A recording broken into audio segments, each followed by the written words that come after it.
Tantor Audio, a division of Recorded Books, presents Burned by Christina Phillips. Narrated by Avi Page and Wayne Mitchell. Chapter 1. Jasmine. Why didn't they just pick up the damn phone? The brick building in front of me takes up a prime piece of real estate on the corner of the block, but its facade is ugly and hardly welcoming. Like the whole area, really.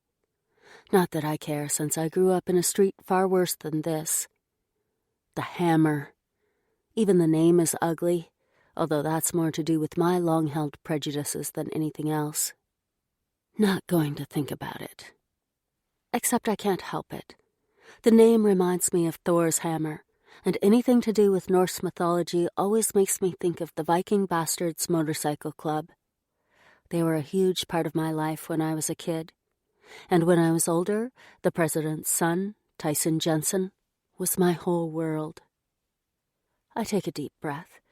It's been 10 years since I left that life behind me, and I'm not going back. The only reason I'm in Los Angeles is to sort out my mom's affairs. Ancient grief sears through me, and despite the warmth of the late May afternoon, I shiver. Mom and I hadn't seen each other in years, and that's the way she seemed to like it. Our weekly phone chats turned into text messages, and half the time she didn't reply anyway. My secret hope that one day we'd reunite and she'd tell me how proud she was of me shattered 3 days ago when her landlord contacted me as her next of kin. And according to the payslips I found buried in her underwear drawer, this place is where she was working. I tried calling the management at the Hammer in case they didn't know she'd passed, and while I could have simply mailed them the necessary information, a needy echo of the old Jasmine O'Brien pushed through my hard-won outer shell, and I had to go see for myself. Did I really think Mom might have migrated into retail or office work? I spent way too many years as a kid sitting in the corner of dressing rooms while she did her stripper routines, not to recognize a seedy club when I see it. She left her life with the Bastards years ago, but we never talked about it, and she never told me what she'd been doing since. She was only 43, which is way too young to die, but was she really still taking her clothes off in front of a bunch of creepy jerks? Oh God, Mom, why didn't you just come to Florida with me? I take a deep breath. It's not easy to face, but I always wanted her more than she wanted me. Right up until 3 days ago, I still missed not having her in my life, and now that's never going to change. It doesn't matter if the club is open or not.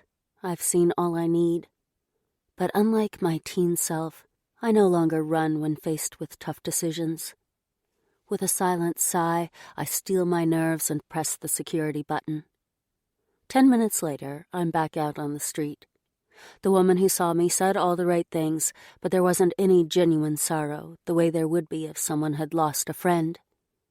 Mom never had many friends. I fish out the keys to my rental car from my purse.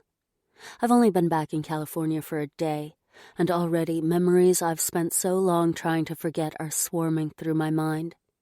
The sooner I get back to my life in Florida, the better. My uneasy suspicion that the Hammer might be affiliated with the Bastards faded as soon as I walked inside the club. It was tasteful and Gothic-inspired, and even though I only saw the entry and a small office, there wasn't anything that hinted it was owned by the brothers. Their collective ego is so massive they mark anything they own, so there's never any question of whose territory you've walked into. Never any question that their MC is everything. And God help anyone who tries to say otherwise. For a couple of seconds, I battled the overwhelming urge to bury my face in my hands, block it all out, and let the tears behind my eyes escape. Instead, I jammed the key into the car, my jaw locked in place.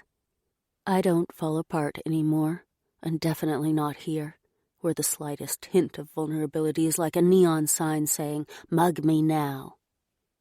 Eerily familiar shivers skate along the back of my neck, and I freeze, my heart slamming against my ribs. It's my imagination. Except I know it's not.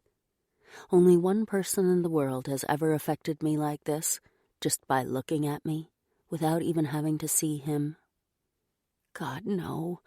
Not now. Not ever. I'm not ready to see him again. Slowly I turn. Swaggering down the sidewalk toward me is the boy I fell in love with when I was 13. The boy I left 4 years later, my heart and soul ripped to shreds. He's not a boy anymore. His dark blonde hair is pulled back from his face into that ponytail I always loved, but he's no longer clean-shaven, and the stubble darkening his jaw takes my breath away. He was always lean and toned, but the intervening years have broadened his chest, and sweet baby Jesus, his biceps are the stuff of legend.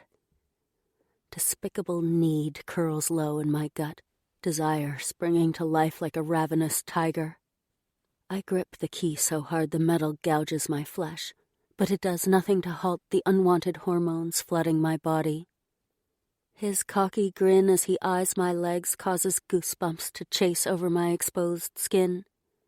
It's like I've tumbled back in time and have become the same besotted girl who melted every time Ty turned his sapphire blue gaze her way. I should get out of here before he comes any closer, but I'm paralyzed, drinking him in, despite the ghostly fear constricting my chest. Not fear of Ty, never that, but of his club and everything it represents. He's almost within touching distance before his gaze slides from my breasts to my face. For an eternal moment, it's like the world stands still, just me and him, no history or recriminations between us. And then he blinks, disbelief replacing the predator, and reality smashes back in. "Jazz?"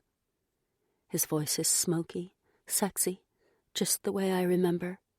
And inside I'm 17 again, needy and desperate, and overawed that the gorgeous Ty even noticed me, never mind anything else.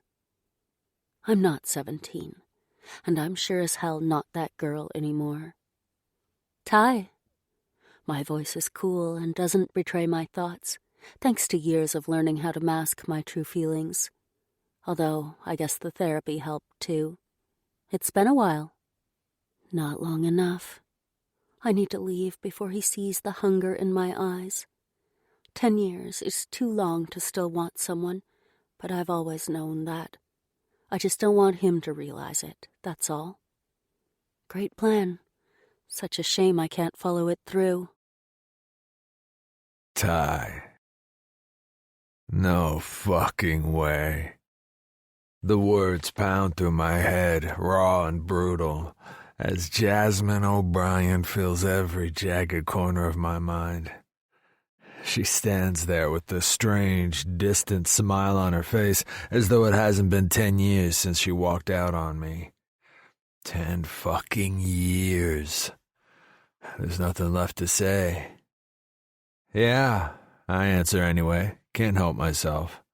Never could when it came to Jazz. Shut the fuck up. Walk on. She's nothing to me anymore. You're looking well. Is she for real? That's all she has to say to me after all this time? I drag in a deep breath. 5 minutes ago I was checking her out, turned on by the way that plain black dress looks so damn hot on her. I usually go for the obvious, chicks who are dying for a piece of me, not women who cover everything up. The easy lay suits me. I don't want to work for pussy.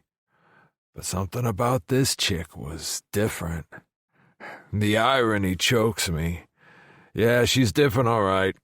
She's buttoned up and out of place, and by the way I reacted before I'd seen her face, it seems the same twisted chemical reaction that hooked me all those years ago still burns between us. I dredge up my so-called trademark smile, the one that has chicks in the clubs dropping to their knees. The smile that Jazz once told me was the reason she first fell for me. Her expression doesn't even flicker, and red-hot anger blazes through me. What did I expect? That she'd beg me to forgive her, ask for a second chance, drag me into the back of her car for a quick, mindless fuck. My dick throbs, and that pisses me off more than ever. I narrow my eyes so she can't see the lust and ignore her attempt at small talk. What are you doing here? It hits me that she must have come here to see me. She's in my territory, right opposite the hammer.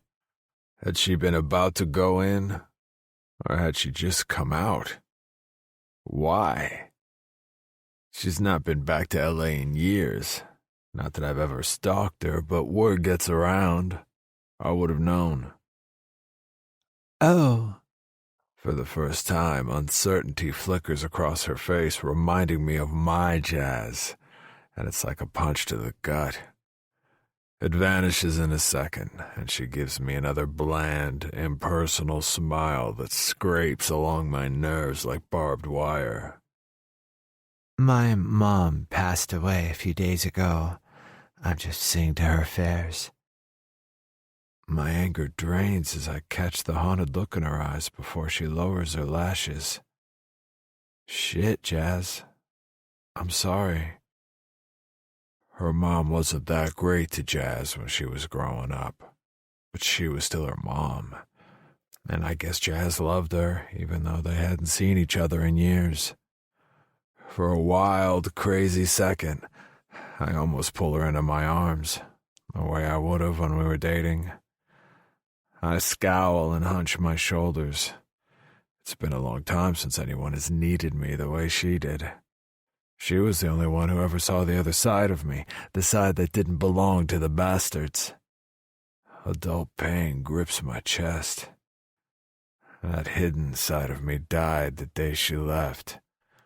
But some nights I'd give almost anything just so I could let down my fucking guard again. Thanks. She brushes imaginary dust from her dress with the tips of her fingers and avoids looking at me. I appreciate it. Christ, it's like we're strangers. I guess we are. Jazz sure as hell isn't the same girl I remember, who'd wind her arms around my neck and give me a sweetly innocent kiss every time we got together. No, but I still want to plunge my hands through her gorgeous black hair, even though she's piled it all up on top of her head instead of wearing it loose like she used to. What the hell? That's over. Done. Fuck, the last thing I should be thinking is how good it always was between us. Concentrate. Anything I can do, let me know. The words are gruff, and I'm still scowling, but this situation is like nothing I've ever imagined. I'll make sure Bella, who keeps on top of the admin side of things at the Hammer, sends Jazz any outstanding wages owed to her mom. Apart from that, I can't think of any way I can help, but for old time's sake and all that shit, I'll do whatever she wants. She catches my gaze again, and I'm lost in those deep brown eyes of hers, just like when she was 14, and for the first time I saw her as more than the shy kid of one of the bastard strippers. Even at 16, I'd had my fair share of chicks already, but after that day, she was the only girl for me. And I didn't care who knew it or how much grief the older brothers gave me for it.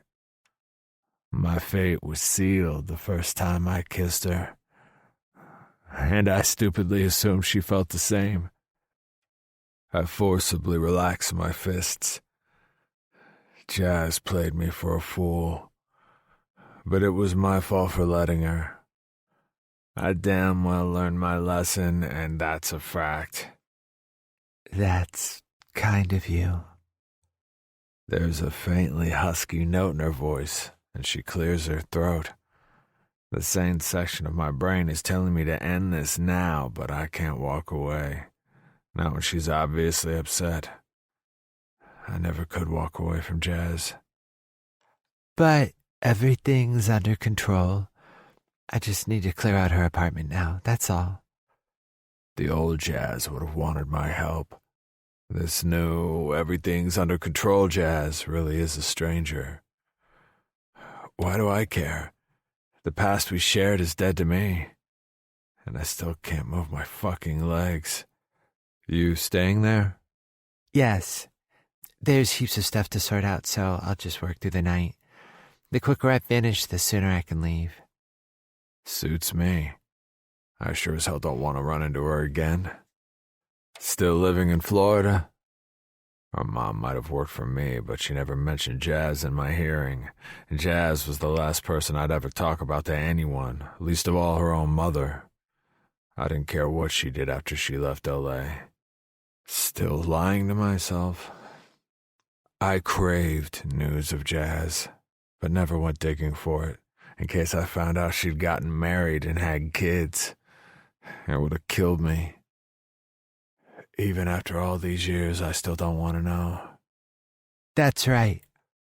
She doesn't make any move to get in her car, but tension spikes from her as though I've crossed an invisible line. I don't want to know about her life, but there's a self-destructive streak that can't let it go, that needs an answer to shut down the question that plagues me when the cheap booze and sex aren't enough to numb my mind. And I'll never get another chance to ask. Married? She gives a brittle laugh, as though I just asked something outrageous. Hardly. You? Not married. Doesn't matter. Morbid relief washes through me just the same. Nah. Why tie myself down to one chick when I don't have to? She doesn't answer right away, and for some reason my smart retort doesn't make me feel as good as it should. And then again, this isn't some random girl who means nothing to me. It's Jazz, and she's the only one I ever imagined spending a lifetime with. Get a fucking grip. Jazz doesn't matter to me anymore, remember? Well, she pulls open the door. It's been good catching up, Ty. Take care. And with that, she slides into the car and drives off. I watch her disappear around the corner, but it's not a sense of freedom that floods through me now that we've had our long overdue confrontation and she's gone. It's like I'm high on coke, wired to the max, and worse, my fucking heart-on is killing me. Jazz always screwed with my head when we were teens. The difference was, back then I liked it. No chick rules my actions anymore, not even Jazz. Especially not Jazz. I've business to sort in the hammer, and tonight I'll get wasted and laid and once again forget about Jasmine O'Brien.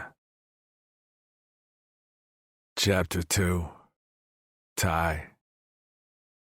When I finish at the Hammer, it's too early to go straight to the clubhouse, so I stop off at my parents' house. Even though I have my own place, I still spend half my time here. Mom's always had an open door when it comes to the bastards and their families, so it's nothing unusual to find a couple of brothers there at odd times of the day or night. Something smells good as soon as I walk in the front door. Guess that's another reason it's always a full house. There's always food to spare.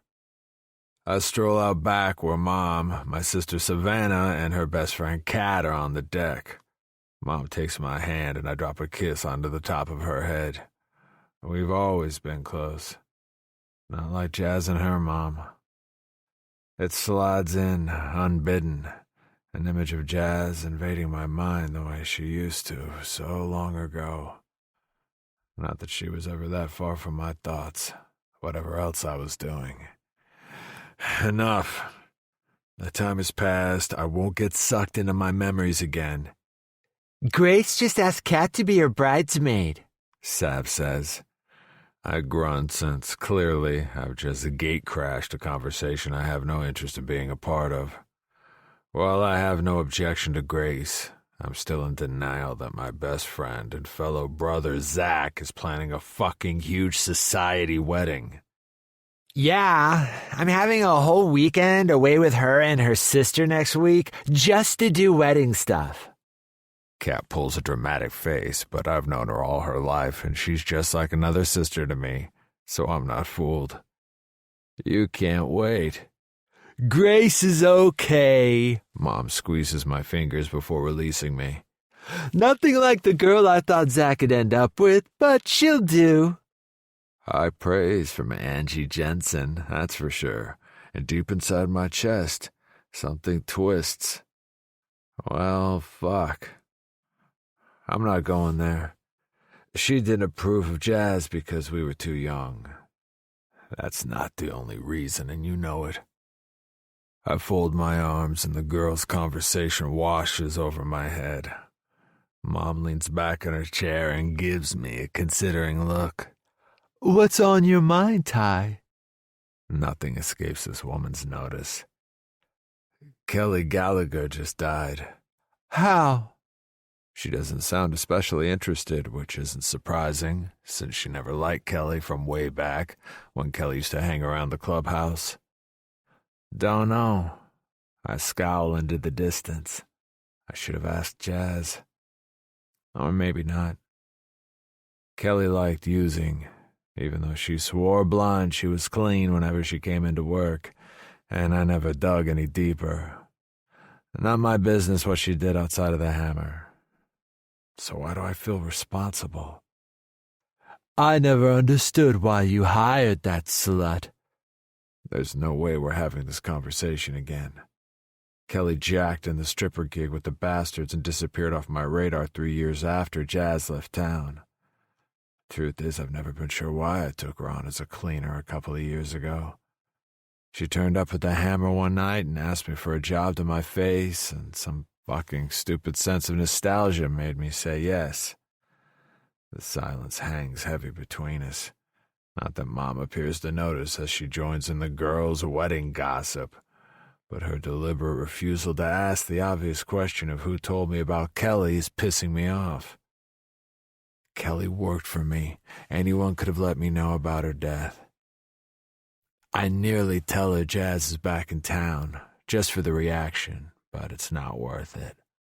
Not when I'm never going to see Jazz again. A headache thumps behind my eyes. I need to get out of here. Catch you later. Mom reaches out to me, but I don't meet her halfway.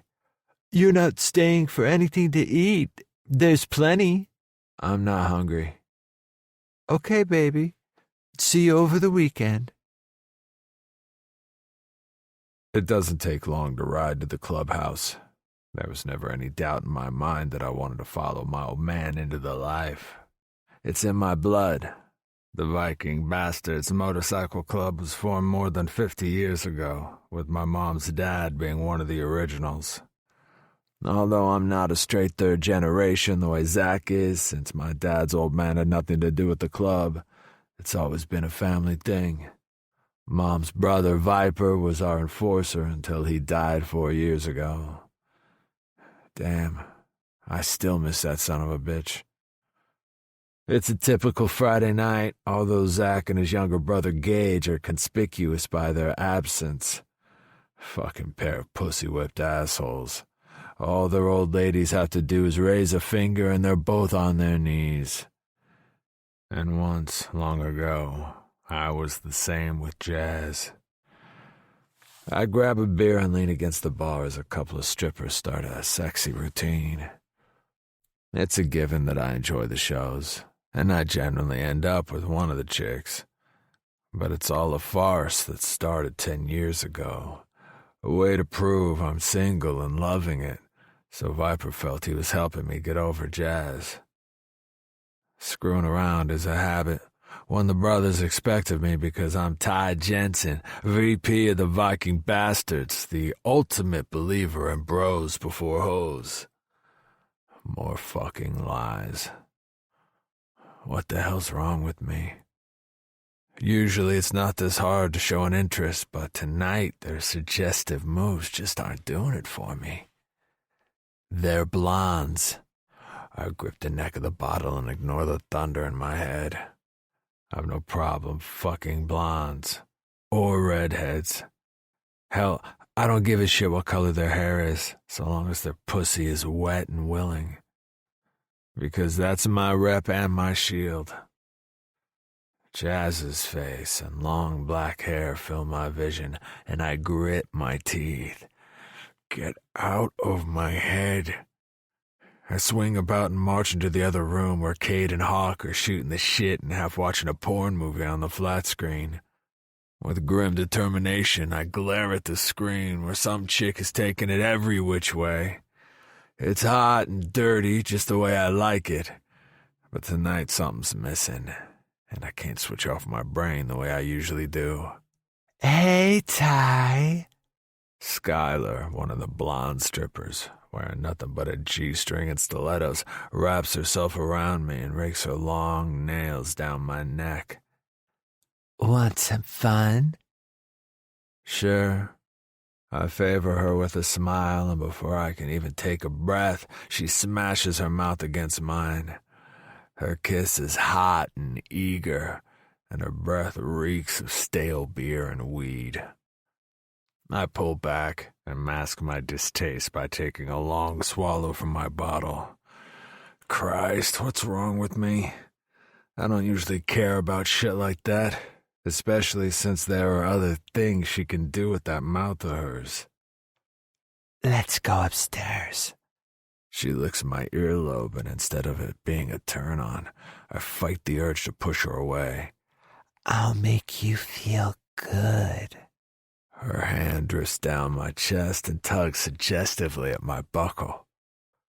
Why am I still standing here? Friday night is fuck night. An easy screw is all I want, with a chick who knows the score. She'll take the edge off, quiet this crazy thunder in my blood, and I can spend the rest of the night getting hammered. And forget that Jazz is less than 10 minutes right away. I loosen my grip on the bottle before I shatter the damn thing. It doesn't matter if Skylar and I bang all night. I won't get Jazz out of my head. If I'd been 5 minutes later going to the Hammer, we'd never have seen each other, and she wouldn't be driving me crazy now. She's not the same girl I lost my mind over. Hell, she's a woman, and not even the type I find hot anymore. My dick stirs, and it's got nothing to do with the way Skylar's tugging on my zipper, and everything to do with Jasmine O'Brien's sad brown eyes and her sweet, lying smile. Fucking crazy. It took me years to get over her. Damned if one chance encounter's gonna drag up all those old memories. I forcibly shove her face from my mind. This is my life now.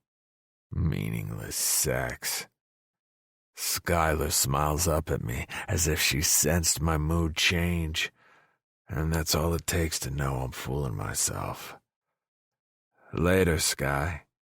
I pull free from her grasp. Her pout and little mewl of protest leaves me unmoved as I put my half-finished beer on the counter. Even as I swing my leg over my Harley, I have no idea what the hell I'm doing. All I know is I have to see her again. We've unfinished business. All I need from her is closure. As I roar off along the street, I almost managed to convince myself it's really going to be that easy. Jasmine. Curled up on the faded couch I remember so well from my childhood, I take another sip of red wine and can't quite bring myself to open the shoebox next to me. I never realized Mom was such a hoarder before, but for the last 5 hours I've been sorting through crap she kept for over 30 years.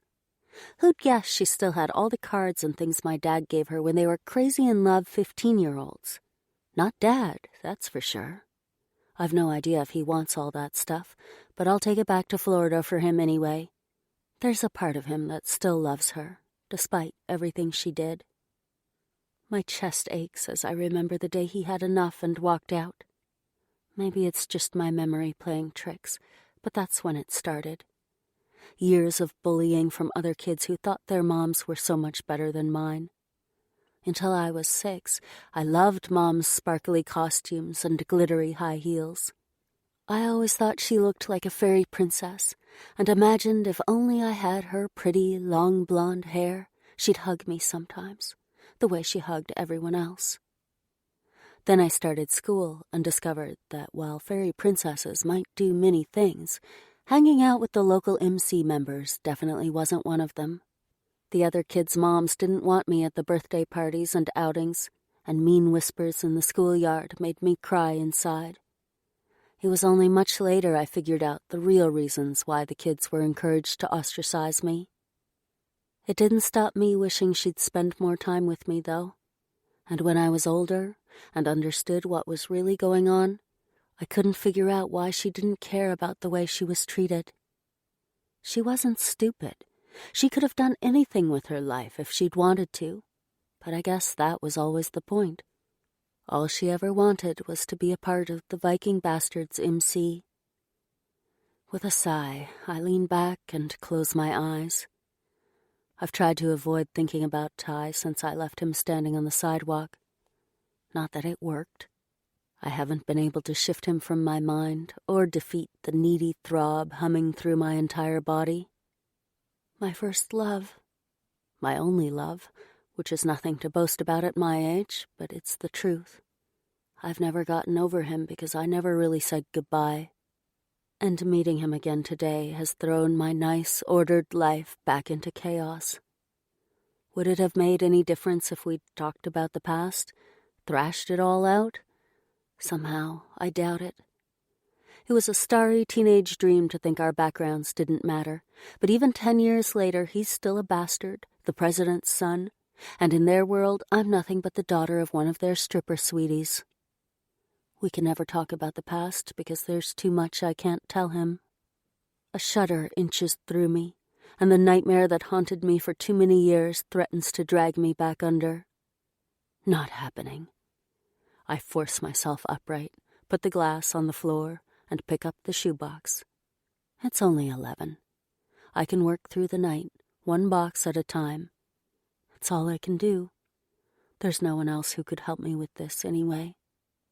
Maybe by the time I crawl into bed I'll be too exhausted to think, let alone be kept awake by rekindled lust for a man I can never have. There's a rap on the front door, and I freeze, heart pounding. This is a shitty neighborhood, and even though I grew up here, it's been years since I actually lived in an apartment where anyone could stroll off the street and roam through the building. Barefoot, I stealthily make my way to the door and clutch the baseball bat Mom kept in the corner. Not that I've any intention of opening the door, but I feel better with something solid in my hands. I peer through the peephole. Ty's out there, looking big and badass, and I almost drop the bat in relief. Except, Ty? Here? In what universe does that even make sense? Jazz, open up. He sounds furious, and I spring back from the door in case he saw me spying on him, even though I know that's impossible. Maybe I'll ignore him. What's he going to do, knock the door down if I don't let him in? 10 years ago, he would have. 10 years ago, he did. I don't know him anymore, but I have the feeling some things haven't changed. My senses are on red alert, warning me I'm about to make a huge mistake. There's nothing to discuss. The past must stay buried. I've always known that, even if a part of me wants to scream the truth in his face. Never. There might be some things better left unsaid, but if he wants to talk, I'm not running away again. I slide back the bolt and open the door. Play it cool. That was something I never managed with Ty, but I've had years to perfect a professional mask. I didn't expect to see you again. His gaze drifts over me, and it's hard to remain still and pretend he doesn't still affect me as much as he did when I was a trusting teen. You plan to use that on me? He eyes the bat before returning his hypnotic blue gaze to me, and even though he's made no move to enter the apartment, he's already taking up all the space in this tiny hallway. Do I need to? I give the bat an experimental swing before dropping it back into the corner, because of course I don't. Ty never hurt me, not in that way. You might. He doesn't wait to be asked, just swaggers in as though he has the right, before slamming the door shut. Too late now, though. Don't fall under his spell again. But with him standing so close, the scent of wind and bike and leather swirling in the air between us, it's hard to keep up that polite, distant masquerade I managed earlier today, especially with 2 glasses of wine inside me, destroying every inhibition I have when it comes to Ty. So, what are you doing here? I refuse to fold my arms or fidget or do any of the things I used to do and which I thought I'd put behind me years ago. Why the hell do you think I'm here? He towers over me, his stance threatening, and if he were anyone other than Ty Jensen, my self-defense instinct would have already kicked into gear. Not now, though. Adrenaline pumps through me, and it's got nothing to do with fear or flight. It's been way too long since raw desire ignited my blood or clawed at the barriers in my mind. Feels so good. I wanted him this afternoon, and this is all the proof I need that, in this at least, we agree. Don't go there. If I tell him to leave, he will, even if he curses me for it. But I'm beyond being sensible and responsible and every other social expectation I've lived by for the last decade. To hell with doing the right thing. Just one last time is all I want. I can only think of one thing. Shock flashes across his face, as though he expected me to act dumb. Then he gives a predatory smile that doesn't reach his eyes and backs me up against the wall. You think one fuck's gonna make everything right? My heart pounds. It's hard to breathe, and I haven't felt so alive for more than 10 long years. That's all you're going to get, so make the most of it. Reckless. I don't care, and it doesn't matter. I can say anything to Ty, do anything, the way I haven't been able to with anyone else since before I left L.A.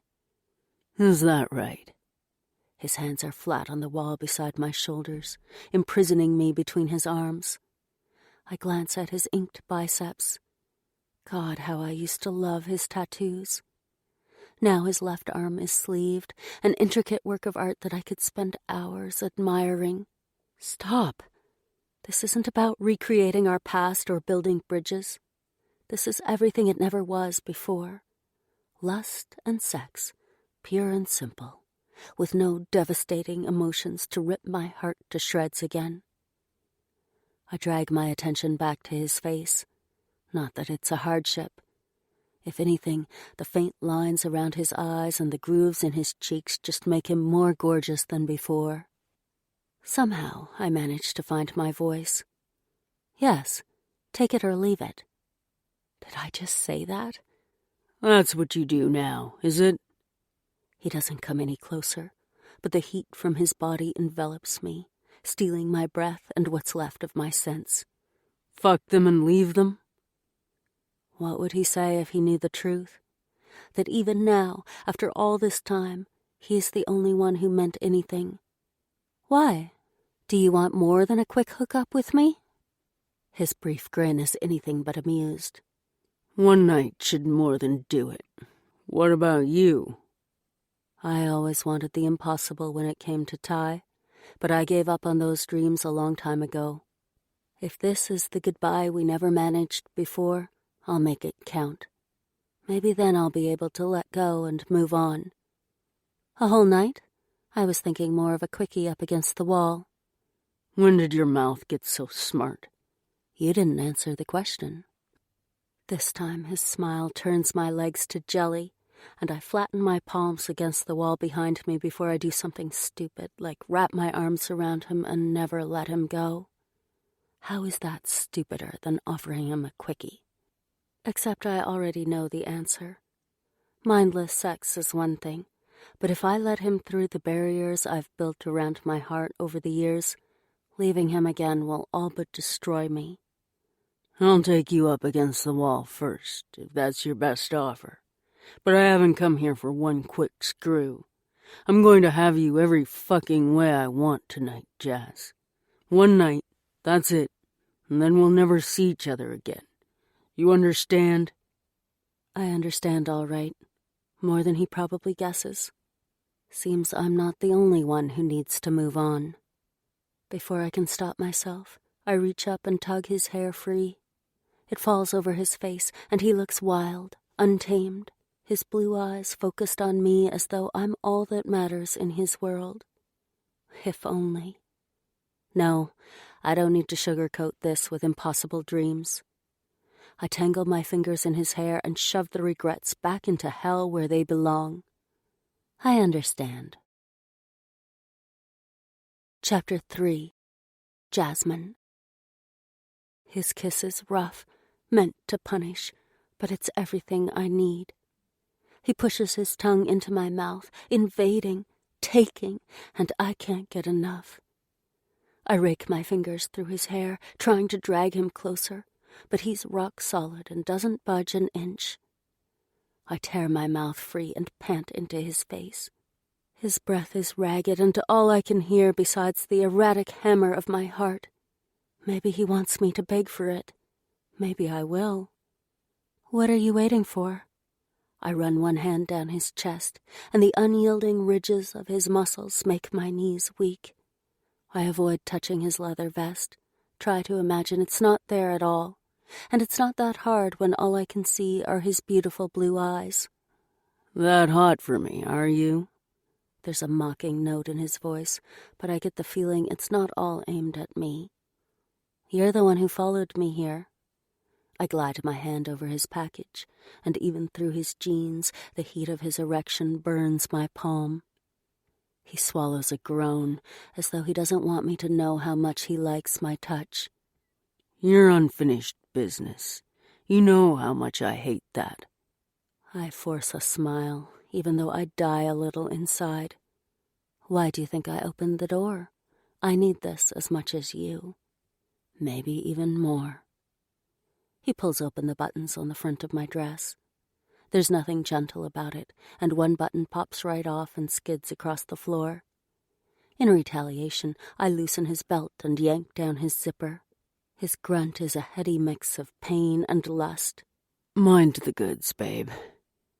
Warmth floods me at his use of the old endearment, even though I know it means nothing anymore.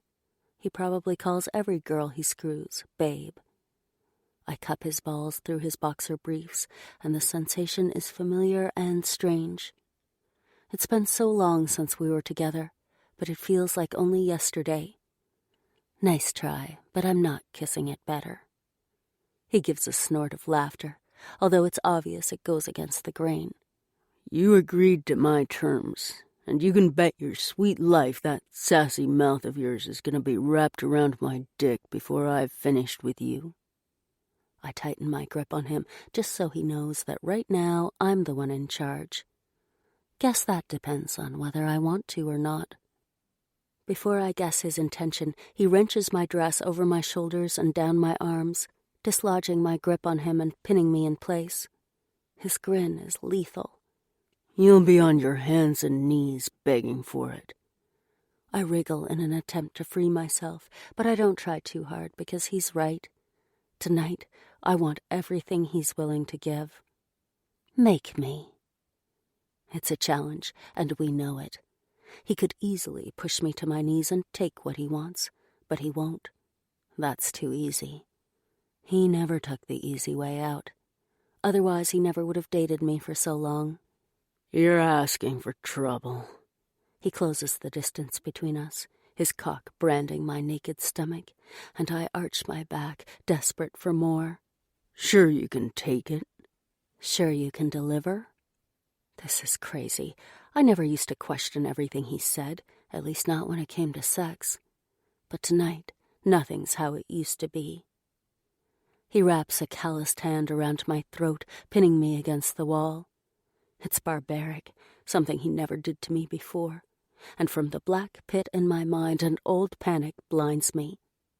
I don't want this. Bound by my own dress, I can't push him away, can't do anything, and my breath wheezes. His grip eases as he leans toward me, and this time his kiss is like a whisper across my lips, teasing, tempting, as though I'm that 15-year-old virgin again, and the terror slinks back as Ty works his familiar magic on me. My eyes drift shut as his fingers stroke my throat and shoulders. His caress is tender, and cocooned in the dark of my mind, it's too easy to pretend this is something more than a belated goodbye fuck. And then he grips my shoulders, and my eyes snap open. What the hell are you doing to me? He grinds the words between his teeth, and I blink up at him, disoriented, still basking in the glow of his touch. With a muffled curse, he grasps my dress and rips it off me, freeing my arms, and I kick it aside.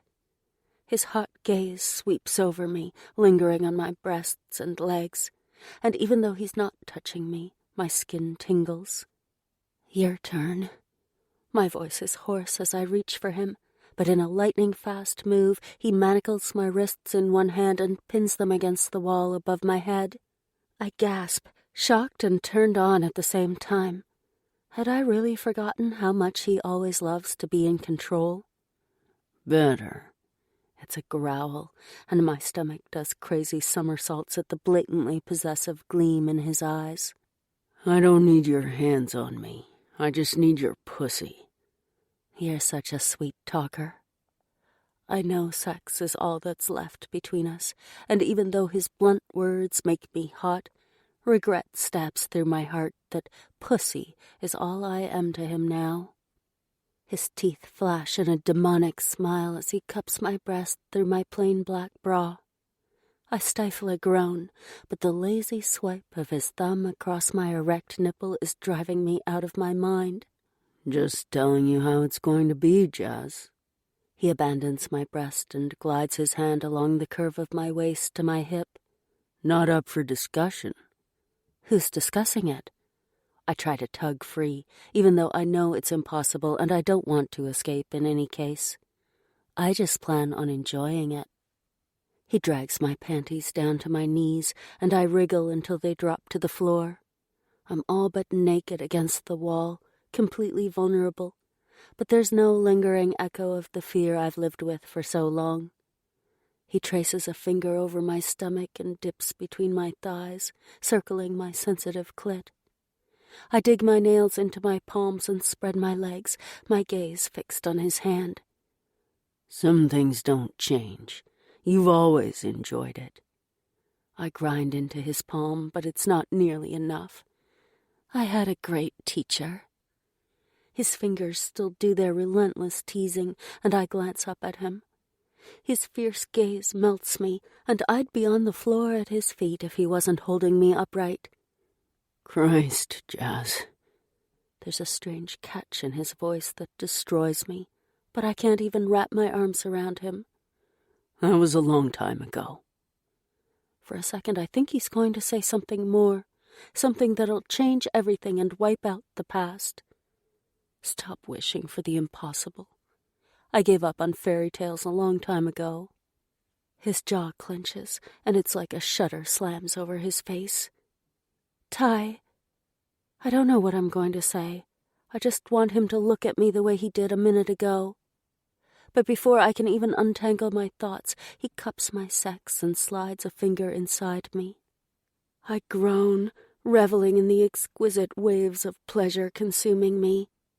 His mouth owns my throat, sucking and nibbling my flesh as though I'm his own personal banquet, and his beard chafes me in an erotic caress.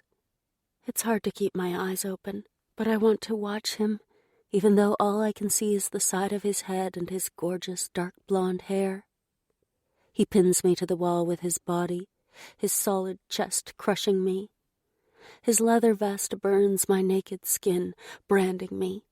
And even though I hate everything about the bastards, I love the way his colors graze me. Let go of me. I want to hold him, want to strip him, see his body. Not a chance. His growl against my throat sends shivers rippling over my skin, and his grasp on my wrists tightens. This is the way I like it. I've got you exactly where I want you. Another time I might have laughed. I can barely think straight as I hook my leg around his thigh. His fingers tease my clit, stroke my swollen lips, and dip into my wet heat, and I buck helplessly, my ass banging the wall behind me. Fuck, Ty, I gasp, incoherent, barely aware I'm speaking at all. That's right. He sounds savage, his breath hot against my damp cheek. Open your eyes. Let me see you. I force them open, and his face fills my world. Hypnotized, I can't look away, and he leans in close, his breath meshing with mine. Give it to me, babe. Ty. Jazz shatters, her body writhing against me as I crush her to the wall. Her eyes are unfocused but locked with mine, and her harsh gasps are all I can hear. I drag my fingers from her convulsing pussy, desperate to be inside her. I tear open my briefs and shove into her wet heat and damn near lose my mind. She's so tight around me. A raw groan raises my throat as the after effects of her orgasm engulf me, and I can't even move. She's silk and fire, and I think I fucking died. Ty. Her hoarse croak barely registers. My fist tightens around her wrists, and I flex my hips, sink into her deeper. Christ! Ty, condom. Her voice comes from a million miles away, yet she's inside my head. I try and focus, but damn, it's hard. Condom, she gasps again. Put a fucking rubber on, Ty. I grunt, trying to make sense of her words. Ah, fuck. Reality slams through me, even though I don't think it's possible for me to pull out. Not now. Fuck. Not without a condom. There's a hint of laughter in her voice, like this is funny. I grind my teeth and flex my free hand, but none of it helps. With a raw curse, I withdraw and, without releasing her wrists, find a rubber in my jeans pocket. I tear it open with my teeth as I push her back against the wall, my dick throbbing like a bastard. In the back of my mind, I can't believe I was about to fuck without using protection. But it's a faint threat of guilt because, hell, I need this so bad. She watches me sheathe myself, and I don't know why that's so hot, considering how damn uncomfortable I am. Better? I bare my teeth at her in a parody of a smile. It's all I can manage. Safer, she pants, dragging her gaze from my dick, and seeing the need on her face is all it takes for me to lose my head again. I grip her thigh, and she wraps her leg around me as I slide back in. It's not the same as going bareback, but it's still fucking good as her slick pussy grasps me. I spear my fingers through her hair, wanting it loose and tangled, and it tumbles over my arm and across her face. She tips her head back, looking at me, her mouth open. Her messy hair and those big brown eyes push all my buttons, and I rake my gaze over her arms at how she's pinned to the wall, powerless to move. Her lips tempt me. I want to kiss her, inhale her, make her mine. But I want to watch her face, see her eyes, and hear her throaty gasps when I make her come again. I can't think, can't hold on. I hammer into her, and it's hard and rough, like nothing I've had before. Her husky gasps fill my head, and as she falls apart around my dick, I finally let go. Oh, yeah, babe. Eyes shut, I press my forehead against hers, basking in the way she's still shuddering around me. The scent of sex and a faint hint of her perfume fill the air, and I slowly slide her arms down the wall to her head. I don't know how long we stay like that. Feels like both forever and no time at all before she loosens her grip and her leg slips along mine. Reality crawls back in. With more reluctance than I'll ever admit, I pull out and release her hands. She leans against the wall as though she doesn't have the strength to move, and I can't help raking my gaze over her. Fuck, she's gorgeous.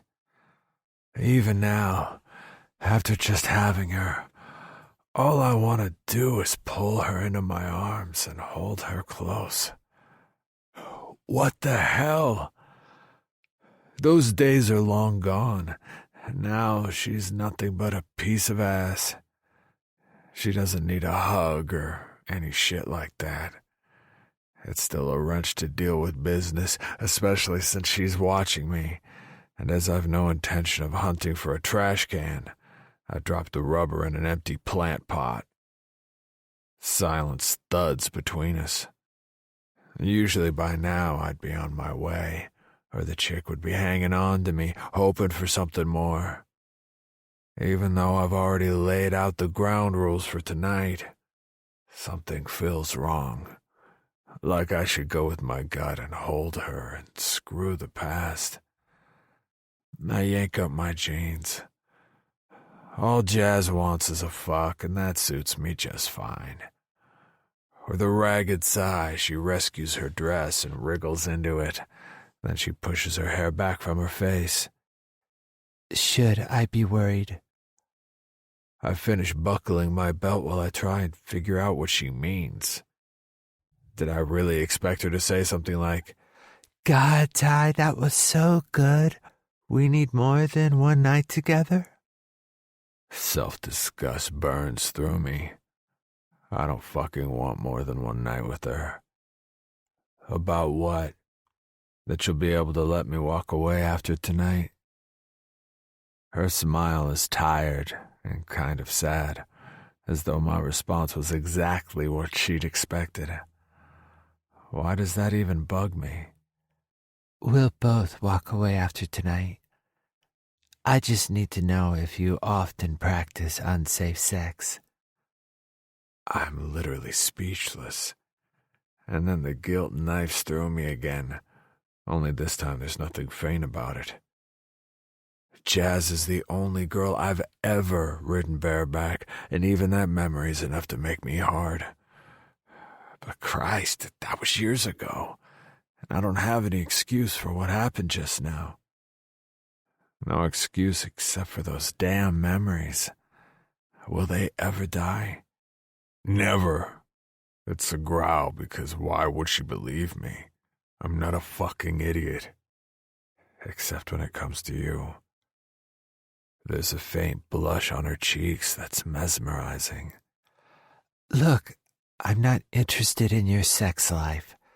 I just need to know whether I should get checked out for, well, you know. Yeah, I know. And I'm pissed that she even needs to ask. Now screw that. I'm pissed that I gave her a reason to ask. The last time I didn't use anything was 10 years ago. The words hang between us, loaded with meaning. If I could take them back, I would.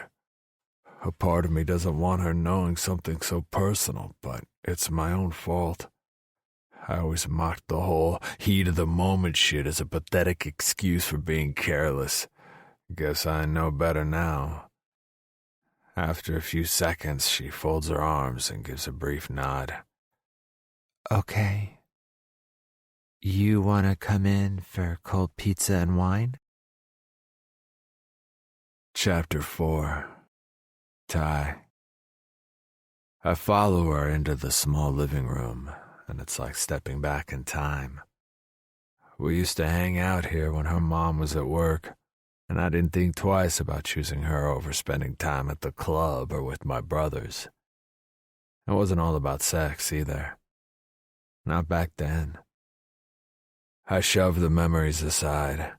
Now it's all about the damn sex. Make yourself at home. She picks up a shoebox and trash bag from the couch and gives me a strange smile, as though she's remembering the times we made out on that faded, flowery monstrosity. I sit and pick up the half-empty bottle of wine. Your tastes have changed. She dumps the box and bag next to half a dozen other trash bags, hands me a wine glass, and then curls up at the other end of the couch. Guess I grew out of drinking soda. Sorry I don't have any beer. I tip some wine into the glass. She's not the only one whose drinking habits have changed. When I'm alone, I enjoy a good red. Not in public, though, or when I'm with my brothers. It's beer or hard liquor, the same as I've always drunk since I was 16. I lean back and glance around the room. My mom's taste was weird, but it's all in good condition. Are you keeping any of this furniture? She flips open the lid of a pizza box on the smoky glass coffee table and avoids looking at me. No, I don't have the room, and in any case, it'd cost a fortune shipping it over to Florida. Need some help getting rid of it? I drain the wine and refuse to analyze my question. It's got nothing to do with wanting to see her again after tonight. Thanks. She sounds guarded. But I've already arranged to have it picked up at the end of next week. Pizza? She offers me the box. It might be cold, but having food waved under my nose reminds me it's been hours since I've eaten. So I take a slice and shove it into my mouth. It's good she's made arrangements for all this junk. It means I don't need to feel guilty or offer to help her move stuff out of a warped sense of responsibility. You're staying until the end of next week? Not that it makes any difference to me. I take another slice of pizza. My flight's next Friday. I'll just leave the keys with the landlord. From the corner of my eye, I see her glance around the room. Her mask slips, and I see raw grief etch her face. It's gone within seconds, but the pizza lodges in my throat, and I toss the rest back in the box, my appetite gone. How'd she die, Jazz? She leans the side of her head against the back of the couch and stares at me for a long moment. Her hair is all messy from where I raked my fingers through it, and I have a hard time not grabbing her hand and pulling her against me. Hell, I could do that. She's just lost her mom. Except I can't. It crosses some kind of line I can't even explain. She lets out a long sigh. According to the coroner, it was unintentional poisoning. Our gazes clash and I can't look away. Unintentional poisoning covers so much, I don't even know what to say. Does Jazz know her mom was still using? Hell, was Kelly still using? I don't know anything for sure. Right. The pain in Jazz's eyes is killing me, and I grab the bottle and pour more wine so that I don't have to look at her anymore. She had a heap of prescription drugs. There's a defensive note in her voice as though she thinks I won't believe her. It wasn't suicide. That hadn't even crossed my mind. Nah, of course it wasn't. I frowned down at the wine, wishing it was something a lot stronger. Wishing I could somehow take away her pain. There's another silence, and I risk glancing at her. She gives me a small smile. Sorry. You don't want me crying on your shoulder. It's hardly the deal we made, huh? It takes a couple of seconds to figure out what she's talking about. How did I forget that tonight it's all about the sex? I don't talk about personal shit with chicks I fuck. Not interested. They know the score. Jazz knows the score. Yeah, it's all about the sex. But fuck. We've got all night. My shoulders can take it. My grin is faint because I know she won't take me up on the offer. What the hell am I thinking? I don't want her crying all over me. Even after all this time and how things ended between us, I wouldn't be able to stand that. Never could. Once I would have taken on the world for her to stop her tears. Once I did. I can't think about that. Not now, not ever. I know they can. She swirls the dark wine in her glass, apparently fascinated by it. But that's not why you're here. It's not why we're here. Her gaze clashes with mine. Is it? It's not a challenge. It's like she's reminding me, as though she thinks I've forgotten. It shouldn't matter that she doesn't want anything but sex from me. It's all I offered. All I damn well want. I'm only here for one thing. I toss the rest of the wine down my throat and bang the glass onto the table. It's all that's left between us. The words ring hollow in my ears, and I ignore the ache in my chest.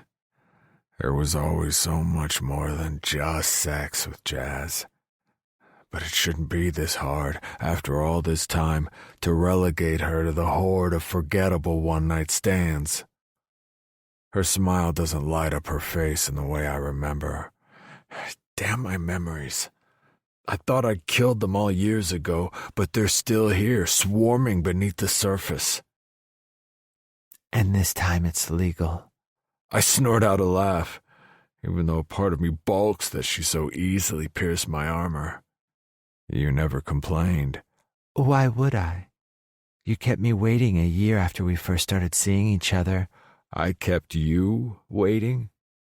Before I can stop myself, I grab her hand and pull her toward me.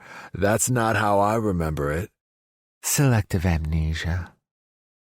This time her smile warms something deep inside me, and I don't even try and stop it.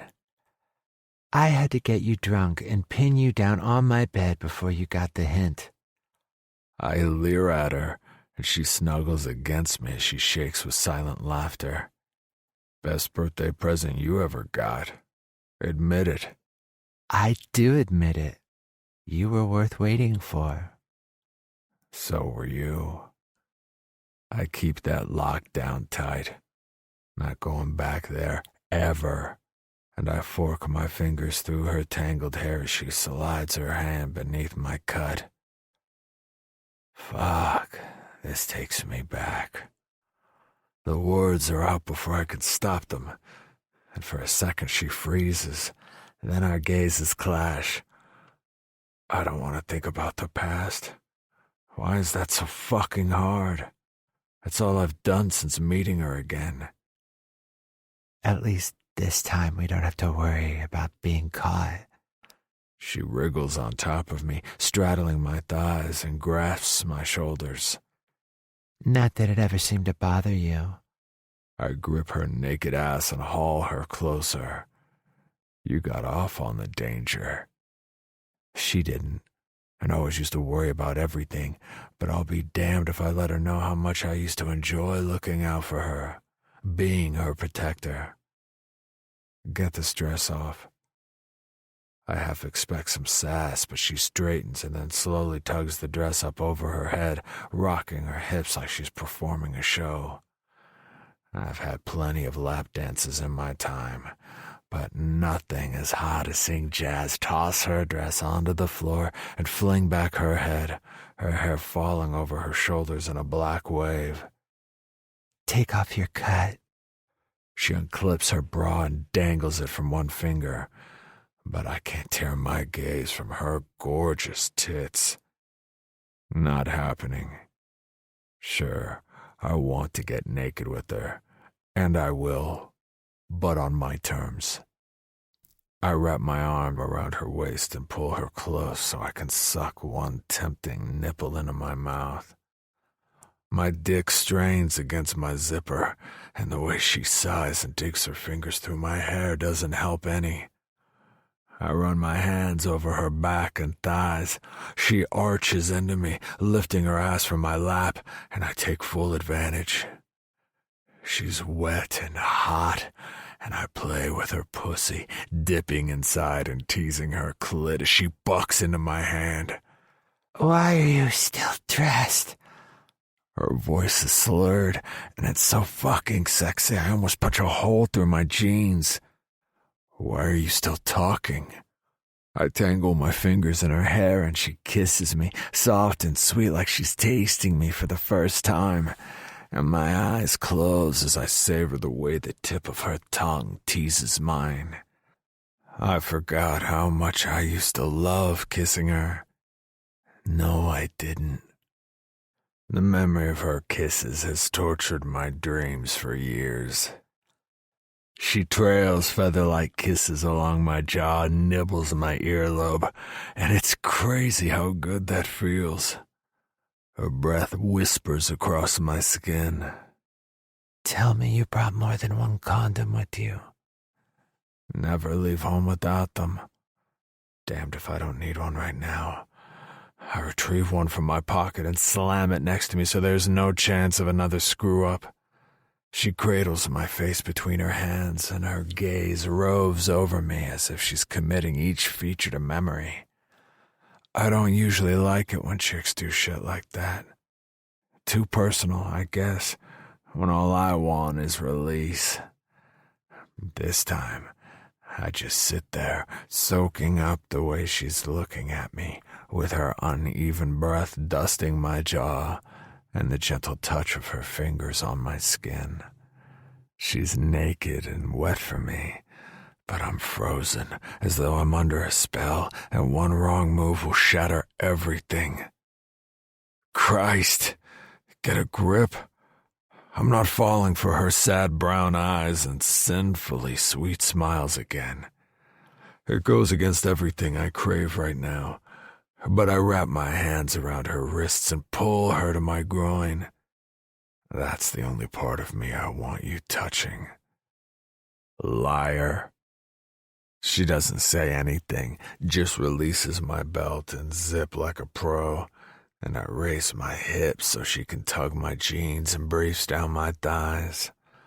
I cup her tits and they fill my palms, her nipples hard and ripe. She sighs and presses herself into me. Her hands snake under my t-shirt, her nails raking my flesh, her pussy grinding against my dick, and I love it too fucking much.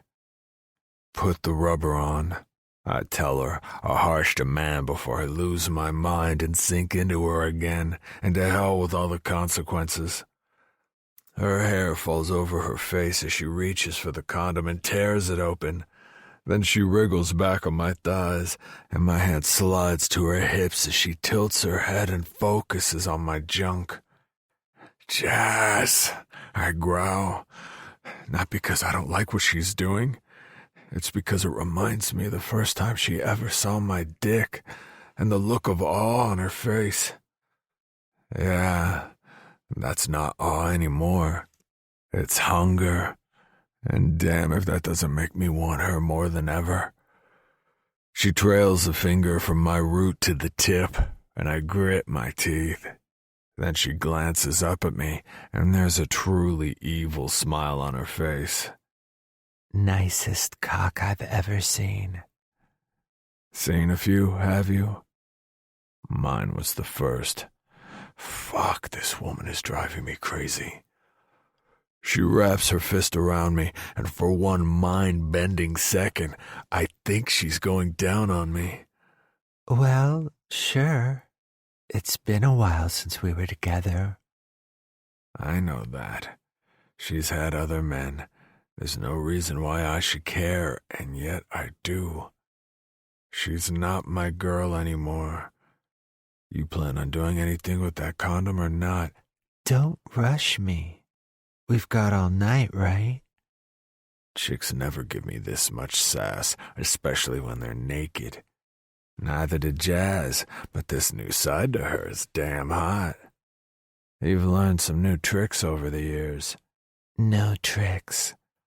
With torturous care, she rolls on the condom. It's obvious she's waiting for me to lose control and take over, and a perverse satisfaction grinds through me when I manage to keep my hands on her hips. How's that? She glances up, clearly trying not to laugh. I abandon her hips, grip her shoulders, and pull her toward me. Very funny. Remember, I always pay back with interest. Looking forward to it. She hooks her arms over mine to give herself some leverage, and her pussy glides over the tip of my cock. I bare my teeth in a feral grin and battle the urge to pull her onto me. She wants to play games, fine by me. Hell, it's more than fine. She's blowing my fucking mind. She pauses, her face so close to mine it wouldn't take any effort to capture her mouth. But somehow I hold back. Right now, for a few seconds, it's enough just having her here, her hair tickling my arms, and her breath warming my jaw. Her faintly mocking smile wavers, and that's all it takes to slam me back to reality. I don't want moments, especially not when it comes to jazz. Ride me. It's not a request, and she knows it. Slowly, she sinks onto me, as though she's committed to making me suffer for every slick inch of penetration. My groan sounds agonized even to my own ears, but I don't call her out on it.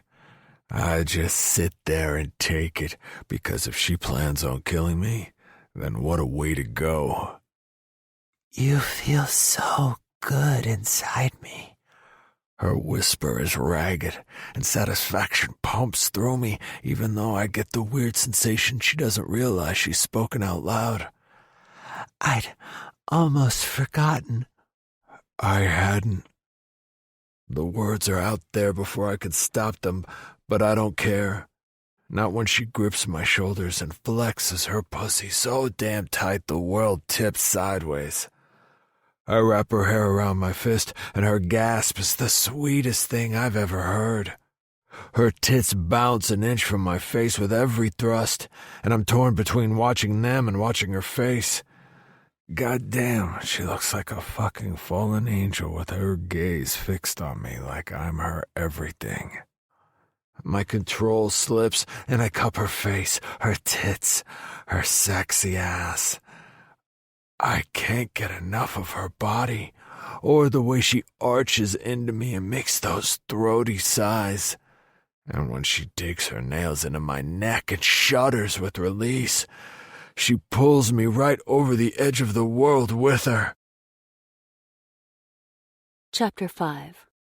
Jasmine. I slump against Ty's chest, and even through his leather I swear I can feel his heart hammering against my cheek. His arms are tight around me, holding me close, and my eyes drift shut in post-orgasmic euphoria. In the back of my mind, I know what this is, but for a few timeless moments it's easy to pretend the last 10 years never happened, that there's no vast gulf of time and unforgiving MC loyalty separating us. I always did have a great imagination. His fingers caress my back and then tangle in my hair like they used to. One of the reasons I've never cut it short is because of how much he loved it long. Stupid reason, and I'd die before telling anyone, especially Ty. Idly, I traced the tip of my finger over his ink. At first glance, his sleeve appears tribal, but in fact it's a tapestry of jungle animals. Although he had a few tats when I knew him, he'd had only a lion's head on this bicep, and right now that's hidden beneath the sleeve of his t-shirt. I can still see it in my mind, though. The king of the jungle, that's Ty. Leo all the way. When I left, did he laser off the intricately detailed sign of cancer that his friend Cade tattooed in the lion's protective shadow? Of course he did. A shy, home-loving crab has no place in a jungle. And jungle is only an analogy for MC, but maybe that's just another of my prejudices. I stifle a sigh, and it's not my imagination when he rubs his jaw over my head, an unspoken gesture of comfort. At least, I'll take it that way. Why not? When we were together, he was always so sweet and loving after we had sex. I could have stayed in his arms forever, where it was just the two of us, and for a short time the outside world ceased to exist. As my finger reaches his elbow, he relaxes his grip on me and rests his wrist against my thigh so I can continue my exploration. Unease weaves through me as I make out the body of a snake wrapped around his forearm. Doesn't mean anything. I don't even want to touch it, but force myself to trace the scarily lifelike keeled scales, and Ty rolls his arm over to display the head on his inner wrist. Nausea grips my stomach, and it takes everything I've got not to push back from him and get away from that ugly, terrifying reptile. There's no mistaking the triangular head or those evil, elongated fangs. A snake. The snake. The reason I left, and the reason why I never returned. Ty's uncle. Viper. The word slips out, unwanted, and scalds my mouth. Jesus, I'm going to vomit. Yeah. Ty heaves a sigh, and his fingers caress my shoulder as though he has no idea anything's wrong. That's because he hasn't any idea. Got this done 4 years ago in his memory. The words thump through my head, and it takes a few seconds before I comprehend. He's dead? It was a stupid fuck-up. His body tenses, matching me. But all that's screaming through my mind is that fucking bastard's dead. Just doing a regular protection run. You think of all the shit he did, and he gets killed doing something like that. There's a harsh, rushing sound in my head that drowns out the rest of his words. All I can see is Viper's face leering down at me as he fastened his pants. You're a sweet little fuck, just like your mama. Guess we'll be seeing you at the club now, huh? I swallow the bile and squeeze my eyes shut. You have no power over me. And now he's dead, and any tiny hope I'd clung onto over the years that one day I'd get justice withers and dies. It was always a hollow fantasy. I fled L.A. to get away from him, to get away from the bastards and from Viper's sister, Angie Jensen. I got on with my life. You didn't fucking break me. Jazz? Ty cradles my face and eases me back so he can look at me. Since I can't meet his eyes, I stare at his mouth instead. Babe, are you okay?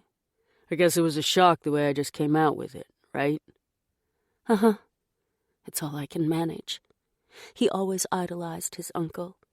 Looks like nothing's changed there, but that was only one of the many reasons why I couldn't tell him what happened at the time. I grew up in the bastard's shadow.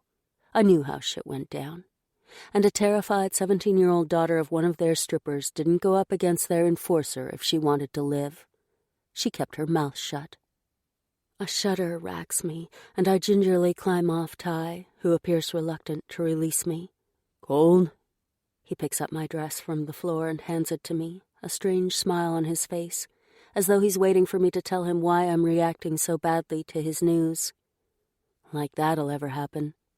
I made my choice a long time ago, and it was the right one. A little. I pull on my dress and fork my fingers through my hair as he gets rid of the condom and zips himself up, but a part of me can't let it go.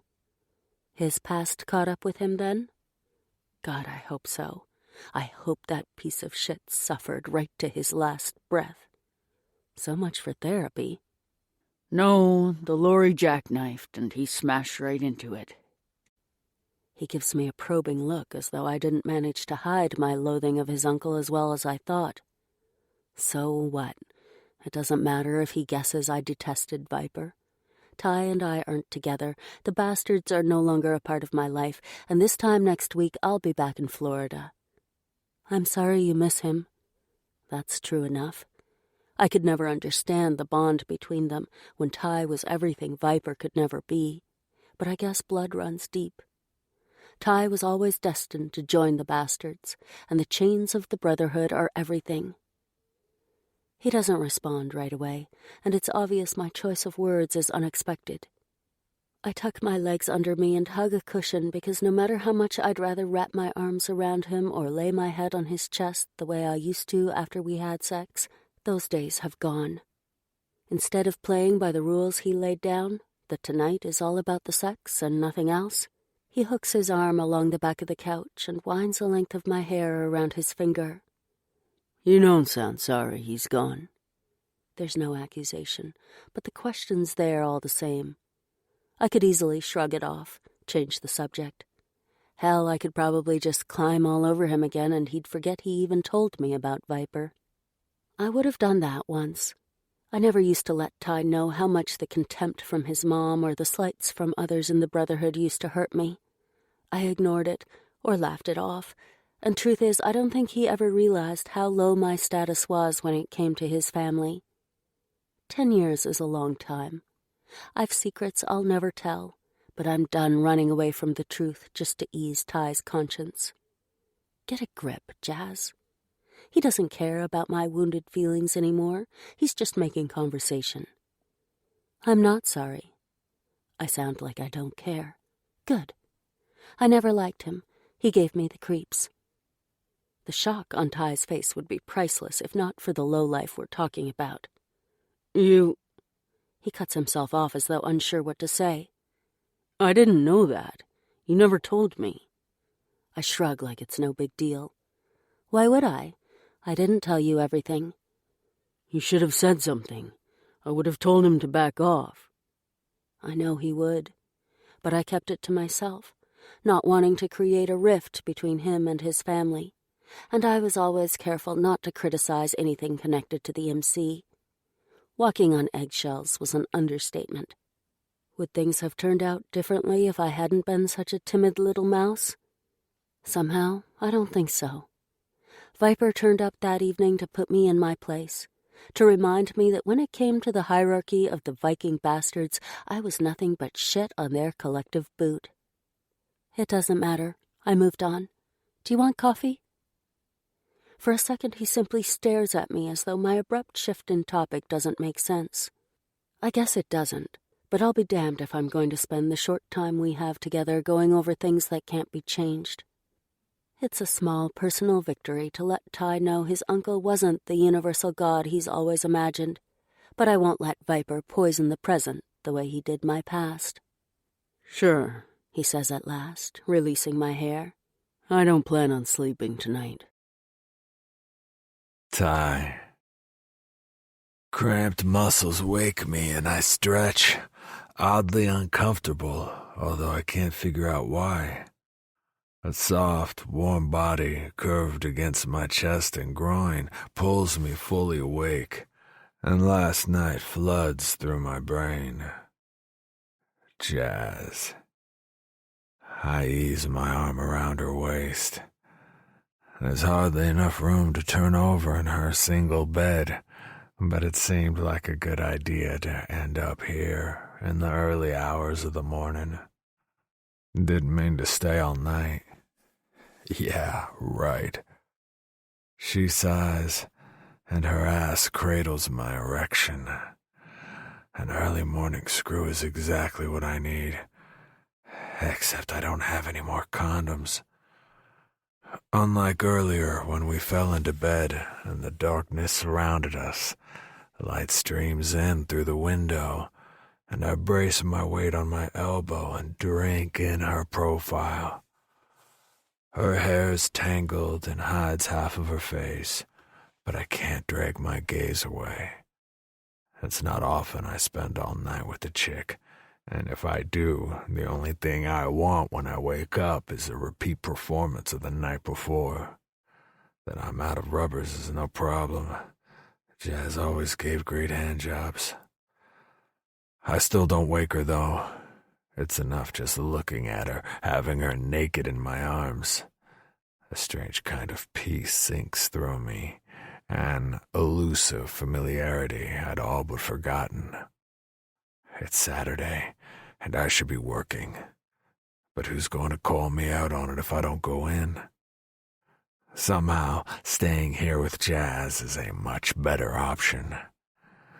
In the back of my mind, unease stirs. This is a one-night thing.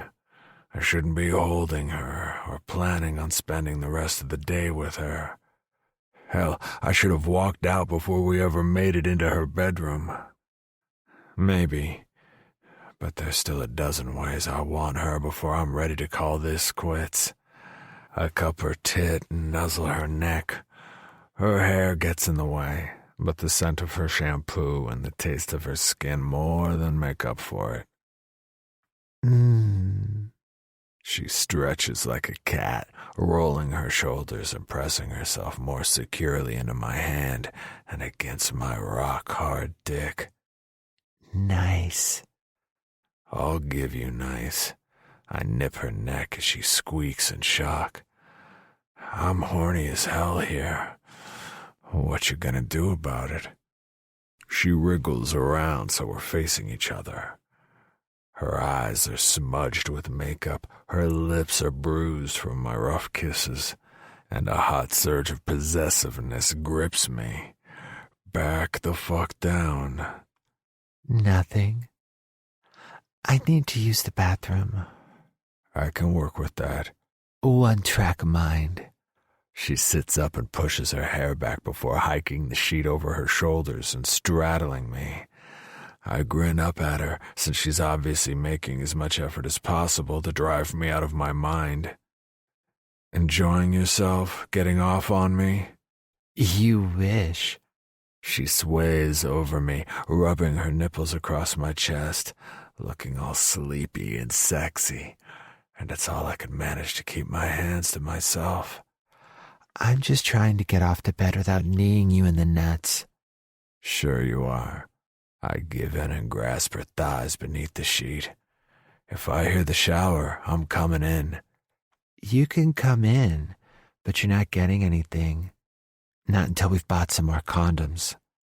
I cup her ass and she lets out a breathy sigh. It's getting hard to think straight. But one thing's clear. You can go down on me in the shower. Don't need anything for that.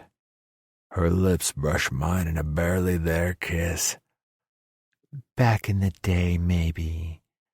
But not now. I grunt, irrationally pissed that she had to remind me of what we once had and don't anymore. You can jack me off then. She sits up, obviously trying not to laugh, and the sheet slides down her back. Yes, I could. Or we could get some breakfast and come back to... She stops mid-sentence and blinks as though something's distracted her. My gaze drifts down her naked body. What the fuck was I thinking? Turning up last night with only 4 fucking rubbers? I could never get enough of jazz in the past. Nothing's changed. And I was an asshole to think 4 times would be enough for either of us. It's not funny, but a smile twists my lips regardless. With any other chick, twice is more than enough. You didn't get rid of it. There's an odd catch in her voice that manages to tear my attention from the tantalizing glimpse of her pussy. Didn't get rid of what? The tip of her finger traces along my bicep. There's a strange expression on her face, like she's about to cry. Don't cry, babe. My star sign. Why would I get rid of it? It never crossed my mind. In some masochistic way, I liked seeing it every time I looked in a mirror. It served as a reminder to never let another chick worm her way under my skin. Worked damn well, too. I don't know. I just thought... Her voice trails away, and she traces the outline of the tat I had done to celebrate our 1 year's anniversary. That, and the fact I'd been under the delusion we'd last forever. What? You thought I'd want to fuck up my arm just to get rid of some ink? She gives me a small smile and gently trails her fingers along my jaw. It's a tender gesture, so similar to the way she used to touch me that something sharp clenches deep in my chest. Fuck that shit. Thought you needed the bathroom.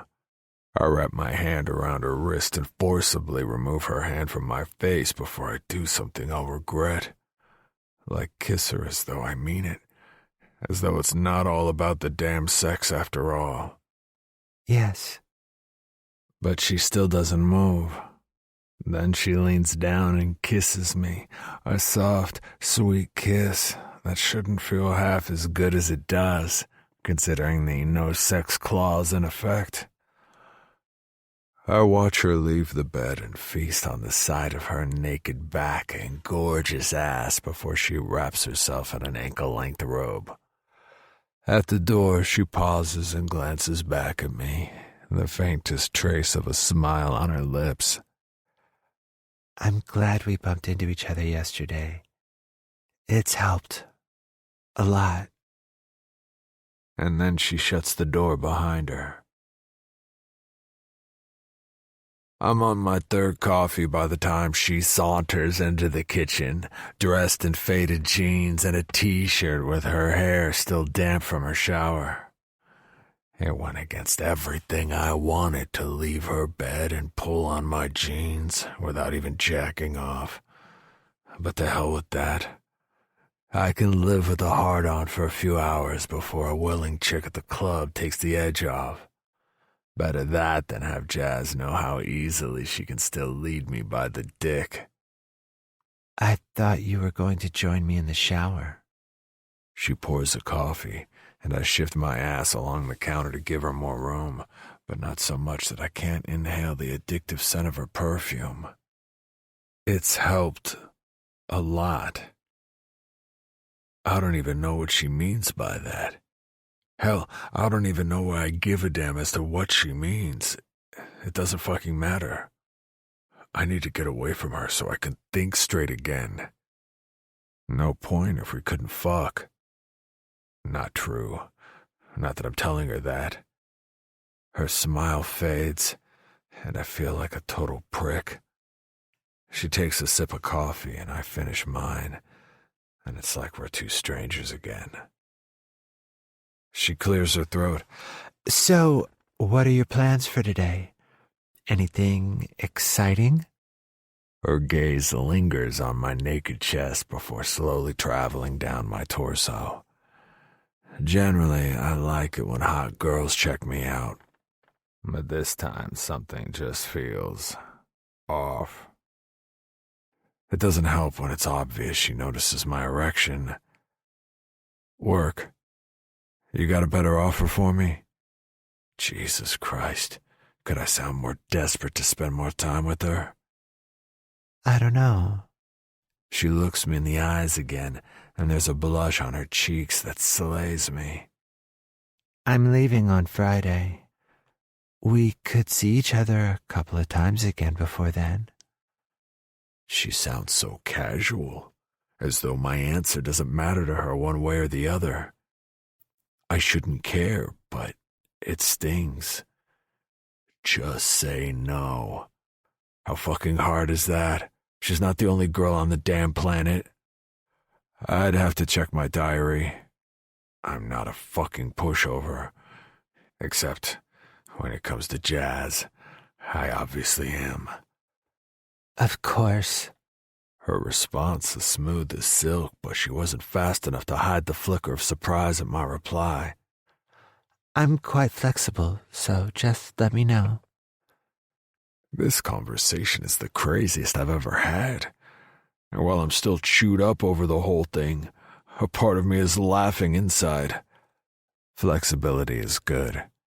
I've always found it helpful, she says without missing a beat.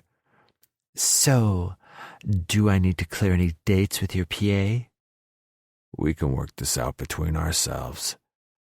Have I just agreed to see her again? Did I ever doubt I would? A couple of times? What if I want more? Fucking kill me now. Every night is good for me. It's a bad idea. I know it, but it's just too damn tempting to pass up. You're offering me a week of no-strings-attached sex? Only if you're offering me the same. Only for a week. That'll be plenty long enough to get her fully out of my system. One night was supposed to be enough. I need to get this back on track, on my terms. Let her know I won't change my life for 1 week with her. I'm not exclusive. Not anymore. Been there. Still got the scars. I wouldn't expect you to be. She still has a small smile on her face, but there's a faint touch of ice in her voice, as though my comment rankled. I'm not looking for a relationship. Just closure. It's like she sucker punches me. Closure. What else did I expect her to say? What the fuck else is there to say? That's all I want as well. I guess a part of me wanted to hear her say it. I want more. Don't know why. It won't change anything. But how would I respond? I don't know. I can't deal with this. Move on. Okay, you want to shake on it? Sure. She offers her hand, and there's no trace of ice in her voice anymore. Same time tonight? I'm not used to women calling the shots. Even when Jazz and I were together, it was always me who made all the decisions. But since I can't find any fault in her suggestion, I shrug. Sounds good. I stroll from the room, aware she's watching me, and when I'm back in her bedroom, I lean against the wall and close my eyes. What the hell am I doing? Chapter 6. Ty. It's late afternoon when Zach turns up at the Hammer. Although I haven't finished work, I shut down the laptop as he prowls the length of my office, looking as though he wants to smash his fist through the walls. While we've trashed plenty of rooms in the past, I draw the line when it comes to my club. Trouble? He stops pacing, grabs a chair, and straddles it. This dating shit's hard work. I smirk. Can't help myself. You're not dating, man. You're pussy whipped and you love it. Fuck you. He gives me the finger. Say that again and I'll break your neck. I don't need to say it. You're getting married, for Christ's sakes. In a fucking cathedral. It's not a cathedral. He grinds the words between his teeth. And that's not the problem. Are you going to tell me the problem, or do you just want to go out and get wasted? Except I'm not that invested in going out tonight and getting slammed. Not when Jazz is waiting for me. She's not been back in my life for a day, and already I'd rather be with her than one of my brothers. It's because she's here for only a week. It'd be different if there wasn't an end date on this crazy sex-only deal we made. I need to get some more condoms. It's about tomorrow night. Zach digs his fingers through his hair, frustration clear on his face, and I force myself to concentrate. Brothers first, last, and always. 10 years ago, I forgot that rule, and look where it got me. Grace convinced herself I'm running guns or some shit. That gets my full attention. Why would she think that? I told her we were doing a protection run for Hawk, and she freaked. I had to explain we're helping out his cousin. I guess I told her more than I intended. I don't answer right away. Before Zach met Grace, it would never have occurred to him to tell a chick about anything he did for another brother. But Grace isn't some random chick, and that's the answer.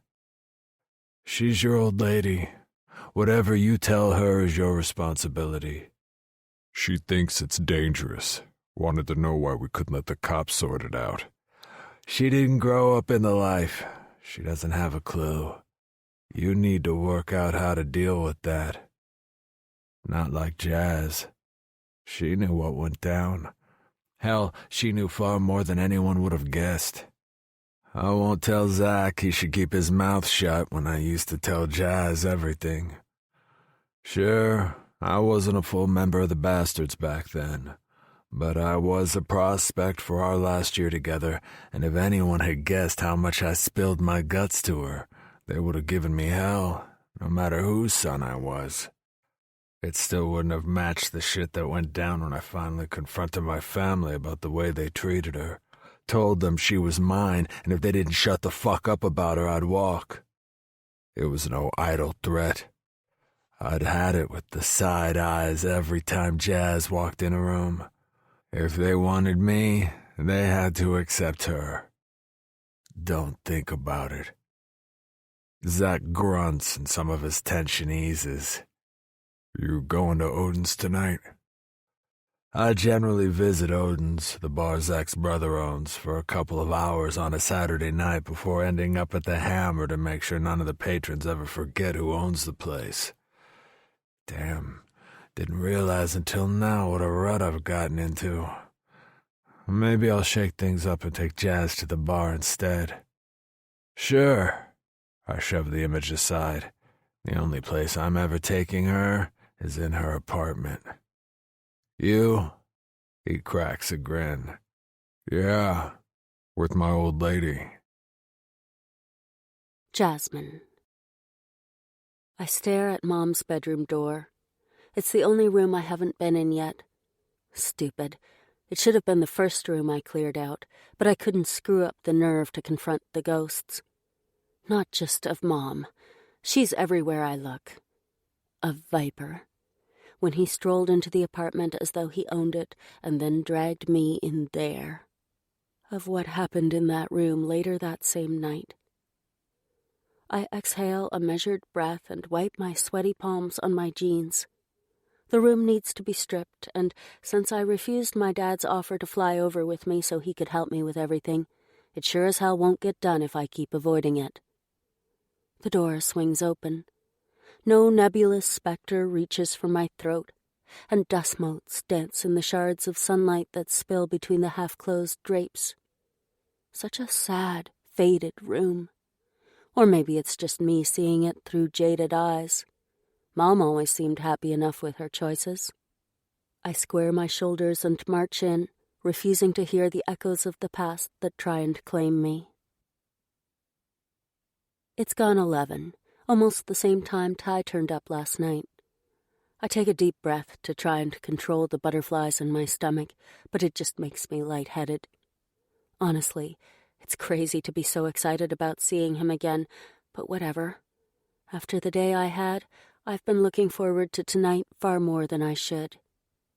After hours gutting Mom's room and hauling another dozen boxes that I need to sort through into the living room, I popped out and got some essentials. Mainly beer, although Ty seemed to enjoy the Chianti we had yesterday. Another essential I bought today was a sexy satin and lace baby doll in mistletoe green. A crazy extravagance, but I love the feel of it next to my skin, and I can't wait to see his face when I drop my boring ankle-length bathrobe. I've never bought myself expensive lingerie before, but I could definitely get used to it. With anyone other than Ty? My mood deflates, and I pour myself a second glass of wine. I'm not going to think about the end of the week, or the fact that after Friday I'll never see him again.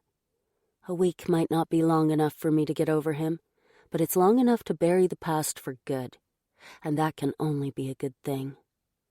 Even after just one night together, the anger in him has faded. All I want is for us to say goodbye as friends this time around. If I keep telling myself that, I might even start to believe it. I wake with a start, the pain in my neck making it impossible to move for a few seconds. It's dark, and I blink, frowning as I try and figure out why I'm curled up on the couch. Alone. I squint at my cell. 3 a.m. Obviously, he decided to stand me up. It's stupid to be hurt, but I am, and I grip my cell until my fingers ache. But it doesn't ease the disappointment that he isn't here, and I can't even call him as I don't have his number. Right, and he doesn't have mine, so if an emergency came up, there's no way he could have contacted me. It's perfectly reasonable and makes complete sense, and I don't damn well believe it. He just didn't like the way I took the initiative this morning. I always used to defer to him, and he always loved being in charge. If this is his way of asserting his fucking male privilege, then he can shove it. I suck in a deep breath. Calm the hell down. The only question is if he turns up here again, am I going to let him in or tell him to fuck off? Even though I already know the answer, I pretend to think about the pros and cons. But who am I trying to impress? I'll let him in, and I won't let him know he managed to upset me. For God's sake, it's pathetic he still has the power to upset me, so I sure as hell won't announce that fact. We're not dating, and if he's spending the night with another woman, then it's only what he virtually told me he'd do. I can handle it, and when we see each other again, I certainly won't ask him what he was doing tonight. If we see each other again. A distant banging thumps through my head, and I force open one eye and check the time. It's almost 7, which means I've overslept, but the banging continues, which means it's not part of my fractured dreams. I stumble out of my bedroom and pull on my robe. There's only one person I can think would be at the door at this time in the morning, and I've no idea how I'm supposed to greet him. With a smile or a smack around the head? I groan and rest my forehead against the front door as I try and wake up and sort out my thoughts. Stay cool, calm, and collected. Another essential I bought yesterday was an embarrassingly large supply of condoms, and I might as well get my money's worth. Any other time that'd make me grin, but I have the horrible vision of Ty screwing another woman last night, and no matter how adult I intend to be about the situation, the image turns my stomach. Yes, I agreed to his terms, even though I didn't like it. But the truth is, I never thought he'd actually do it, not when we had less than a week together. Before I unhook the security chain, I peek through the spy hole just to be on the safe side. He has his back to me as though he's on the point of leaving, so I tighten the belt of my bathrobe and open the door. He turns, and anything I might have said locks in my throat as I stare at the takeaway breakfast in his hands. Morning. He gives me a grin as though this is completely normal, and I shuffle back so he can come inside. Hot chocolate and a bacon and egg roll. He hands me the cup and paper bag, and there's a burning sensation in my chest that threatens to overwhelm me. I clear my throat and kick the door shut. Thanks. My voice is croaky, but he doesn't seem to notice as he strolls into the living room and makes himself at home on the couch. And because I can't think of anything else to say right then, I take a quick sip of the hot chocolate. The sugar hits me, and I can't help the wince, but I swallow and manage a game smile. What's the matter? He pauses with his roll halfway to his mouth. Not enough sugar? No, it's great. I take another mouthful and manage not to gag. It's been years since I gave up sugar, but there's no way I'm telling him that when he's remembered, after so long, what a sweet tooth I used to have. Unexpected, I add as I sit next to him and open up the bag. Yeah, well. He shrugs and looks a little uncomfortable. Thought this'd get me through the door. I couldn't get away last night. I place the cup on the floor. It doesn't sound as though he was with another woman after all. Everything okay? My voice is deliberately casual, and I bite into my roll. I didn't realize how hungry I was. Just some trouble at the club. Could have sorted it out, but some fucking dickhead called the cops. I nod, my mouth full of egg, but I don't really get it. Not the trouble at the clubhouse. That's too easy to believe. It's the calling of the cops. None of the bastards would do that. At least, not from what I remember. They won't make that mistake again. I bet they won't. Maybe he's talking about a clueless hang-around. I don't want to know the fallout from that, but blood and broken bones were probably involved. No one screws me over at work. I'm not sure what he means by that, since we were talking about the MC, but it makes me wonder. Does he still work for his dad? I guess so. The stripper business Jet owned was always profitable. And while I have many issues with the whole idea of exploiting women for the benefit of sleazy shitheads, now's hardly the time or place to list them. Right now, I just want to find out everything I can about Ty's life. as though filling in the missing pieces will somehow make it easier to move on. How's it going? At work, I mean. It's okay. Makes a profit. I'm not sure what I wanted him to say. Maybe deep down, all I wanted to hear was that he'd broken away from Jet's fleshpot empire. Like that'd ever happen. Jet never made any secret of the fact he expected Ty to take over his business when he retired, and Ty always seemed keen. We'll always be okay, he told me on more than one occasion, and the one time I tried to tell him how uncomfortable it all made me, he thought someone had made a mean comment about my mom and threatened to knock their brains out. I don't want to talk about the bastards. Don't want to talk about the Brotherhood at all. I take another bite of my breakfast and pretend not to notice the quick sideways glance he gives me, as though he expected more questions. After a few moments, he breaks the silence. Need your number, babe. Sure.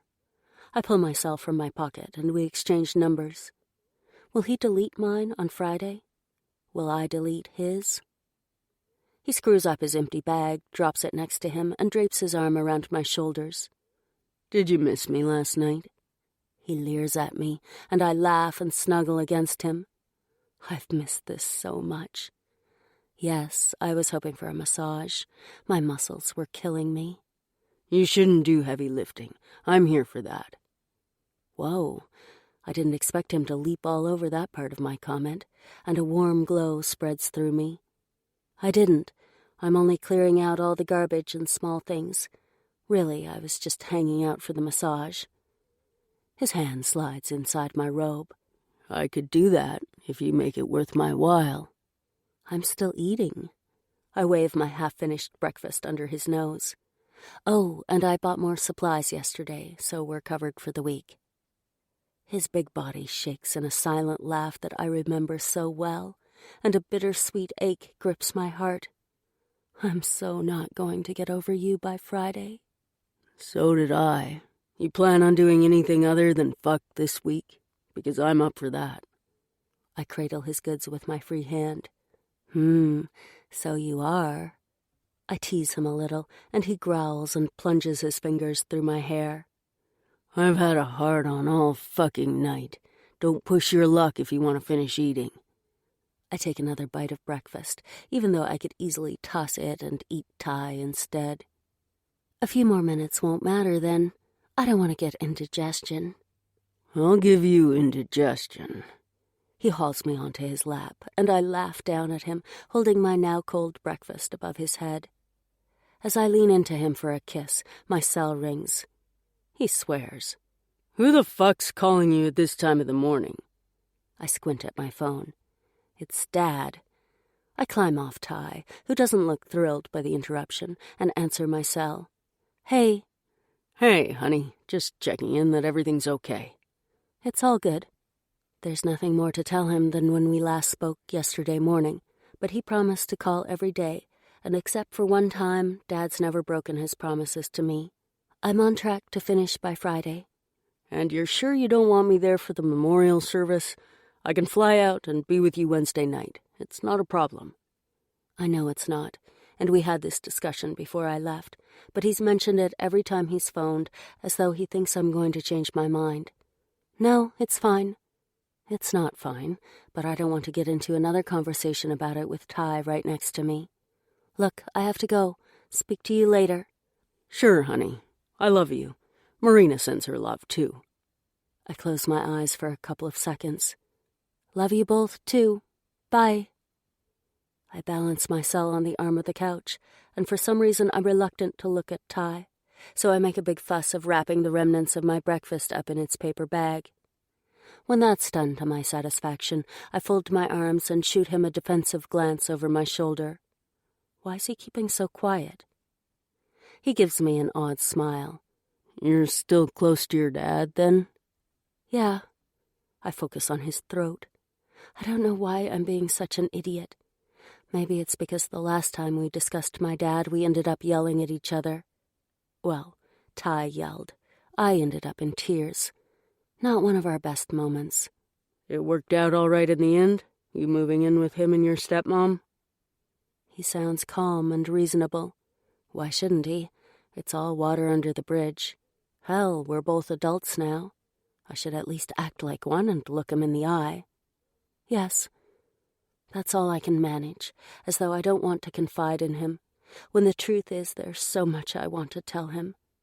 But after so long, where would I even begin?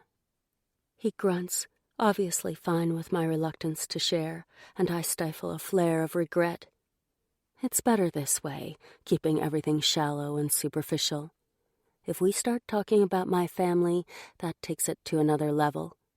And this thing between us has no levels, only sex and closure. She wasn't a bitch then? Who, Marina? The words fall out of my mouth before I can stop them, and a strange little pain squeezes deep inside my chest. Sometimes I'm not sure I would have survived if it hadn't been for Marina. No, she's lovely. They ever have any kids? I clear my throat. It's stupid to let Ty's concern affect me so much, but I can't help it. No, it's so unfair. She'd make the best mom. Not many women would have opened their arms to a traumatized stepdaughter the way she did to me, or taken the time to find out why she was in such a mess, or ensure she received therapy. She even kept her word and never told Dad what Viper did to me. Ty scowls, but it's not directed at me, and a shiver skates along my spine. Please don't go there.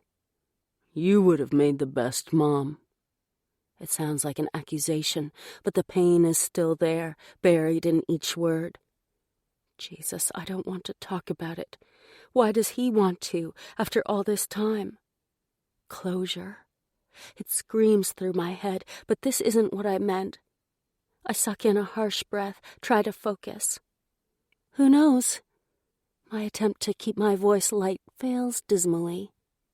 Silence beats between us in tandem with my heart. I should have known we'd discuss this, but I didn't think he'd care after all this time, and I sure as hell had no intention of reminding him. You would. His voice is flat, as if that's not up for debate. You ever think about what might have happened with us if we hadn't lost the baby? Chapter 7. Ty. Jazz doesn't answer right away, but she grips her fingers together on her lap, and I have the crazy urge to pull her into my arms and tell her everything's going to be all right. Like I tried to that night, after she called me while I was working at Viper's junkyard, so hysterical I could hardly understand what she was saying. I had to break down the front door to find her in her mom's bedroom on the floor. I don't know. Her voice is soft, and she looks at me with those beautiful brown eyes that, despite pretending otherwise, have haunted my night since the day she left. It wasn't just losing the baby. It was everything. Nothing we couldn't have sorted out. Fuck, I had sorted it out. I just hadn't told her so before everything went to hell. I don't even know why I dragged up the past. It won't change anything. Except there's something about that night. Something about Jazz that's always ground into my chest like a rusty spike, and I don't mean because of the obvious. Something staring me in the face that I should have seen, but could never grasp. We were too young. My voice is gruff. Why did I start this? I don't want to remember how completely helpless I was that night. How nothing I did or said made any difference because it was already too late before I got there. I'd always looked out for her, protected her, and when she needed me most, I couldn't do a damn thing. Maybe. There's a wistful note in her voice that tears me up inside. I expected her to agree. But it didn't really have anything to do with our ages, did it? Up until 2 days ago, I'd convinced myself that Jazz threw everything back in my face and left because she was too young and had never wanted what I offered. 2 fucking days. That's all it's taken to challenge the ironclad convictions that have shaped my life for the last 10 years. Except I know I'm lying to myself. Deep down, another truth's always lurked, and only now, when she's sitting so close to me, can I face it. She always tried to hide it from me, but it was my family's opposition she couldn't cope with. When she found out she was pregnant, she made me swear not to tell anyone, not until she was ready. She lost the baby before she was ready, and I kept my word. Never even told Zach. A week later, she was on a plane to Florida. I thread my fingers through hers and tug her hand from her lap. She gives me a half smile, her eyes big and sad, and I can't take it. You're not 17 anymore. I don't even know why I say that, or what it's supposed to mean, but she doesn't call me out on it, almost as if she understands something I don't. I kiss her knuckles and the tension seeps from her. After that bloodied night, she never let me touch her again. It was like she thought I expected sex when all I wanted was to hold her tight and try to make things right again. But she wouldn't even talk to me and didn't tell me her plan to go live with her dad until the day before her flight. I'm not proud of the way I handled that news, but what the fuck did she expect? I was only 19, and my whole damn world was falling apart.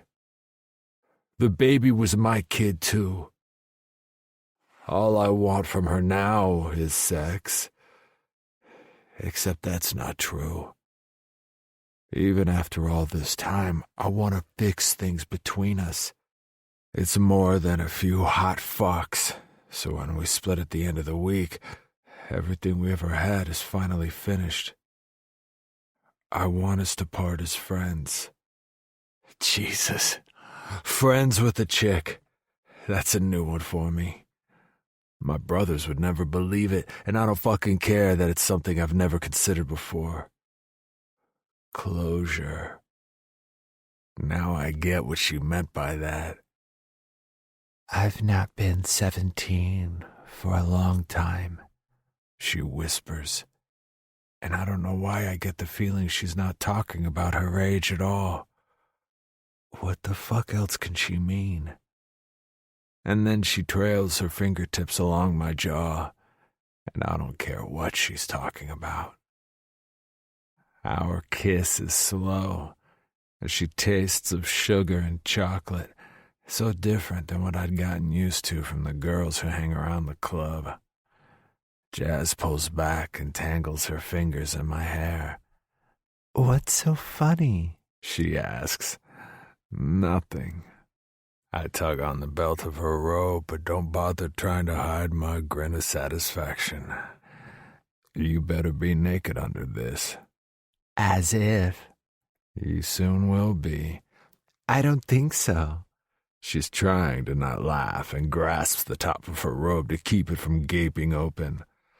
I'm not getting naked while you're sitting there in your full MC regalia. If any other chick said regalia to me, it'd be intended as a compliment. I don't get that vibe from Jazz, which is weird, since she's the only girl who'd ever dare say anything like that. MC regalia? I loom over her, and she sinks back against the couch, an irresistible smile of challenge on her face. What's that supposed to mean? You love my colors. Yeah. She rolls her eyes, mocking me without remorse, and I'm kind of stunned. I'm not an impressionable little girl anymore, Ty. Please take off your clothes, as an apology for not turning up last night. For a second, I'm tempted to call her out on it. Sure, she was only 14 when we started dating, and maybe she was impressionable. Hell, she thought the sun shone out of my ass, and I loved every second of it.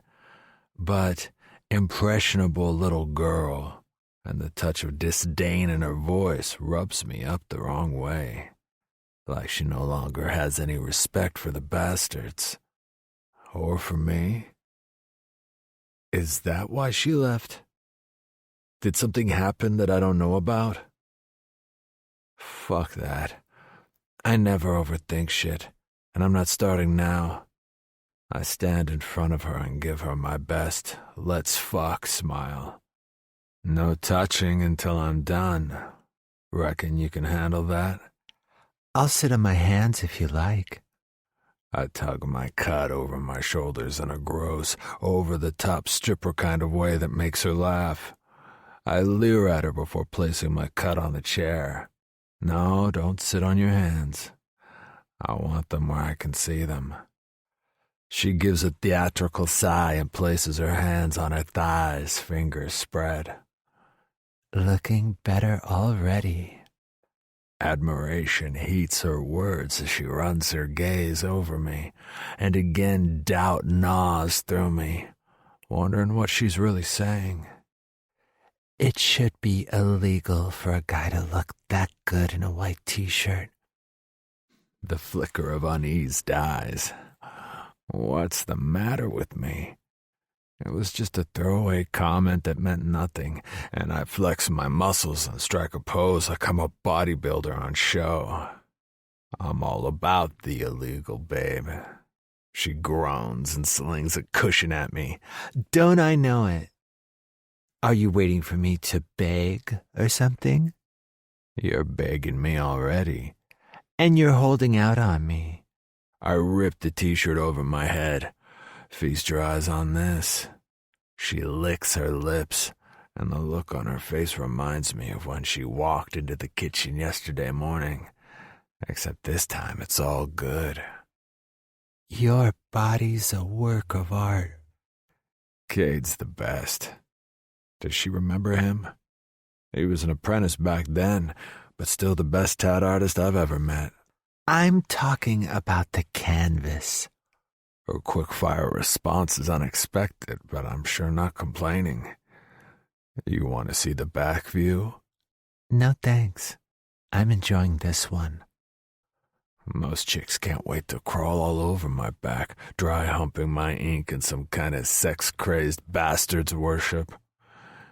Jazz has never been most chicks, but I guess I expected her to admire my back tats, and she took off before Kate finished it.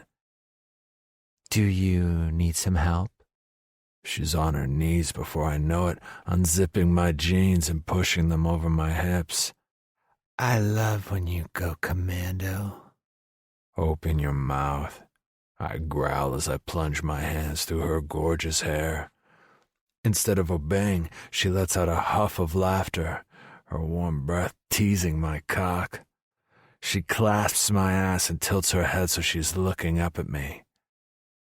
Okay.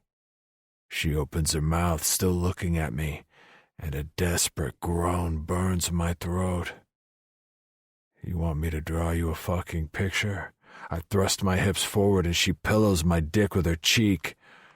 It's not funny, but I give a choked laugh anyway. You're pushing your luck here, babe. If you want me to stop, just let me know. Her fingers play with my ass and thighs, and her face cradles my junk. Can't make any promises, though. This is crazy. When chicks go down on me, they don't give me sass. They fill their mouths with my dick, and that's the way I've always liked it. And this is the best damn non-head I've gotten in my life. That's fucking insane as well. And there's no reason why she should look so hot and sexy in that plain bathrobe that hides everything. But this is Jazz, and none of the usual rules ever applied with her. She doesn't wait for my response, not that I'm capable of giving her one that makes sense. Instead, she brushes hot little kisses over my groin, her face pushing my dick out of her way, and I couldn't answer her now if my life depended on it. Her wet tongue licks along my length, and my fingers tighten in her hair. It'd be so easy to fuck her sweet, sassy mouth. My eyes screw shut, but that's no good. I want to watch her, because, goddamn, seeing her fooling around is better than anything I've had for years. She cups my balls and twirls her fingers behind my sack, and I let out a tortured groan. Her lips and tongue drive me crazy, but not once does she come close to sucking me inside her tempting mouth. I'll blow my load if she keeps this up. I grip my teeth and haul her to her feet, and the knowing smile on her face tips me right over the edge. Get this fucking thing off. I grab her belt and pull at the robe. All I can think about is bending her over the couch and screwing her until she can't walk straight. She rolls her shoulders, and the robe drops to the floor. She's not naked, but the sexy green top and thong more than make up for it. You like? She plants her hands on her hips and gives a little wiggle. My gaze fastens on the way her nipples poke against the lace, begging to be sucked. Yeah. My voice is hoarse. You should wear this all the time. I grasp her wrist and turn her around. Christ, my mouth dries. The lace hugs her waist and shapes the small of her back, giving me a perfect view of her naked ass. I trace the narrow band of the thong that dips between her butt cheeks, and she shivers and looks over her shoulder at me. Maybe I will. The image of her wearing this for some other guy blazes through me, and I don't fucking like it. I twist the length of her hair around my fist and graze my jaw against her face. A crazy demand thumps inside my head. I'm the only one who gets to see you like this. Until Friday. 5 more nights. Then it won't matter, and I won't care. But right now, that doesn't cool the possessive rage scorching my reason. I nibble kisses along her jaw and throat, tasting her flesh, and her breathy sighs are all I can hear. She melts into me, her skin warm and soft against my burning cock, and I suck hard, marking her. Mine. God, Ty. Her voice is slurred. Really? It's a question, but she doesn't expect an answer. So what if I haven't given hickeys for years? Never wanted to after she left. I lift her hair higher, exposing the back of her neck, and trail more kisses down her nape and across her shoulders. She shivers and moans, wriggling her ass, and digs her nails into my thighs. I wrap my other arm around her and glide my hand over her hip and waist. Her warm curves blow my mind, but the silken lace take it to a whole new level. I cup her tit, loving the way she feels my palm, and my thumb plays with her erect nipple. Her head falls back against my shoulder, and her gaze locks with mine. Her eyes are dark with lust, but I want more.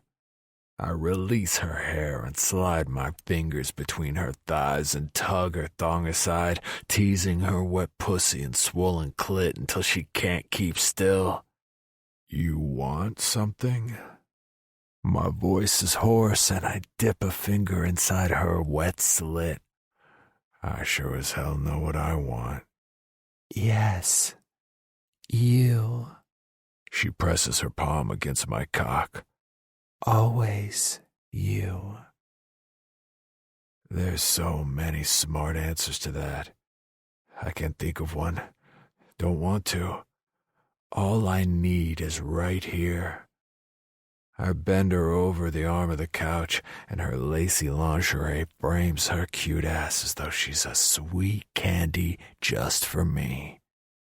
I want to sink into her tight little pussy and bang her until she screams my name. For Christ's sake, I don't need her to scream anything, but still the image burns into my mind, shredding my control. Somehow, I drag on protection, not screwing up again, grasp her hips, and thrust inside. Her fingers clutch a cushion, and her hair is a tangled mess spread over her face and down her back.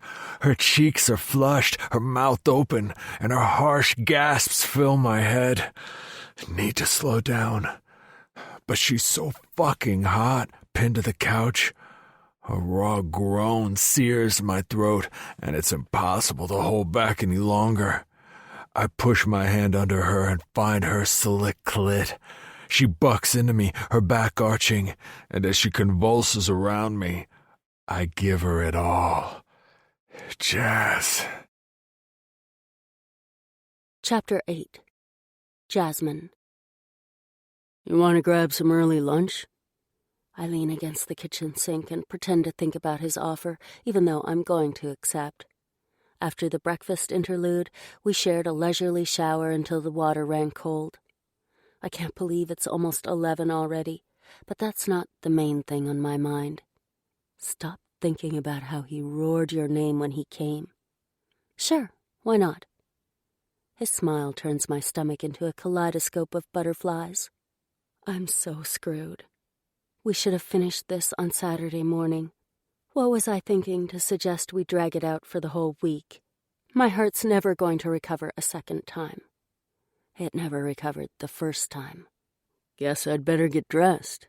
He saunters out of the kitchen wearing only his jeans, and for the first time I get a good look at his back. I let out a measured breath. The bastard's colors are engraved in my psyche, and while I despise everything they stand for, there's no denying how good the ink looks on Ty. His MC is his family, stronger than any blood ties. I've always known it. It doesn't stop the ache deep in my chest, though. Enough. I don't need to agonize over any of it the way I used to when we were together. This is just one nostalgic week where I can finally lay all the ghosts to rest. Most of them, anyway. The ones that count. Ty's the only one that matters, and Viper's dead. I guess that's justice of a kind. More than I could have ever expected. I'll take it. A strange sense of peace flutters through me, gone in an instant, but it's enough. Yeah, it's enough. We leave the building, and I take a deep breath. The air isn't exactly fresh out here, but it's better than the dirty stairwell we just left. Where are we going? I glance up at Ty as he strolls by my side, looking as though he owns the world. He used to own my world, once upon a time. If there's nowhere local, I'll take you for a ride. He grins at me and comes to a halt by a gleaming Harley. God, that's tempting. I used to love riding with him, but his bike back then was nothing like this beauty. It's a bad idea. It'll bring back way too many bittersweet memories. I'm not really dressed for it. I could always run back inside and change into my jeans. Got a better idea? I'm surprised he doesn't try and persuade me, but that's nothing to the shock when he casually threads his fingers through mine and tugs me close. Anyone could see us. Of course, the chances of anyone who Ty knows seeing us isn't high, but even so, it's a huge thing. A bastard doesn't go around holding hands with a piece of ass in public. Not like before, when we dated, when I was someone who mattered. We held hands all the time, and none of his friends saw anything strange about it. I glowed with pride that Ty Jensen was with me, and girls who'd snubbed me in the past because of my mom's associations now envied me for mine. What does he really think of me now? Stop analyzing, Jazz. Just enjoy it. I found a diner a couple of blocks from here the other day.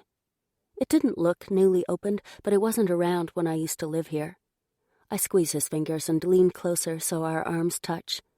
Mama Coco's. An odd expression flickers over his face, gone so fast I half wonder if I imagined it. Okay, why not?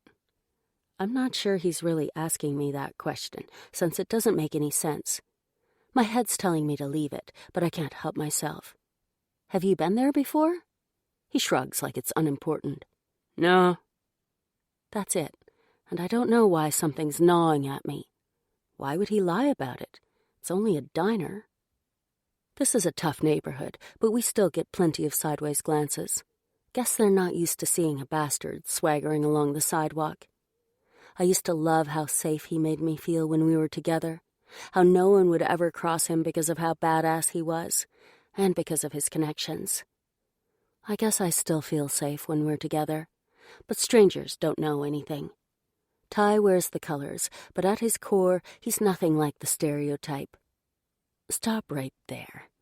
He's a brother, and the club will always have his loyalty. It doesn't take long to reach the diner, and I toss him a grin at the pained expression on his face as he peers through the window. You might want to reel in the testosterone before we go inside. In your dreams, he growls.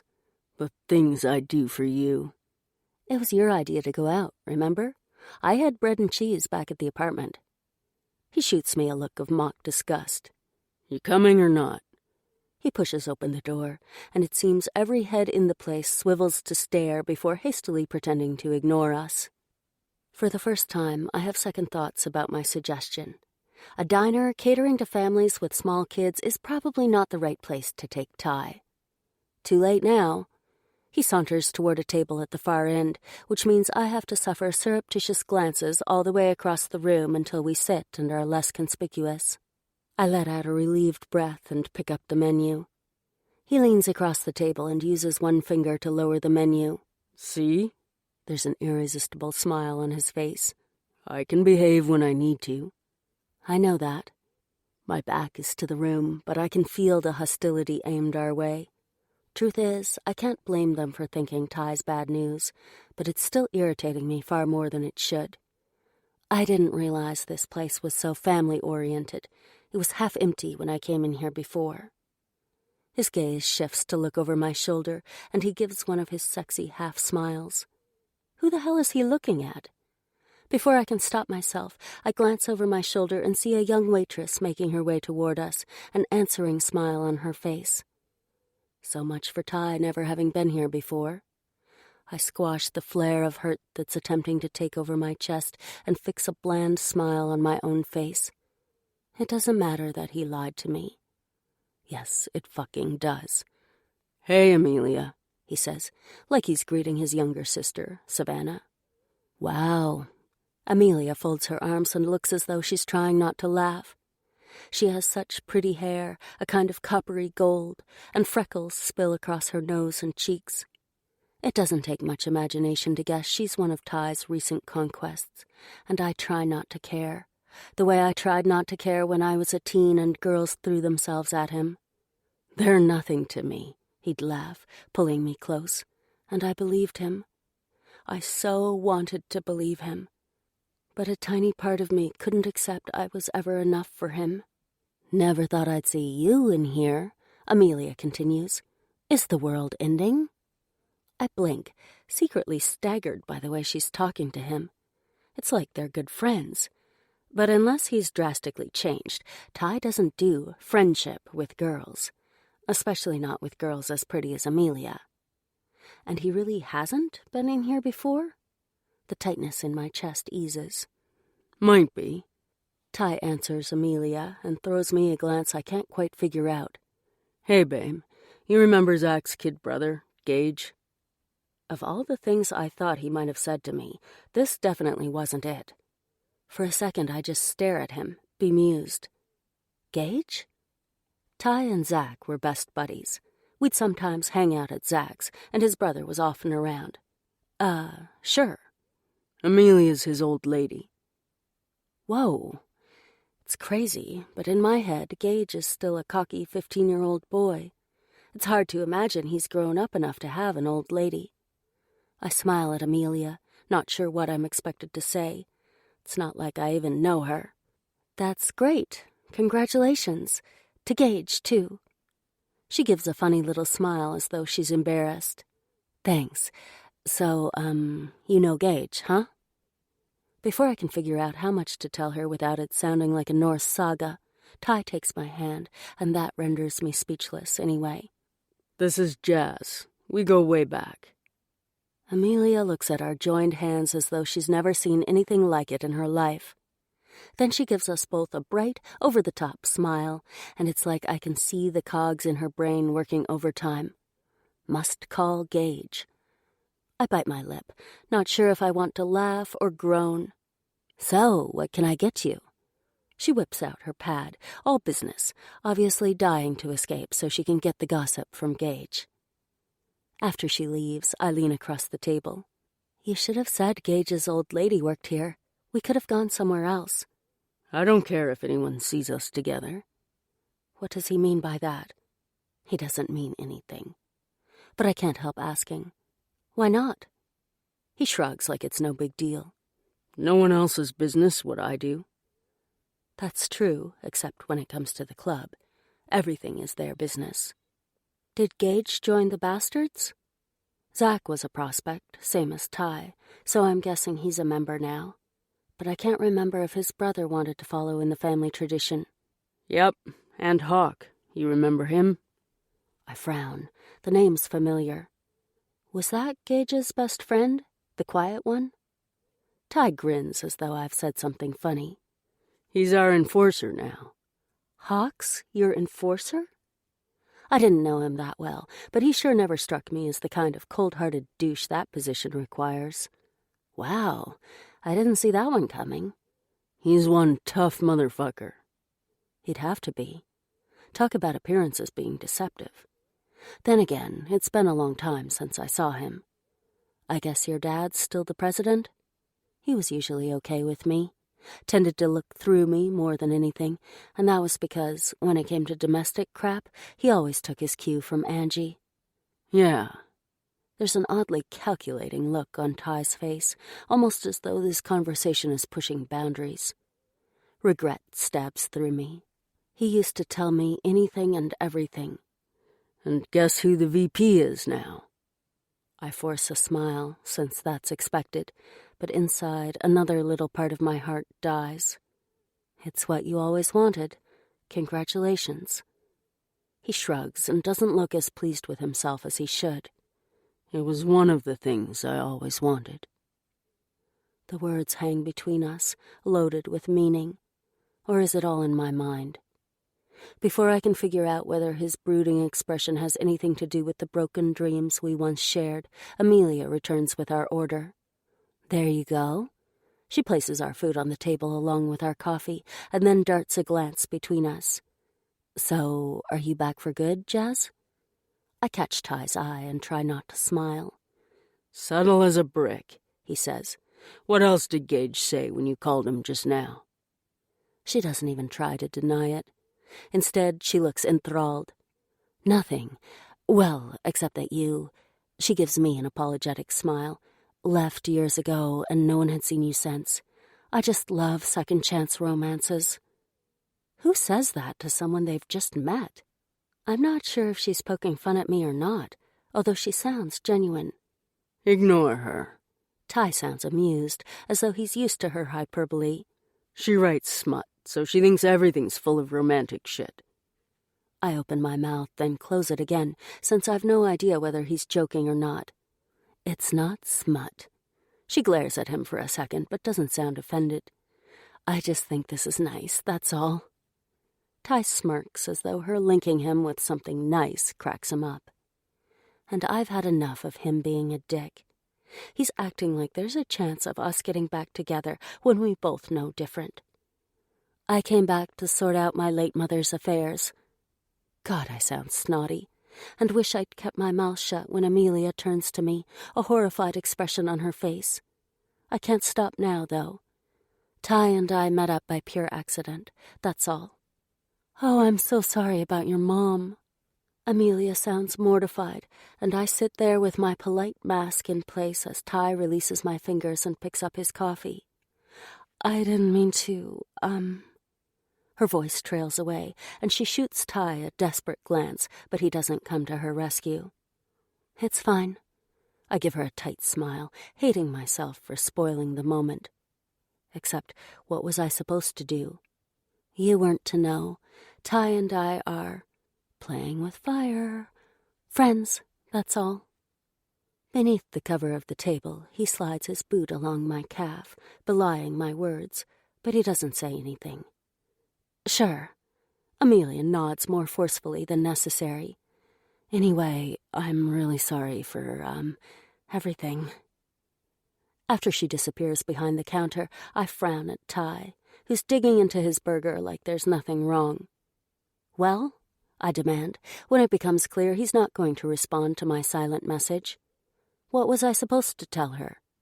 He shrugs, unconcerned. Whatever, babe. What the hell does that mean? Would you rather let her think we were seeing each other? Jazz, I don't give a fuck what she thinks. I seethe for a few seconds, not entirely sure why I'm getting so worked up. You don't care if it gets back to your family? To your mom? Who the hell's going to tell my family?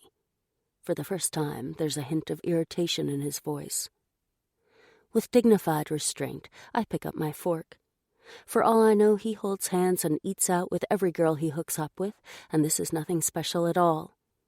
I know what this is. My head does, at least. It's my heart that's having a hard time reconciling it all. If I didn't still care so much, I wouldn't have minded what Amelia thought was going on between us. Ty wasn't being a jerk. I was being oversensitive. I shove a forkful of omelet into my mouth, but even when I was a timid mouse, I never liked humble pie, and it's hard swallowing something that tastes like ashes. I take a sip of coffee and glance at him. It's crazy to spoil the few days we have together because of a couple of wounded feelings. Amelia seems nice. I use the word deliberately and give him a faint smile when he looks at me. She's all right. He regards me as though he's assessing whether to continue, and I take another bite of omelet, just to show him I don't care that now, unlike before, he feels the need to screen everything he says to me. Except I do care. She grew up with the wolves. My omelet sticks in my throat, and I choke.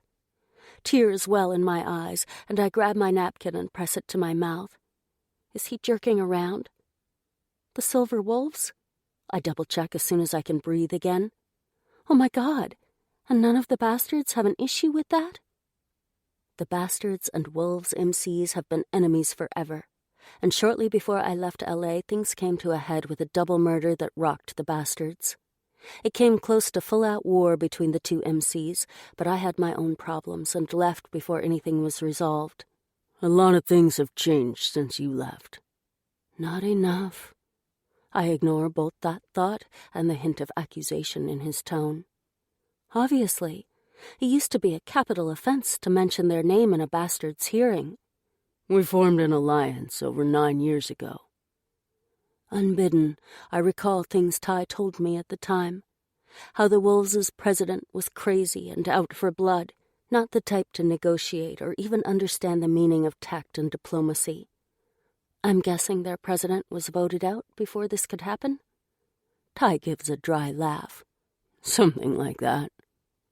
I can imagine the way the Wolves got rid of their unstable president. I don't need Ty to spell it out for me. The alliance must be working to have lasted all these years. We watch each other's backs. Of course they do. The big, macho men playing God, ruling their turf and answering to no one. I stifle a sigh and finish my coffee. I never used to think like that when I hovered on the periphery of that world. All I wanted was to be accepted as Ty's girl and welcomed by his family. I don't need validation from anyone for my existence now. I've carved out my own place in my own world. Guess it cuts down on the territorial battles. Why did I say that? I sound as though I'm condemning his lifestyle. I am condemning it. It's proved to be a lucrative partnership. I didn't expect that response. He sounds like he's talking about a business decision. On second thought, I guess he is. He finishes his burger, and I reach over and take his hand. We don't say anything, just gaze at each other like we're a couple of starstruck teenagers. Such a crazy thought. Ty was never starstruck the way I used to be. Stop looking at me like that. His fingers tighten around mine, and he pulls my hand across the table. I need to go into work this afternoon. Sure you don't have time to squeeze in a quickie? I flutter my eyelashes and pout my lips in what I hope is a seductive manner. He snorts with laughter, which isn't exactly the response I was hoping for. Not unless you want to ask Amelia if we can use the kitchen here. He leans a little closer and breathes in my ear. Or I could fuck you on this table. Give the regulars something to talk about. I think we've already given them enough to talk about just by turning up here. They should be used to it. Gage comes here all the time. Yeah, well, Gage isn't you. He grins against my ear, clearly relishing the ego stroke. You turning down my offer? Is it the best I'm likely to get today?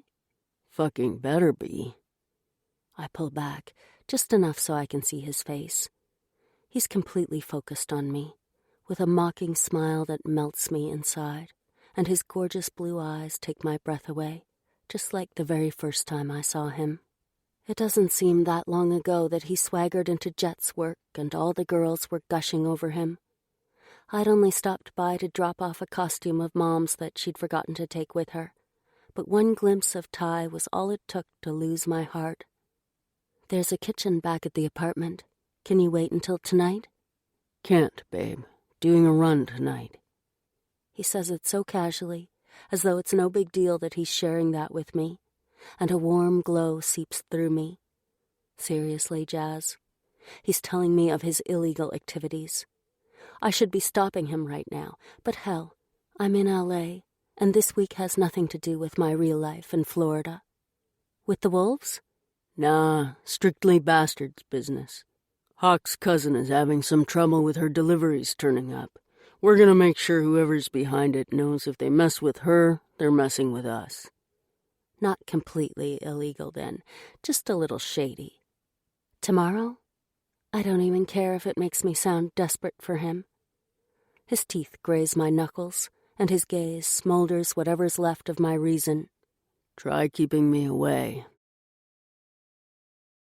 Chapter 9.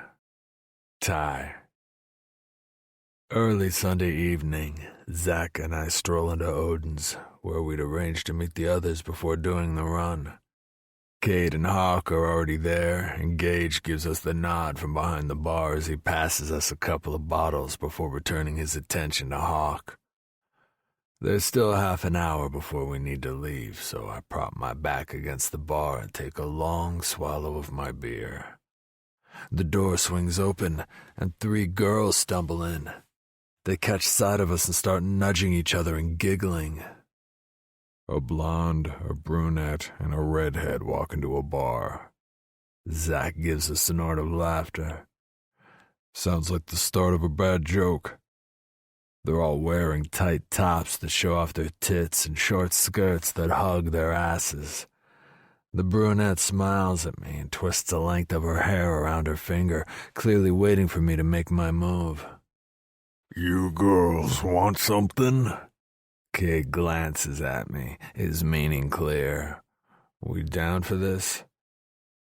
Last week I wouldn't hesitate. Hell, last week I'd already be taking the brunette up on her unspoken offer because that's my M.O. Doesn't matter whether I want the anonymous sex or not.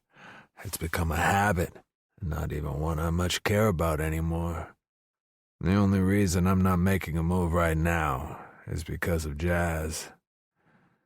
Jesus Christ. We're not dating. I told her I wouldn't be exclusive this week, and she didn't give a shit. I don't owe her anything. Why am I even thinking about it? The girls inch closer, and we spread out, giving them room to move in. The brunette squeezes herself between Zach and me, and the blonde wriggles next to Cade. He slings his arm around her shoulder, and she snuggles into him and takes a sip of his beer. Gage leaves the redhead with Hawk. "Count me out," he says, looking at me as the chick runs her finger over my leather. "I've got my own redhead waiting for me at home." Zach grins, and I give them both the finger. "My name's Lulu," the chick whispers, going up on her toes and leaning into my space. Her breath tickles my jaw, and it's annoying. What's yours? Lulu, I repeat, ignoring her question.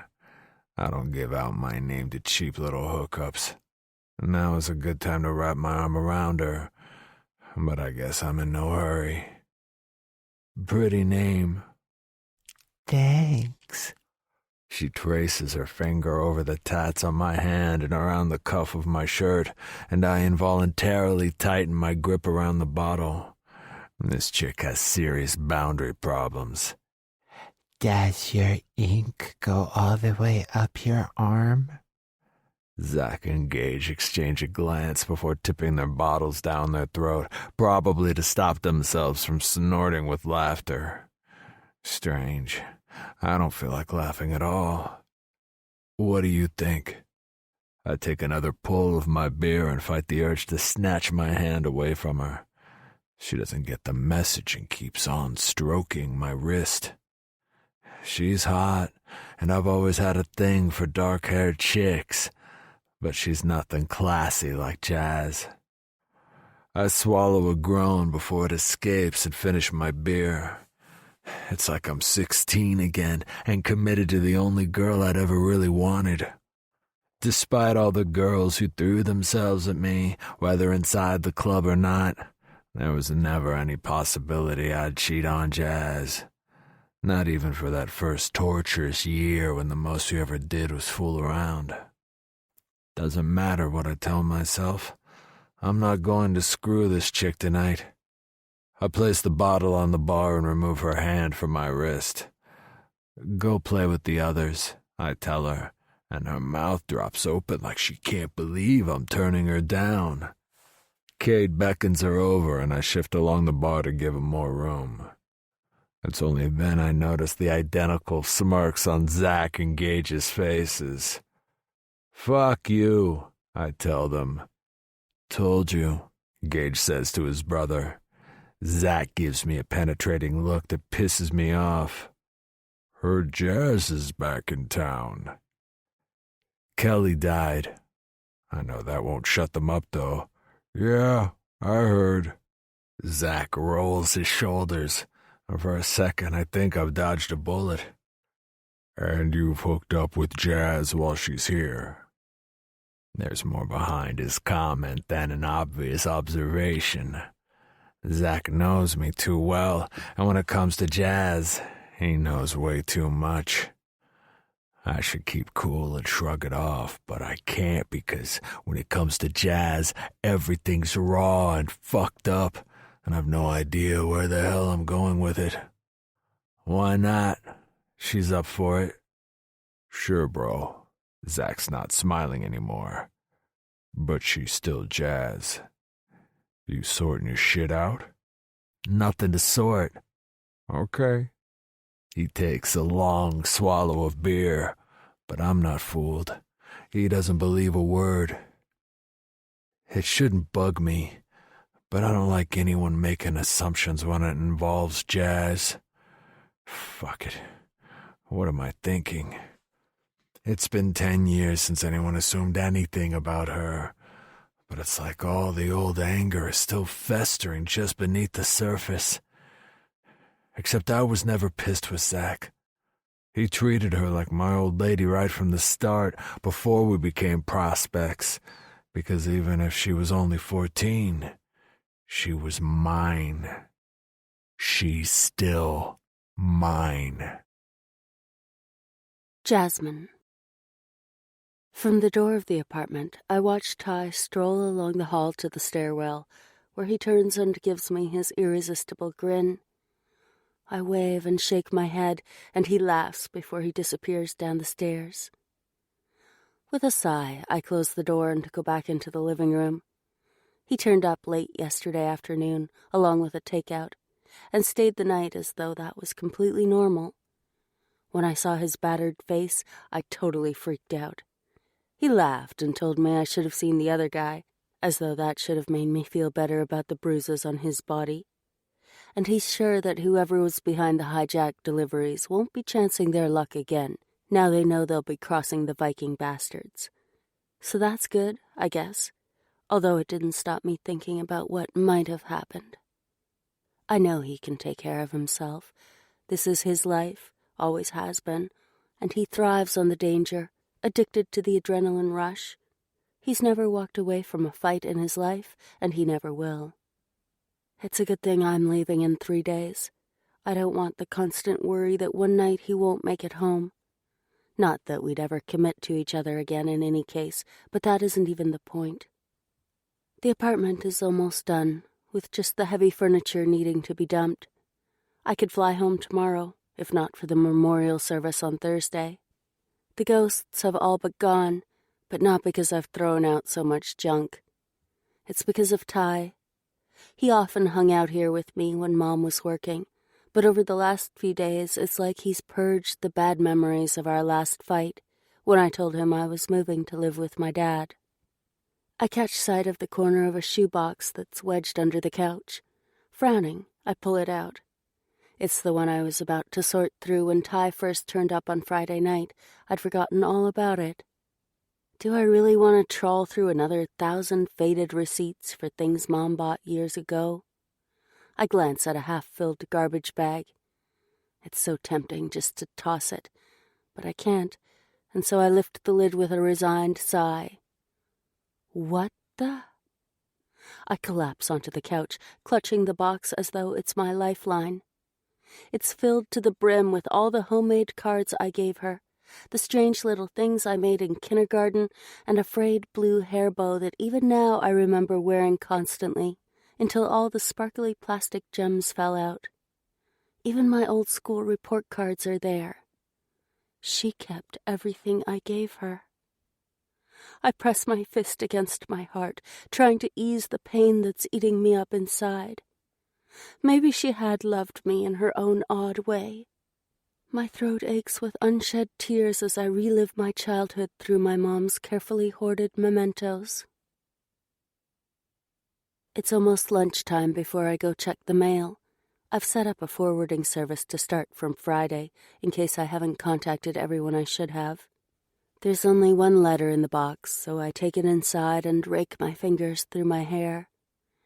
I feel like crap, which is hardly surprising after ugly crying for the last hour, but it's also unlocked a hard knot in the center of my chest. Strange, I'd gotten so used to it I hardly noticed it anymore, but now that it's gone, there's a sense of peace.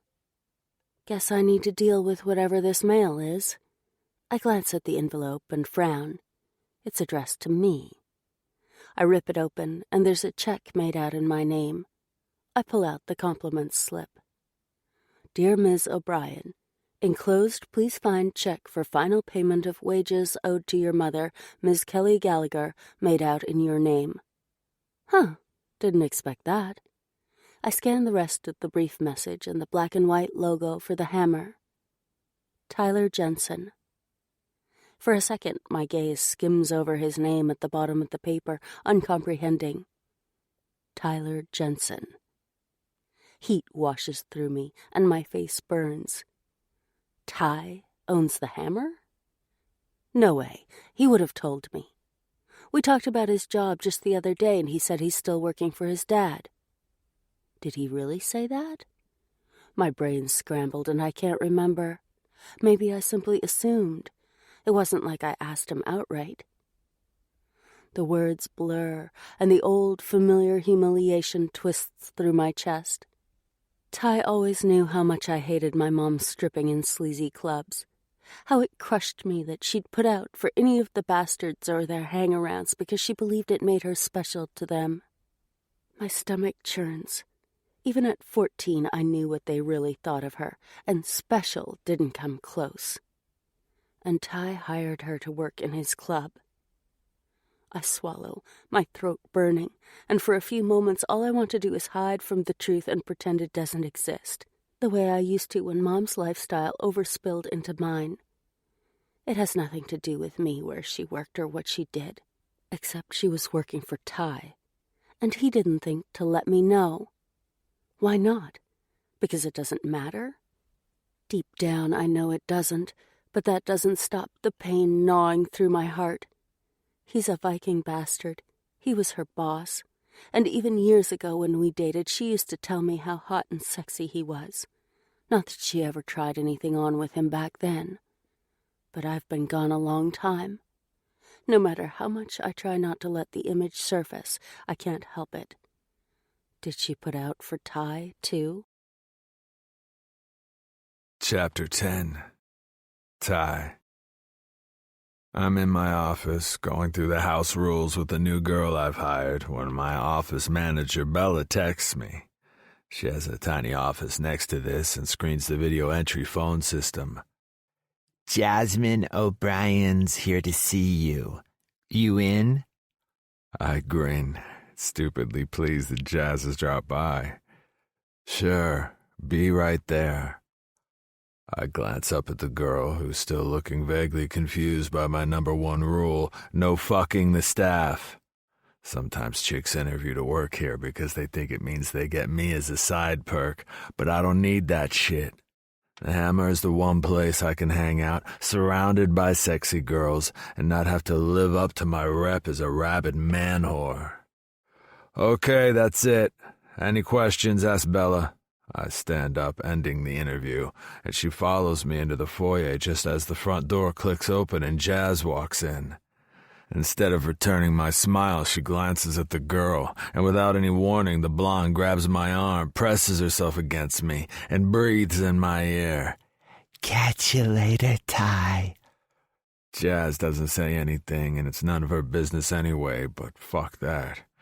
If this silly bitch can't follow one simple rule, she's going to be more trouble than she's worth. I peel her off me. Nah, you won't. You're fired. Get out of here. I ignore the shock on her face and stroll over to Jazz, who hasn't moved from the door. Hey, babe. I kiss her, aware Bella and the blonde are watching, and that's fine by me. You need something? Just a quick word.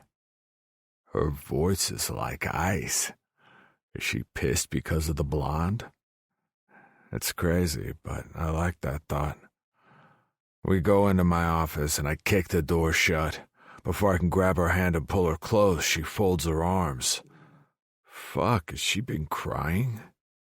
Who's messed with her? All my old protective instincts break free of their cage and roar to the surface. No one upsets my girl. You all right, Jazz? I'm fine. She gives a frosty smile and then tugs something from her purse. This arrived after you left. I frown at the slip of paper she waves in my face.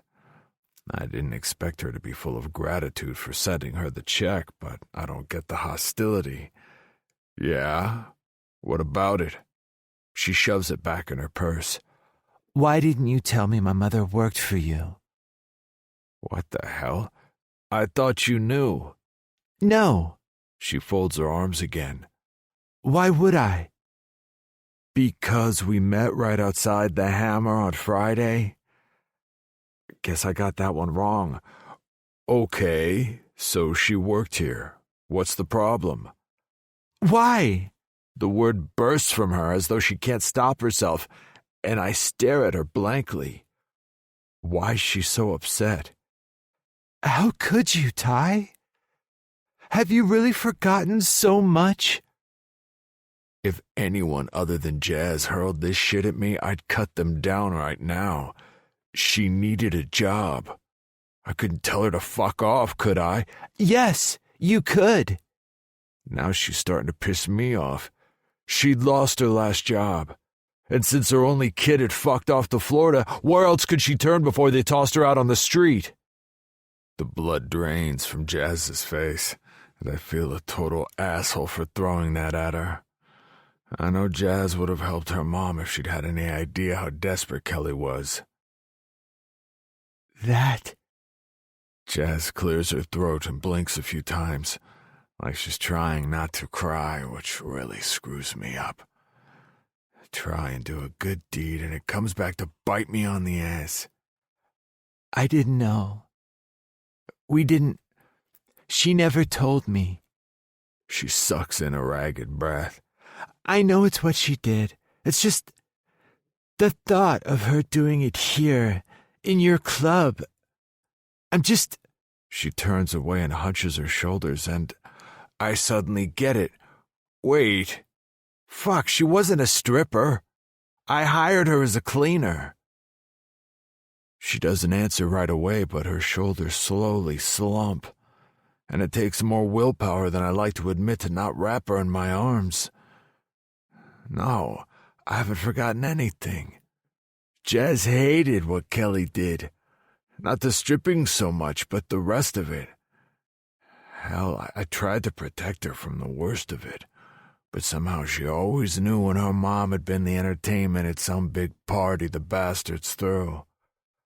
As a prospect, I always found it awkward and uncomfortable, and could never watch when Kelly was in the spotlight.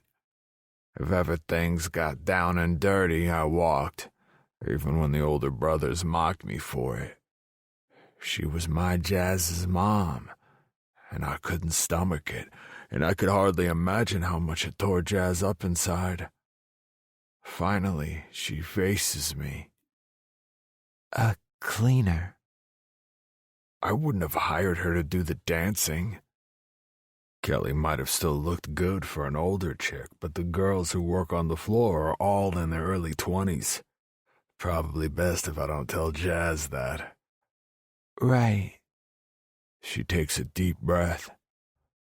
So, she wasn't doing any extracurricular activities for you either? Is she accusing me of taking advantage of her own mother? Extracurricular activities? I'm not a fucking pimp. My girls are dancers, not hookers. Oh. She doesn't sound sorry. No special perks for your VIPs?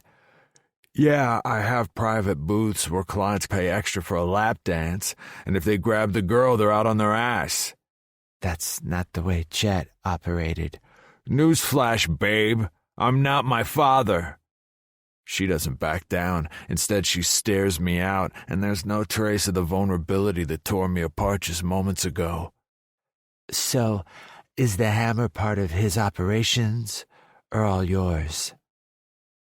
I'm not sure I like her tone, but I guess a part of me wants her to know this is all mine. Nothing to do with Chet. Got this place up and running a couple of years ago. And it's all legit? I shrug. You know how it is.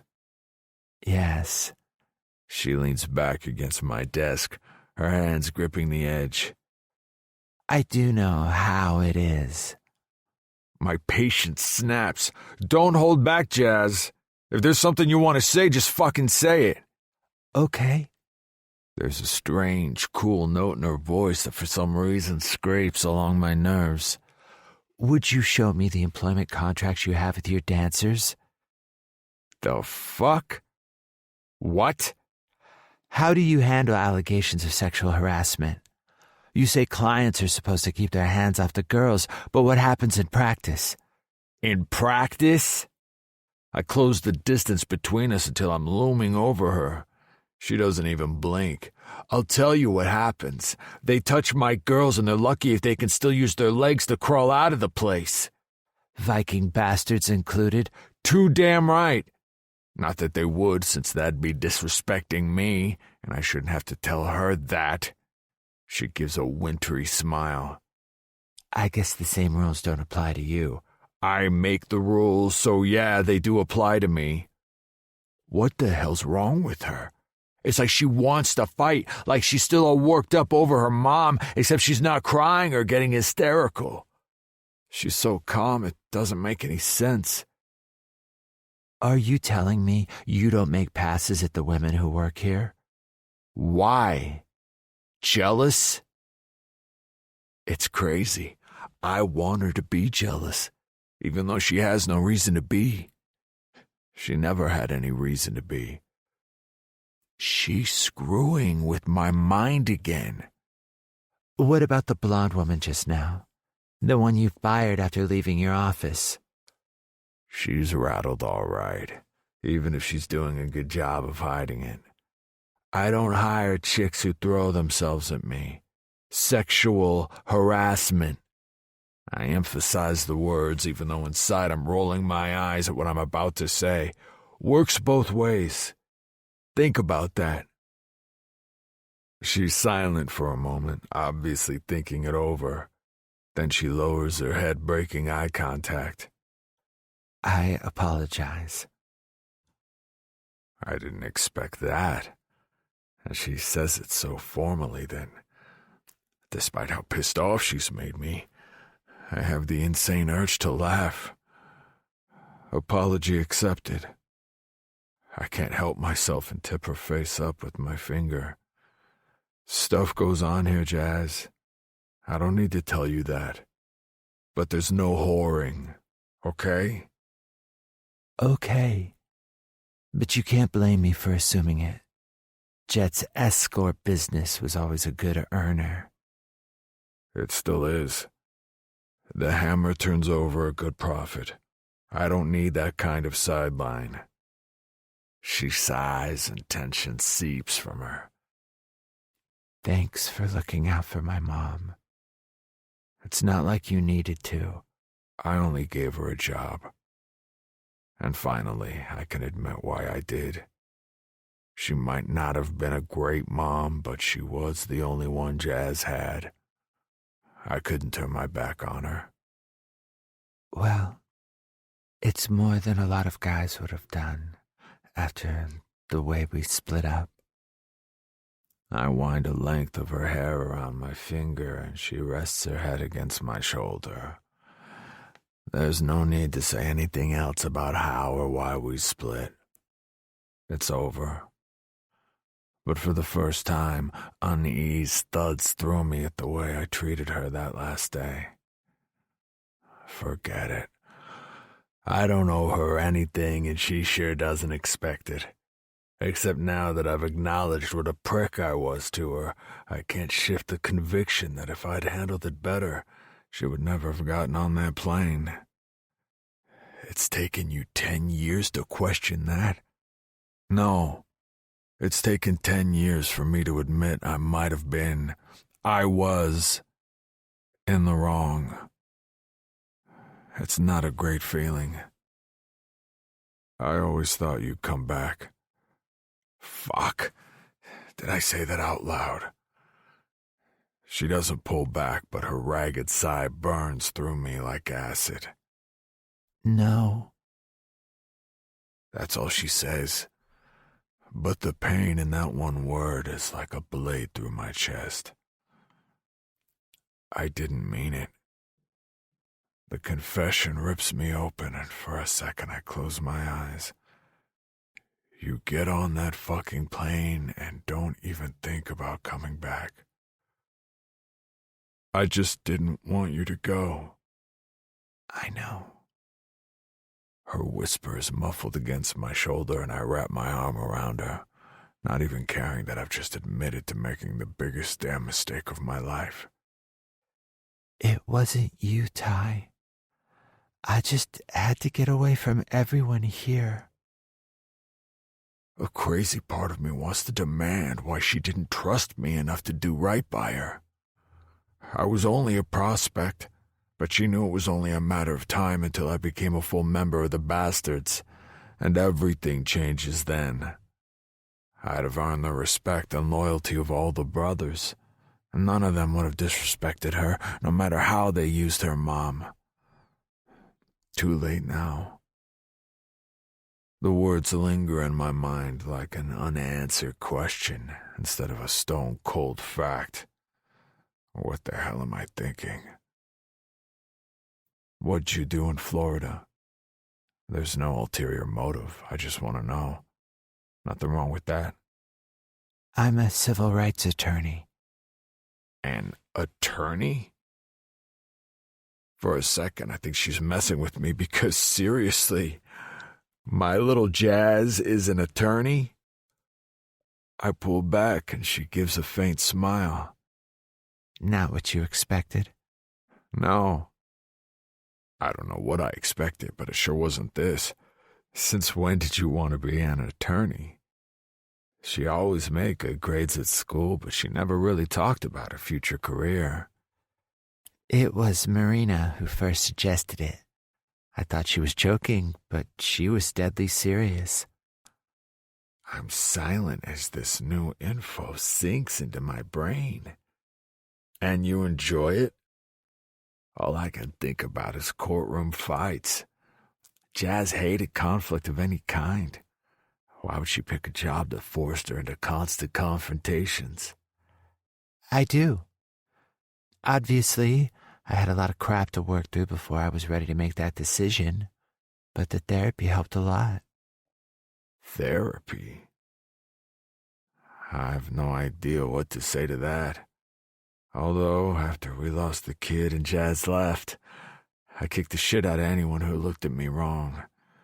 It took almost a year before my head cleared. Guess that was a kind of therapy, too. You must be doing all right for yourself. She loops her arms around my waist. Not as well as you might think. I work in a nonprofit specializing in cases of sexual assault, domestic violence, and discrimination against women and minorities. Keeps me busy. I'll bet. Pride washes through me at how much she's achieved. Would she have done so well if she'd stayed in L.A.? That's enough to cast a shadow over it all. Is that part of the reason why you left? Because your dad could offer you more than if you'd stayed with your mom? And if so, why didn't she tell me that? I knew her old man had always said she could go live with him at any time, but she'd never seemed at all keen to take him up on the offer. And then, without warning, she did. She frowns as though she has no idea why I'd think that. No, that had nothing to do with it. I couldn't stay here after what happened. I was so young, Ty. I just needed to get away. Unease snakes through me, although I don't know why. She's talking about the baby, obviously, except I get this unsettling vibe that she's not. After what happened, she stares at me as if I'm speaking Greek. What? You're talking about losing the baby, right? Why am I pushing this? Of course she is. Isn't she? There's a pause as though she's thinking about her answer. But what's there to think about? Yes is all she needs to say. What else could she say? Finally, she gives me a small smile that for some reason doesn't reassure me at all. Of course. I pull her closer. There's a sick sensation in the pit of my stomach, and I don't want to discuss this, but I need to know. Did anything happen you're not telling me about? What do I even mean by that? All I know is something's not right. Did your mom find out you were pregnant and give you a hard time? My real question thuds between us. Is that why you lost the baby? Is that even possible? No. She hesitates like she's debating again whether to say anything more. I wondered for a long time if the reason I miscarried was because of something that happened. But no. Because of something that happened. I'm about to call her on that when she goes onto her toes and brushes a kiss across my lips. Do you really want me to show you the stats on the possible causes for spontaneous miscarriage? Fuck no. I hold her tight as though that's going to help, and she holds me right back. There's no need to go over old history. Not when she's here now. Don't fucking go there. Too late. I already have. Chapter 11. Jasmine. I breathe in deep, and the familiar scent of Ty's leather and cologne is as addictive as the way he's holding me, as though I'm his everything, and there's nothing that can tear us apart. Grow up, Jazz. We lost that battle years ago. My eyes close, and I sink against his hard body, loving how safe and right this feels. He's not tearing my clothes off, or shoving me over his desk, or acting like all that's between us is sex. This is the Ty I fell in love with, the one guy who treated me as though I was someone special, someone worth fighting for.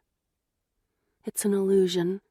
I can't let all my barriers down the way I almost did just now. He can never know what happened that day. When I was 17, Viper terrified me into silence. But even then, I knew if I confided in Ty, he'd never have let that go. It wouldn't be only his family he confronted. It'd be the whole club, and in the end, he'd be forced to make a choice. I was afraid that when his back was against the wall and he faced the consequences of defending a girl his family despised, he'd choose his club over me. But that was always only part of the reason why I ran. I was more afraid the truth would rip him apart and destroy his family. I might never have liked Angie Jensen, but I envied the close relationship Ty had with his mom. It's what I always wanted with mine, and I'd hate to be the one that destroyed that connection between them. Maybe he would have given up his family for me, but then I'd never know for sure if he stayed with me out of love or because his pride wouldn't let him admit he'd made a mistake. How could we have survived that?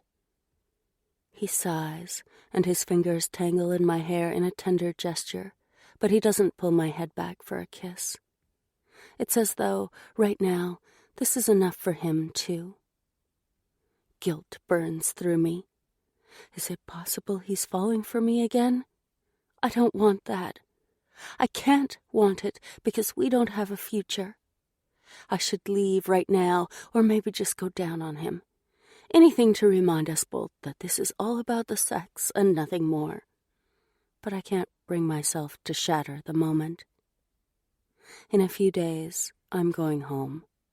I'm not going to punch a hole through his world when there's nothing he can do to change the past. I guess it's the same choice I made before, except this time I'll be ready to move on. Yeah, sure. Do you want to go out tonight? I smile against his shoulder, even though my heart hurts. Like a date, you mean? No.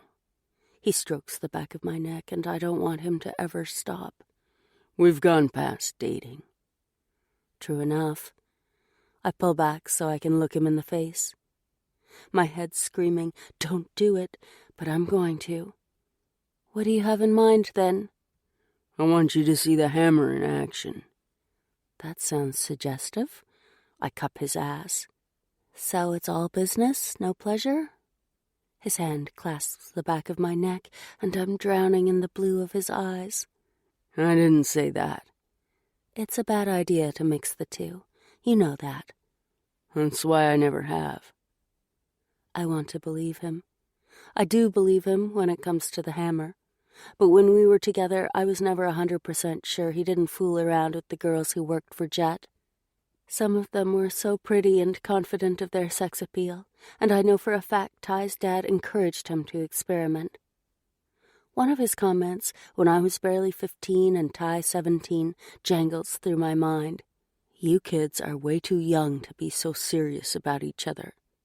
The subtext was so blatant I was speechless, and so desperately hurt by the implication that I wasn't and would never be good enough for his only son. Just one of so many slights, and Jet was an amateur in that department compared to his wife. Stop. I'm not going to tear myself inside out remembering those times. Today I'm with Ty, and today that's all that matters. I pull back to the present, where Ty's waiting for my answer. I guess it's a good way to check out the working conditions of your dancers. You can check them out any time you want. I've got nothing to hide. I might take you up on that. So that's a yes to tonight, is it? Why not? I brush a kiss across his lips, and his grip on me tightens, holding me in place. Not that I'm complaining. Kissing Ty is no hardship. His groan vibrates inside my mouth, and I wriggle against him, deliberately teasing his erection with my body. A quickie in the office? Really? It's not like I work for him, and now I can't get the image out of my head. Before all the reasons why I shouldn't do it snap me back to reality, I push him up against his desk. He laughs like he's torn between shock and amusement, and I give him a wicked grin as I tug on his belt. You've never had sex in here, is that right? Why, are you planning on changing that? Maybe. I hook my thumbs into the band of his jeans. Would you like me to? His hands slide beneath my shirt, his fingers warm and strong against my back. What do you think? I inch his jeans over his hips. Anyone could just open the door and see us. Why doesn't that freak me out? Just checking. I wouldn't want to do anything that makes you... I deliberately pause and give him what I hope's a seductive glance through my eyelashes. Uncomfortable. Yeah, I bet. He kisses me again, but there's nothing soft or gentle about it this time. I open my mouth, welcoming him, and slide my palm along his length, and somehow having his briefs restricting access makes it that much hotter. A rap on the door barely registers until he pulls free with a harsh curse. I smother a laugh at the rabid expression on his face as he adjusts himself and fastens his fly. He never used to care if anyone caught us making out. It was always me who was paranoid about not taking risks.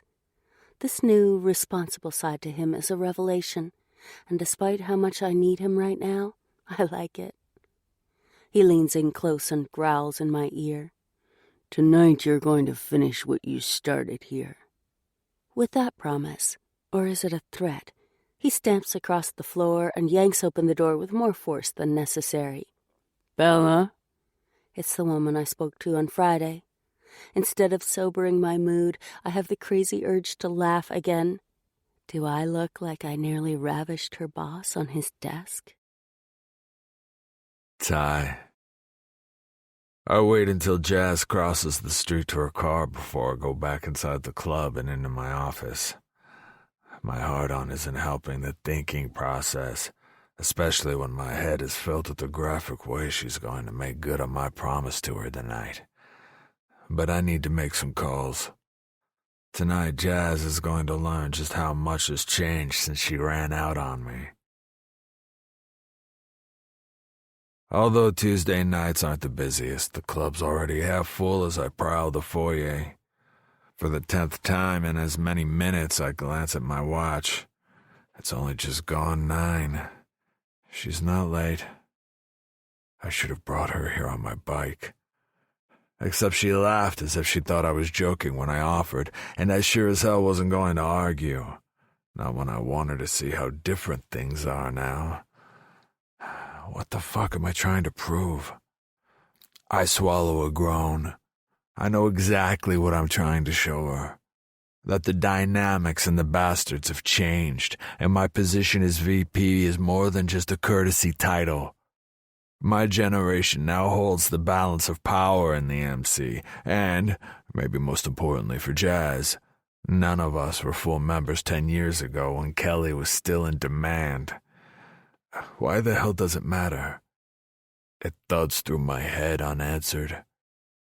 Because I don't fucking know. Ty. Zach gives me the nod as he strolls into the club, one arm wrapped around Grace. You okay? It's unsubtle code for, is Jazz here yet? If she were, we both know I wouldn't be standing here alone like a jerk. I'm good. I turn on my smile for Grace. Hey. Hey, Ty. Grace says something about how much she loves the gothic mirror on the wall, but her words fade into white noise as Jazz walks into the foyer. She's wearing a black sweater dress that ends halfway down her thighs, and her hair is twisted on top of her head with long curls framing her face. She looks untouchable, classy, without any in-your-face, look-at-me cleavage or ass on display. but everyone turns and stares at her anyway. A strange, hot pain fills my chest, and I can't drag my gaze away as she smiles and makes her way across the floor. Whenever she walked in a room, she always put other chicks in the shade, and it wasn't until she'd gone I realized how much of me she'd taken with her. Even after all this time, and all the nameless, faceless girls I've had, she's still the only one that's ever meant anything. I don't crush that feeling. What's the point? Instead, I take her hand. My woman. Hey, babe. Hey yourself. She gives me a fleeting kiss on the cheek as though she's not sure how I want to handle tonight. Old friends, fuck buddies. Screw that. You remember Zach, don't you? I tug her closer so there's no space between us, a silent claim of rights. Yes. She smiles at him, but it's like she's greeting a stranger, not a guy she hung out with countless times when we were dating. Jazz, it's good to see you again. You're looking great. Zach doesn't seem to notice her reserve, and he smiles at her the way he does Savannah. This is Grace, my old lady. I'm so pleased to meet you. Grace beams at Jazz, and it's obvious Zach's told her about the history Jazz and I share. And then Grace looks stricken. Oh, I'm so sorry about your mom passing. It must be an awful time for you. It's helped having Ty here. She doesn't glance up at me, but she squeezes my fingers, and I don't fight the urge to press my lips against the top of her head. Grace says all the right things, without any underlying double meaning, and the tension slowly drains from Jazz. I glance at Zach, but he only has eyes for Grace, and for once, I don't feel the need to mock him. Why the hell would I? His old lady is doing exactly what I knew she would, showing my girl the respect she's entitled to. Zach never mocked me, even when we were 16, and I first fell for Jazz. We go down the stairs to the club, and Jazz glances around. I lean in close so the others can't hear, although that's not likely over the thud of the live band. Like it? Impressive. I love the whole gothic atmosphere. You'd never guess it was like this from the outside. I grin. Yeah, it's ugly as fuck, but it's the inside that counts. She gives me the strangest look. You're right, she says softly, and I get the feeling she's not talking about the club at all. Gage and Amelia join us, and after reminding Jazz who he is, the chicks chat about God knows what. It washes over my head, and judging from the expressions on Zach's and Gage's faces, I'm not alone. We catch each other's eyes, and it's like an unspoken message flashes between us. When did we get so fucking pussy-whipped? I grin. Can't help myself. In the past, we've often had chicks hanging off our arms while at a bar or club, but they were disposable, only wanting us for our colors and connections, and they sure as hell never dominated the conversation. Jazz is maybe the only girl I've had who didn't want me just so she could get closer to the bastards. Not 10 years ago, and definitely not now. After we broke up, I never cared about a chick's motives for screwing me. Didn't matter why, just that she did. After a few years, even that got old. Jazz strokes her thumb over mine, almost as though she can read my mind, which is so crazy I grin again. If my brothers didn't know that this was serious after I called and asked them to turn up here tonight, they would now. We make our way to the bar, and Jazz gives the dancers a quick glance as we pass by them. She doesn't say anything, though, so I guess she doesn't have a problem with their costume or routine. Cade and Hawk watch our approach without any mocking smirks on their faces. I give them the nod and tug Jazz close. My brothers know the score. Jasmine. Did Ty arrange this? It's ridiculous to think he'd go to that much trouble. But how likely is it that 4 of the guys we'd once hung out with, who are now all bastards, would be here tonight? Kate hasn't changed that much, but whoa, just like with Gage, I take a second look when Ty introduces me to Hawk. There's nothing of the gangly boy I remember. But although he's now all muscle and wears the color as well, he sure doesn't give off a sinister enforcer vibe the way Viper did. "Hey, Jazz." He tips his head at me in acknowledgement. Just like with the others, there's no hint of a sneer in the words or any slow appraisal of my body. Well, Zach and Cade never treated me like that anyway, but still, none of them were bastards back then either. I tug on Ty's hand, and without even asking what I want, he lowers his head toward me. Like he used to. Is this a coincidence, or do the guys always hang out here on a Tuesday night? He flashes me a grin, and for a moment looks 18 again.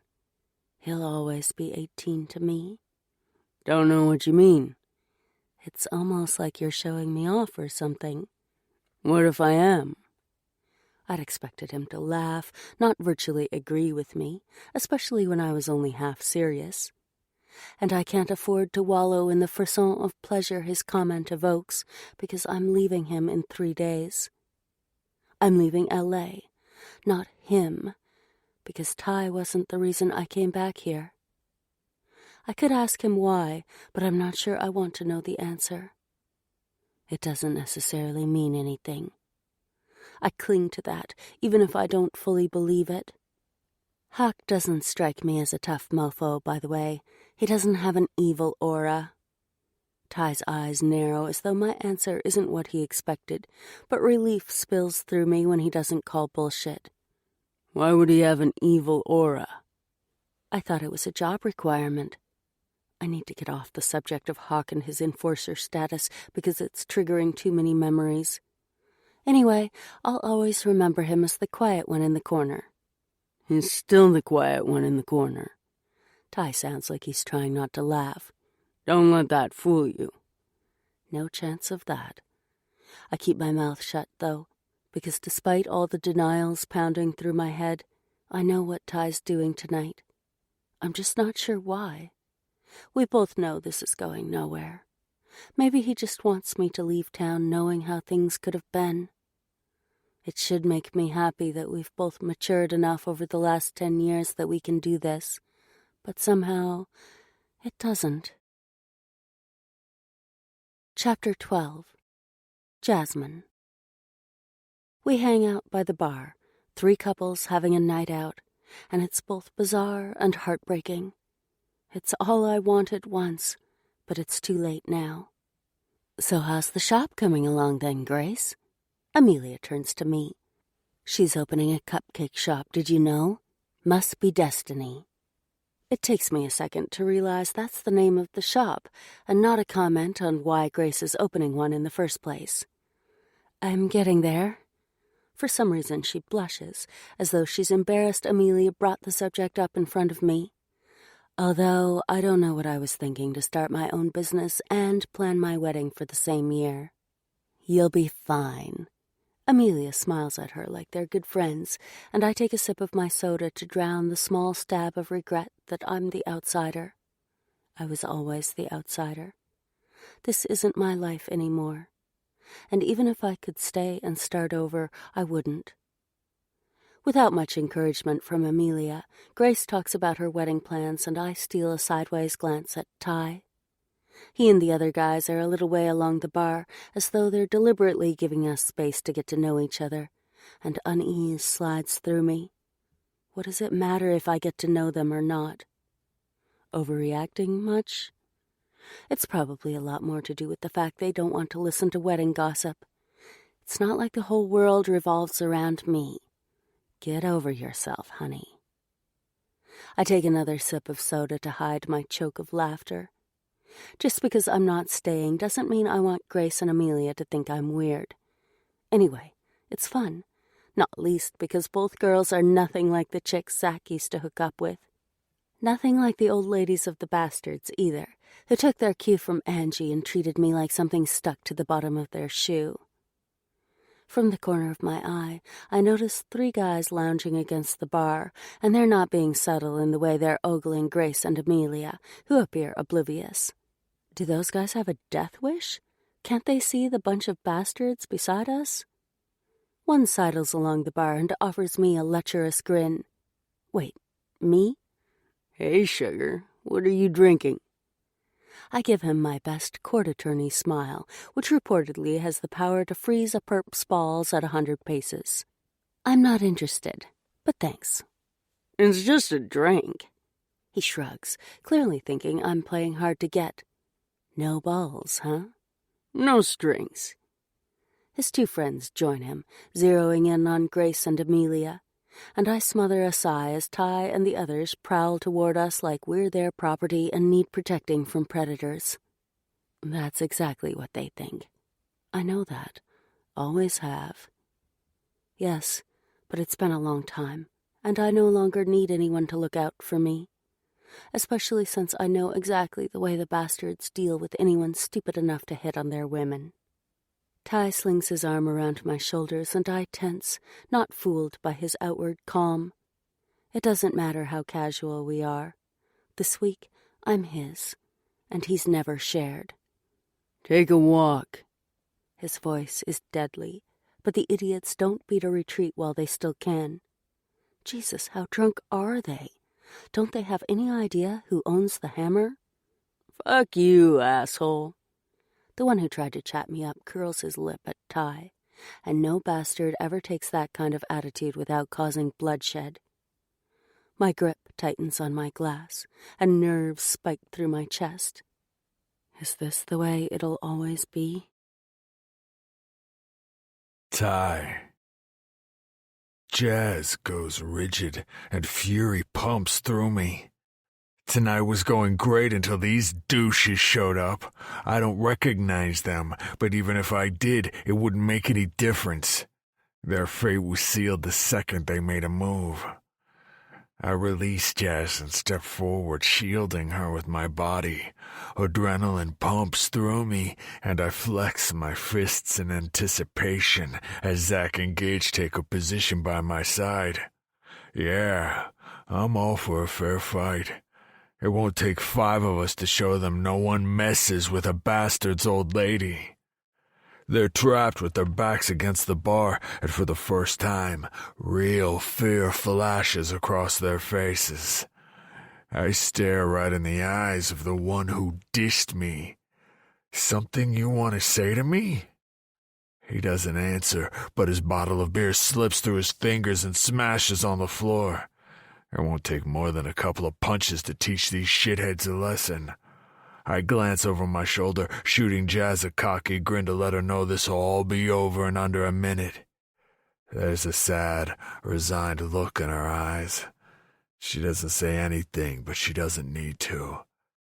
Fighting doesn't solve everything. Her words from the other day when I turned up after the midnight run rattled through my mind. She'd bitten her lip, and her eyes were suspiciously glassy. And like a dick, I reveled in the knowledge she still cared enough to get upset because I was hurt. Sometimes you just need to let things go. I'd laughed and told her I never let things go. Hell, I have a rep, and it's everything. But looking at her now, doubt crawls in. Unlike the other night, these pricks aren't worth it. I know that. They're probably shitting themselves right now, and giving them a few bruised bones isn't going to change anything. They'll never come back to the hammer. I turn back to them shoulder to shoulder with Zach and Gage. Am I really going to do this? Get out of here. I don't raise my voice, but it's like the entire club falls silent, even though the band's still playing and only the 6 of us can hear me. I step back, and after a second's hesitation, Zach and Gage mirror my actions. They might not agree with what I'm doing, but they'd never question me in public. The three of them scuttle away like cockroaches, and I let out a long breath before catching Zach's keen gaze. "You got a problem?" "No, bro." He slaps my shoulder and strolls off to wrap Grace in his arms. I catch Gage's smirk, but he doesn't say anything before pulling his girl toward him. I face Jazz. She's staring at me as though she's never seen me before. "You let them walk." I shrug. "Didn't want to spoil your night." She traces her finger along my jaw. "Wow." Her voice is soft. "You really have grown up, haven't you?" I loop my arms around her. "I told you a lot of things have changed since you left." Sure, I hadn't been talking about myself at the time, but I have. We both have. I don't need to show you how tough I am just to impress you anymore. I grin because I never really needed to do that, but I want to see her smile again. She doesn't smile, but she threads her fingers through mine and pulls me toward the stairs. I tug her around to face me. "You want to go home already?" "No, there's something I need in your office." "You left something in there earlier?" She only had her purse and she didn't leave that behind. "I didn't say that." This time I don't resist, and she leads me up the stairs until we're outside my office door. She gives me a sideways glance and holds out her other hand. "Key." I drop it into her palm. "The plan was for me to drag you in here later tonight." "Well, plans change." She pushes open the door and flicks on the light.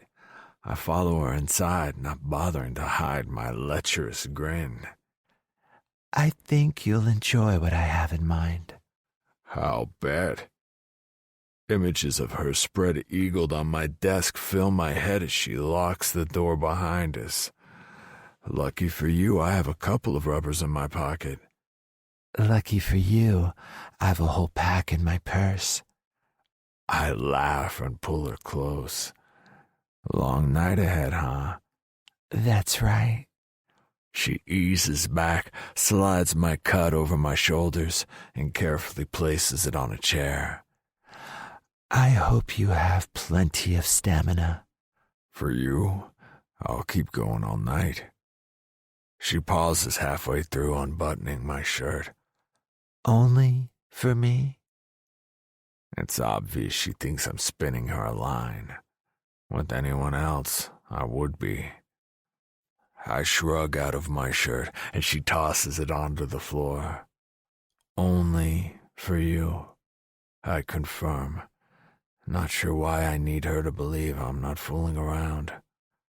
I don't care about anyone else. A warning thuds in the back of my mind, but I ignore it. They're only words. They don't mean shit. Except I never sweet-talk chicks like this. Only Jazz. I exhale a harsh breath, relieved she isn't calling me out on it. But the strange, sad smile she gives me, as though she still doesn't believe a word, is worse in a way. Forget it. I push the unease to the back of my mind and grab the hem of her dress. "Your turn." She grips my wrist. "Not yet." I growl and let her push my hand away. "Thought there was something in here you needed. You want me to get you off while you're still dressed?" Now it's crossed my mind. I like the idea a lot. "Maybe later. Right now, I want to do something for you." This is sounding better by the second. I like the way your plan's shaping up, baby. "I thought you would." She traces my lion tat with the tip of her finger, as though she's relearning every line of the ink. Then she does the same to the sheltering crab, and something hot and hard fills my chest. No girl's ever done that. Not in 10 years, and not because they didn't try, intrigued by the Leo and Cancer signs and thinking it'd make a great conversation. Not fucking likely. They never made that mistake twice. I cover her hand and hold her palm against my chest, just like I used to. But back then it was a possessive, automatic reaction. My girl, and everyone knew it. I don't know what it means now. Slowly she slides her fingers from my grasp, her nails raking along my skin. Her gaze never leaves mine. With practiced ease, she unbuckles my belt, but instead of dragging my jeans down my legs, she pauses, her hands on my hips. You want some help there? There's a rough note in my voice, but I don't follow through because it's obvious she knows exactly what she's doing. Back up. She gives me a little push to get me moving. I want you on the desk. You're stealing all my lines tonight. But if that's how she wants me, I'm sure not complaining. My butt hits the edge of the desk, and she hooks her thumbs into the waistband of my jeans, but still doesn't rip them off me. Sit. It'd be a lot easier if you're the one sitting on the desk. Not for what I have in mind. Are you going to argue all night, or just go along with it? I'm not arguing. I park my ass, and it's damn uncomfortable with the open zip digging into my dick. I'm suffering in silence. She follows my glance. Ouch, she says, but not as though she means it. Maybe I'd better fix that. If you want some action tonight, then yeah. She gives a little of laughter as she rearranges her handiwork, and I let out a relieved sigh as my jeans end up halfway down my thighs. I should have gone commando tonight. Is that better? She tugs my hair free from its tie. You're the only one who's ever done that. Strange how a small action can mean so much. No lasting damage? I'll survive. I loop my arms around her waist but don't pull her any closer. Her nails graze the back of my neck and across my shoulders, and I groan, maybe. Her deceptively sweet smile more than makes up for the frustration burning through my blood. She brushes her lips across mine, a barely there kiss, and it's the hottest damn thing ever. Maybe, she echoes, her breath warm against my ear. Is that a challenge? It's anything you want it to be. I palm her ass and ignore the powerful need to swing her around and fulfill my own fantasies of having her on my desk. Her tongue and teeth tease my earlobe while her fingers play havoc over my back. I'm not here to keep score, just to drive you out of your mind. You're halfway there already. Only halfway. I need to up my game. I choke out a laugh and slide my hands over her thighs. Damn dress. There's nothing wrong with your game. She smiles against my jaw and then digs her fingers through my hair, holding my head as she kisses me like it's the end of the world. I trap her between my thighs, but she's still not close enough to ease the throb of my cock.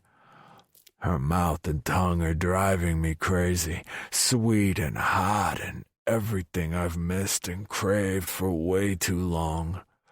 Her hand wraps around the back of my neck as she breaks our kiss. It's not a game, she whispers. But before I can even think of an answer to that, she moves down, brushing her lips over my shoulder and across my chest. I manage to loosen her hair, and it tumbles down her back. I grunt in satisfaction and wind some strands around my fingers as she swirls her tongue around my nipple. I fist my hand in her hair, pressing her more securely against me. My eyes close as she sucks and nibbles, and I'm way past halfway out of my goddamn mind. Bite me. It's a feral growl, and she smiles, her teeth grazing my flesh, but she doesn't immediately obey. Instead, she scrapes her nails along my back, and I arch into her. Playing by my rules tonight, remember? Her breath is hot against my skin, and she gives me a long, leisurely lick that I feel all the way down to my dick. I don't remember agreeing to that. I never said you did. She sounds as though she's trying not to laugh. Do you really want to argue the point? Hell no. I'll shut up and take it like a man. That's more like it. Although, it's okay if you scream. I won't mind. I pull her head back. She's smirking and it blows my mind. I don't scream. Not even for you, babe. That's the second challenge you've given me. How about a third? You might as well make it worth my while. I can't even remember what the first one was. How about you quit talking and just go down on me? Is that challenge enough? Lame. She shakes her head and I relax my grip on her hair. I'll make you scream without going anywhere near your mighty dick. I choke out a laugh. Mighty dick. Now who's being lame? What? Don't you believe me? She looks up at me with those big brown eyes, and I'll believe anything she says. This peaceful moment is yours. Rest in it, breathe in it, and let it soothe you before the story resumes.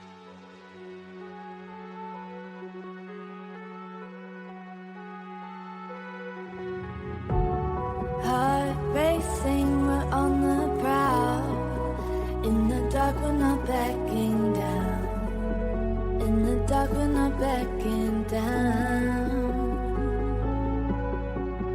Whispers in my ear, you're taking control. I can't resist, you got me in a hole. I can't resist, you got me in a hole. Fingers tracing, you're leading the way. I love this feeling. I can't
Prove it. She lowers her head and circles my chest with hot, open-mouthed kisses. Her hair falls across her face and slides over my skin, and if this is my reward for walking away from a fight, then damn, it's more than worth it. Her teeth clamp around my nipple and she sucks hard, digging her nails into my back, gouging the flesh. It's both pain and pleasure, and I grip her head, tangling her hair as I rear into her, wanting, needing more. My briefs are so tight that my dick's in agony, but there's no way I'm ripping them off just to gain some relief. The tip of her tongue swirls around my nipple, and all I can hear is my harsh breath drying my throat. Don't stop. It's impossible to speak, but a cracked groan escapes me like I'm dying. She eases back, her breath hot against my damp skin. You taste so good. More! I sound feral, and she smiles as she presses her mouth over my raw flesh. She takes her time, licking and kissing, and when she suddenly sucks me between her teeth like a fucking vampire, I damn near combust. Her hands are everywhere, roaming over my back and hooking into the band of my briefs. I grunt in frustrated pain as she drags them down my legs, her nails flaying my naked thighs. She's marking me as her property, and I fucking love it. Without warning, she takes my hands and pulls me upright. Chair. It's a breathy command, and I don't even think before I collapse on the chair by the side of the desk. She sinks to her knees and continues to torture me with hot kisses across my stomach, her wicked nails scoring my chest. My head falls back, and my eyes close. Christ, she's killing me. Every bite and every scratch is winding me tighter, and every teasing lick and kiss unravels my mind. When her breath drifts across the head of my cock, I grasp handfuls of her hair, not even caring how my agonized groan echoes through the office. She presses lingering kisses along my length and flicks the tip of her tongue across my balls. I slide back in the chair and widen my legs to give her better access, but my jeans are tangled around my calves and I grunt in frustration. Without missing a beat, she rolls on a condom, and before she's even finished, her mouth encloses my head, hot and wet. The vision of her between my spread thighs going down on me is fucking insane. It's like the first time, the last time, as though there's not been anyone since her. I give a strangled groan as she wraps her hand around me and sucks me in deep. She cups my balls and strokes her fingertips over me, her head moving in tandem with my desperate thrusts. Pressure builds, blinding me to everything but jazz. Her mouth and tongue own me, and I don't want this to ever stop. A desperate roar burns my throat. Not yet. But it's too much, and I can't hold back. Fingers tangled in her hair, I fuck her sweet mouth, and she takes it all. Everything. I slump back, breath harsh, heart thundering, sucked dry. I don't know how long it takes before I could focus, but she's sitting back on her heels, watching me with the most beautiful smile on her face I've ever seen. It's not over yet. We've got all night. Chapter 13. Ty. After work the following day, I'm outside Jazz's apartment block before I know it. It didn't even occur to me to go back to my place first, as though this is where I need to be. I lean my forearms on the handlebars of my bike and exhale a long breath. The last 2 nights I stayed with her felt so right. Didn't even question it. The apartment shabby, almost stripped bare, and the single bed we share makes my body ache like a bitch. but a strange sense of home seeps through me every time Jazz opens the door. Something I've never once felt in all the time I've lived in my own house. I'm not stupid. I know it's nothing to do with the apartment.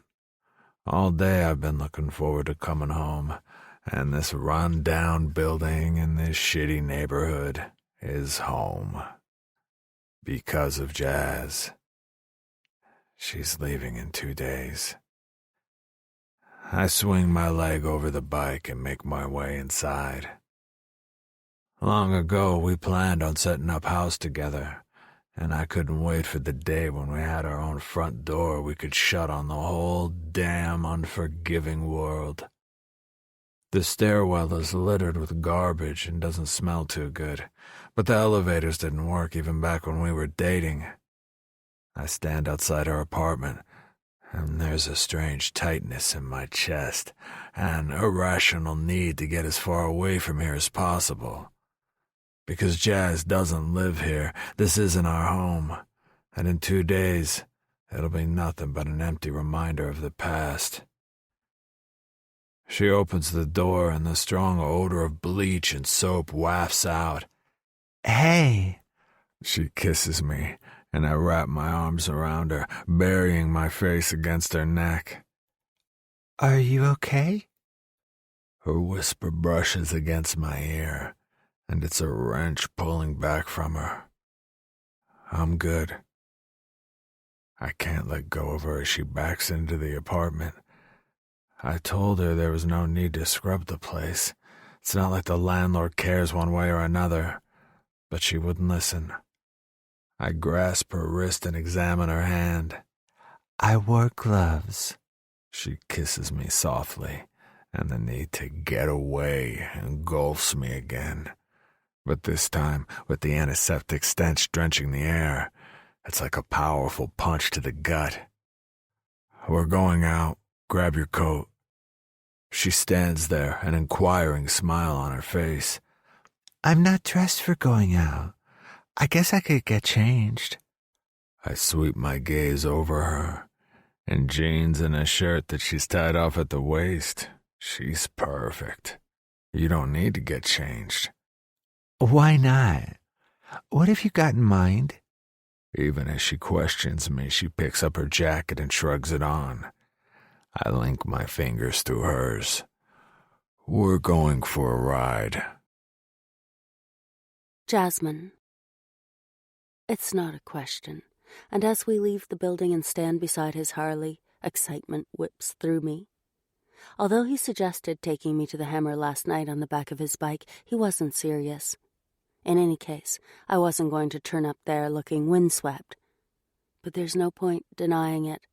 A part of me longs to wrap myself around him again and embrace the exhilarating freedom that only comes from riding. He hands me his spare helmet, and our gazes mesh. It's not the same one I wore before, but it reminds me of when he went out and bought me my very own helmet. I smile, bittersweet. This takes me back. Have you done much riding since you left? No. It comes out in a long sigh of regret. Good. I shake my head in mock disapproval before strapping the helmet on. Where are we going? His daredevil smile steals the breath from my lungs. Wait and see. I don't care where he's taking me as he weaves through the evening traffic and heads out of town. I wind my arms around him, just like I used to, loving how the old memories flood back, pure and untainted, of when we used to ride to the beach where nobody knew who we were and nobody cared. When he pulls off the road and parks, I laugh, and he turns to grin at me, even though he can't have the first idea why I'm laughing. It's like he read my mind. I've not been to the beach in years. He gets off the bike, secures the helmets, and we hold hands as we stroll down the path that leads to the sea. Looks like there's a party. We can walk in the other direction. He gives a silent laugh and tugs me closer. There's a barbecue. Can't you smell it? I sniff, and the faint aroma of charcoaled food drifts in the air, reminding me it's been hours since I had lunch. I'm starving. Yeah, and I'm taking you out for dinner. His meaning drops like the proverbial penny, and I pull back. What? No way, Ty. We're not gate crashing. Sure we are. It'll be like old times, remember? I give a disbelieving laugh, even though my feet totally disregard my brain and fall into step beside him. We're not crazy teenagers anymore. He brushes a kiss across my cheek. What's the worst that can happen? He's laughing at me, the way he laughed at me years ago when I'd protest that we couldn't just gate crash parties whenever he wanted to. Not that he took any notice. And God knows, wherever Ty led, I would always follow. I'm not a gullible teen anymore, but the urge to follow him into that party right now is too damn strong. I'm already following him. I don't stop walking, though. Well, now... I pretend to ponder his question, and he rolls his eyes and groans, which makes it hard not to laugh. We could get arrested. Did that occur to you? You're an attorney. You could get us off. Yes, I'm an attorney, and wouldn't being arrested look good on my CV? He bumps my shoulder as we reach the sand. So that's a yes, then? How can you possibly think I mean yes by that? I can tell you're thinking about it. You know I only ever take you to the best parties. You've got me there. We might not have been invited to them, but more often than not, the rich kids loved having a bad biker invade their space. Me, not so much, but I was part of the package, so they didn't give me a hard time. Sure, there were a few disasters, but usually Ty, with his cocky comebacks and infectious grin, could charm anyone. I can't believe I'm doing this. A grown woman of 27, behaving like a 17-year-old. Now that we're closer, it's obvious they're not a bunch of trust fund kids, but people more our own age. I tug on Ty's hand. Are we seriously going to do this? Should I really be so excited at the idea? Already doing it. And just like that, he strolls into the throng, and people part before him like the Red Sea. 5 minutes later, we escape the milling crowd, clutching massive burgers in paper napkins. I can't take a single bite until the party's a dot in the distance, and I'm sure everyone else enjoying the beach knows exactly what we've done. That was so bad, I tell him, and he just grins at me before finishing off his burger. The only thing missing was the conversation. I scoff. They couldn't wait for us to leave. I don't think they even knew we weren't invited. I consider that. Except for the way everyone gave us a wide berth, no one looked as if they wondered why we were there. You could be right, I concede, and take a bite of my dinner. This is pretty good. Only the best for my girl. He says it so casually, as though I really still am his girl, and I rest my head against his shoulder. I'm not going to dispute his words. Not tonight. Not when my heart's full of everything that might have been, recreating one last memory to cherish forever. The palm trees are dark silhouettes against the spectacular backdrop of orange, yellow, and gray streaks across the never-ending sky. We stand in silence, his arm around me the way we used to stand so many times in the past, as dusk descends like a phantom all around. The following afternoon is chill and cloudy, and I grip my hands together as I sit on the hard chair in the small, whitewashed room. I should have just let the crematorium director take care of everything the way they took care of the cremation. There was no need to arrange a memorial service, even the most basic one, since I'm the only one here. Even Dad said that Mom didn't need a fancy send-off to know how I always felt about her, but I just couldn't do it. Not that there's anything fancy about this. I try not to look at the standard-issue cremation urn or the bright, late-spring flowers that look so out of place on the small table up front. I'm sorry, Mom. Sorry for not being the golden-haired daughter you wanted. Sorry for wishing you were different. Sorry for so many stupid, wasted years. I squeeze my eyes shut. Don't cry. My throat aches and my chest hurts as disjointed memories from my childhood shiver through my mind. I suck in a jagged breath, trying to keep it all inside, and someone sits next to me. My eyes jerk open, heart thudding in unformed panic. Ty's sitting there, wearing black pants and a long-sleeved black shirt beneath his leather vest. He offers me a small smile, but doesn't say anything as he takes my hand. There's no time to question him, even if I had the power of speech, as the service starts then. It's short, with no eulogies from loving family or friends. I'm the only one giving her a silent, final farewell. But Ty came here for me. I cling onto his hand as though he's my lifeline, and somehow managed to say all the right things to the gentle-mannered woman who conducted the service and hands me the urn. For a second I freeze, terrified I'll drop it or do something equally horrifying. Ty takes it from her and leads me outside, a strong, silent protector. I don't have the energy to squash the thought because right now he's exactly what I need. We stand by my car, and I take a few deep breaths and gradually relax my death grip on his fingers. Thanks. My voice is hoarse and my eyes gritty. Thank God for sunglasses. You didn't think I'd let you face that alone, did you? Still holding my hand, he traces the tip of his finger along my cheek, and I swallow around the lump in my throat. The truth is, it never occurred to me that he'd come to the memorial service, and even if a tiny part of me wanted to ask him, I didn't want to put him in that position. It's not like we're dating. No, the word slips out, regardless, and I sigh. Not if we were together, the way we used to be, but we're not. You don't know how much this means to me. He releases my hand and winds his arm around my shoulders and pulls me close. We stand like that for forever, or maybe it's just moments, but his familiar cologne soothes me, and the worn leather of his vest against my cheek is strangely comforting. We'll never be together the way we used to be. He rubs his jaw across my head in a tender gesture. We're not kids anymore, Jazz. No, we're not.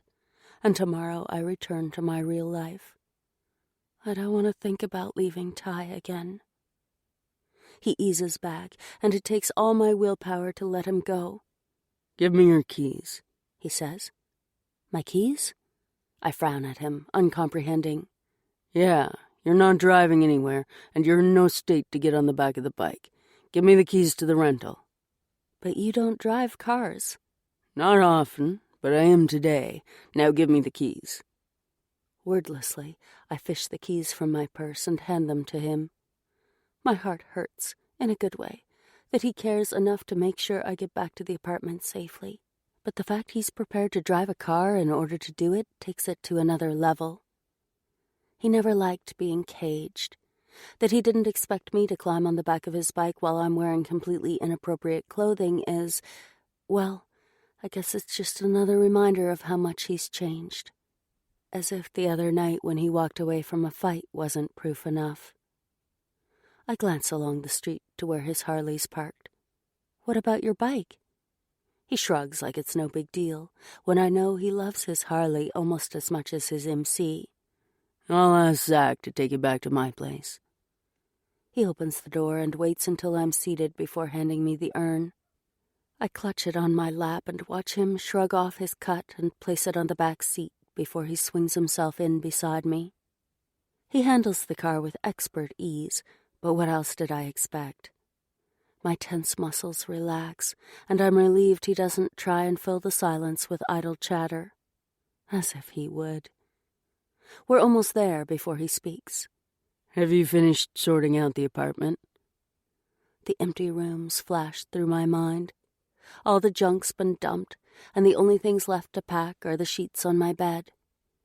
A painful, hollow sensation slithers through my chest. Yes. He shoots me a sideways glance. Okay. I don't know why disappointment washes through me. What else was he going to say? I thought his question was leading to something. I close my eyes, and this time he doesn't interrupt the silence that stretches between us. Ty unlocks the door to the apartment, since I'm still clutching the urn with both hands, and we walk through to the kitchen. It's so bare and sad with everything gone. I'd originally intended to spend tonight in a hotel near the airport, but those plans slid when I hooked up with Ty. I carefully placed the urn on the counter. Did you want to stay? He's slept over most every other night. Why am I suddenly so unsure that he'll want to tonight? I'll order takeout. No. His tone is uncompromising, and disbelief stabs through me. Is this how it's going to end? Get your things. You're coming back to my place. What? You're not staying here. His voice is no longer harsh, and he gives me a faint smile. Come on, Jazz. You've finished here. You don't need to spend another night in this place. He told me the other day he's buying his own house, but he hadn't invited me there. I tried to pretend I didn't care, because it's not like we're serious, but it did hurt. I clear my throat, but it doesn't help. I'd like that. Ty. Some of the tension leaves me when she agrees. I hadn't been sure she would. Grab your things. Where's your luggage? In your bedroom? Wait, you mean right now? But I can't walk out just like that. Why not? She blinks like she doesn't understand my rush. All I know is she needs to get away from this dump and the bad memories it holds. I'm not thinking about her mom either. Well? She hesitates before taking a deep breath. No, you're right. We'll go now. I just need to check a couple of things and then I'm done. She disappears into her bedroom and I prowl the apartment. All that's left is the heavy items of furniture that she's arranged to be collected sometime tomorrow. It's kind of eerie with the place stripped clean of every personal touch. An odd pang of regret grips my chest, like I'm saying a final goodbye to a part of my teens. I stop outside her mom's room and stare at the closed door, and dread sinks through me. Don't fucking do it. But I can't help it and push open the door. I exhale a ragged breath. The image of Jazz on the floor, her tear-stained face shredding my heart as I tried to help, flashes through my mind. Why did I come in here? Some shit about facing my worst nightmares? I stopped dreaming about that night years ago, but I never got over it. I force the memory away and rake my gaze around the room. Like the rest of the apartment, it's empty except for the bed and an old dresser. And all the time Jazz and I dated, we never once came in here to use the double bed, or for any other reason, if it came to that. It was like this room was completely off limits, and not because Kelly laid down the law. It was Jazz. She just didn't like going in her mom's room. For a few seconds, the old familiar unease hovers in my mind like an angry wasp about to attack. What am I missing? I grip the doorframe, my gaze riveted on the floor as I recall every tortured moment of that night. And finally, the thing that's always gnawed my subconscious hits me.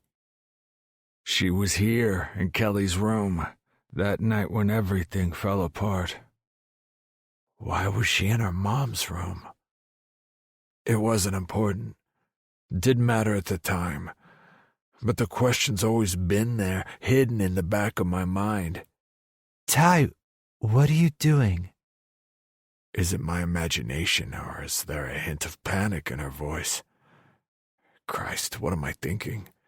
She just had a memorial service for her mom. I swing around, pulling the door shut behind me. Saying goodbye to the old place. I give her a faint smile. You done now? When we arrive, I open the front door and she walks in ahead of me. Crash on the couch, I'll bring your things in. She turns around, still clutching the urn. Nice place. Have you been here long? 5 years. I'm getting there. You always did say you wanted an old property so you could do it up. Yeah, but I always thought she'd be a part of that life. Sure, I can knock down walls, fix the plumbing, and rip out carpet, but I'm no good when it comes to figuring out how to make a house feel lived in, with cushions and rugs and whatever magic touch it takes. I don't answer her right away, but it's like she knows what I'm thinking, like she remembers those long, lazy summer afternoons when we'd lie on the grass in the park and spend endless dreams. Guess I got my wish then. I'm happy for you. She smiles, but it's more sad than happy, and if her mom's ashes weren't between us, I'd pull her into my arms and tell her I only got half my wish. I scrub my hand through my hair, but can't turn my back on her yet, even if it's just to bring in her luggage. You must have a nice house in Florida. A tiny one-bedroom apartment, actually. I need somewhere bigger, but... She gives a tired shrug. You know how it is. You always wanted a house with your own backyard. I wanted a lot of things. She glances down at the urn. One thing came true, though. I became close to my dad again. She always worshipped her dad, even though he packed his bags when she was a kid. At least he kept in touch with her, more than a lot of deadbeats do. Except her old man was never a deadbeat. He just needed to get away from Kelly before he made something of his life. Just like jazz. It drills through my brain, but I can't escape it. Was it Kelly she needed to get away from? Or me? Jasmine. Ty walks back to the car, and I look around for somewhere to place the urn. His house is a nice-sized end-of-row with a garage, which isn't any surprise. He always said he could never live anywhere that didn't have a lock-up for his precious bike. Guess he wasn't joking when he said the hammer turns a good profit. The living room has a leather couch and a couple of armchairs, a coffee table scattered with bike magazines, and on the wall is a massive flat screen. There aren't any framed photos or personal stuff, no bookshelves. It's like he only just moved in and hasn't finished unpacking yet. I stifle a sigh and check out the other room. There's a dining table and chairs, but otherwise it's as empty as the front room. Since I can't hug the urn for the rest of the day, I place it on the table and bite my lip. Why did I tell Dad I'd bring Mom's ashes to Florida? I should have let the people at the crematorium deal with this, too. By the sound of it, Ty's hauling my luggage upstairs. I grip the back of a chair and bow my head. He'll never know how much it meant to me, him turning up today, or how much I was dreading spending tonight in that apartment, or how much I wish that tomorrow will never arrive. I go upstairs and find him in the master bedroom, a pile of laundry in his arms. He gives me a half smile as though he's embarrassed I caught him doing something so domestic. Just clearing up the shit. I don't mind mess. At least his bedroom looks as though it's lived in. Although I probably don't want to follow that line of thought, as the only way that can end is Ty and bedroom equals countless girls. Although, to be fair, it doesn't look like a den of iniquity. And stacked against the walls are piles of books, novels and nonfiction, and nostalgia twists through me. He wasn't a great reader when we met, just bike magazines and the usual soft porn that teenage boys hoard. He never laughed at my obsessive love of reading, the way so many people in my life did, seeming at some level to understand it was my escape from reality. And sometimes he'd pick up one of my books and we'd spend secret hours sharing an imaginary world. Yeah, well, He shrugs and comes to stand by me at the door. why don't you go have a long soak in the bath, and I'll start dinner. My jaw drops. Can't help myself. Dinner? My voice comes out in a disbelieving squeak. You mean order takeout? I know that's not what he means, but he can't be telling me that he's going to cook something. He never boiled as much as an egg when we were together. It was almost a badge of honor to be useless in the kitchen, even though I offered to teach him some basic culinary skills. No, I mean I'm going to fix us dinner. He grins, as though my shock is funny. Hey, I've been living alone for 5 years. It was learn to cook or die by takeout. Anyway, no one can live for more than 20 years with Angie Jensen and not pick up a few tricks. I have several retorts to that remark, but none I'd ever repeat to Ty. Angie's his mom, after all. Well, don't let me stop you. And I'd love a bath. There was only a shower at the apartment, and the thought of soaking in a tub of bubbles sounds like bliss. He nods along the hall. Bathroom's right there. Take as long as you like. I watch him go downstairs, dirty laundry still in his arms, and my chest compresses with grief. For Mom, for Ty, for everything we might have had. The bad boy I fell in love with grew into the best man I ever met. The steamy bath helps clear my head and loosens the knot in my chest. And when I emerge from the bathroom wearing faded jeans and a t-shirt, the mouth-watering aroma of real food cooking almost knocks me off my feet. Whoa, he wasn't kidding when he said he picked up a trick or two. I sniff appreciatively as I enter the kitchen where he's leaning against the counter drinking a glass of wine and checking his phone. A multitasking pro. Whatever it is smells like heaven. He scoffs, but is clearly pleased by my comment. Keep it between us. I don't want my brothers giving me hell. Your secret's safe with me. Both, I add, nodding to the wine, and he gives me a grin as he pours me a glass. I crouch down and peer through the glass door of the oven, but it doesn't help. What have you done with the chicken? To underscore my question, my stomach chooses that moment to grumble. I stuffed it with herbs and cherries. Ah, so that's your ulterior motive then, using the cherries to seduce your way into my good favor. I stand and shoot him a teasing grin, but it's obvious by his blank expression he has no idea what I'm talking about. Sorry. I move closer and cradle his jaw, caressing his stubble with my thumb. I was just being a smartass. Cherries are an aphrodisiac. He doesn't look convinced. I thought that was strawberries. Trust me, having you cook for me tonight is all the aphrodisiac I need.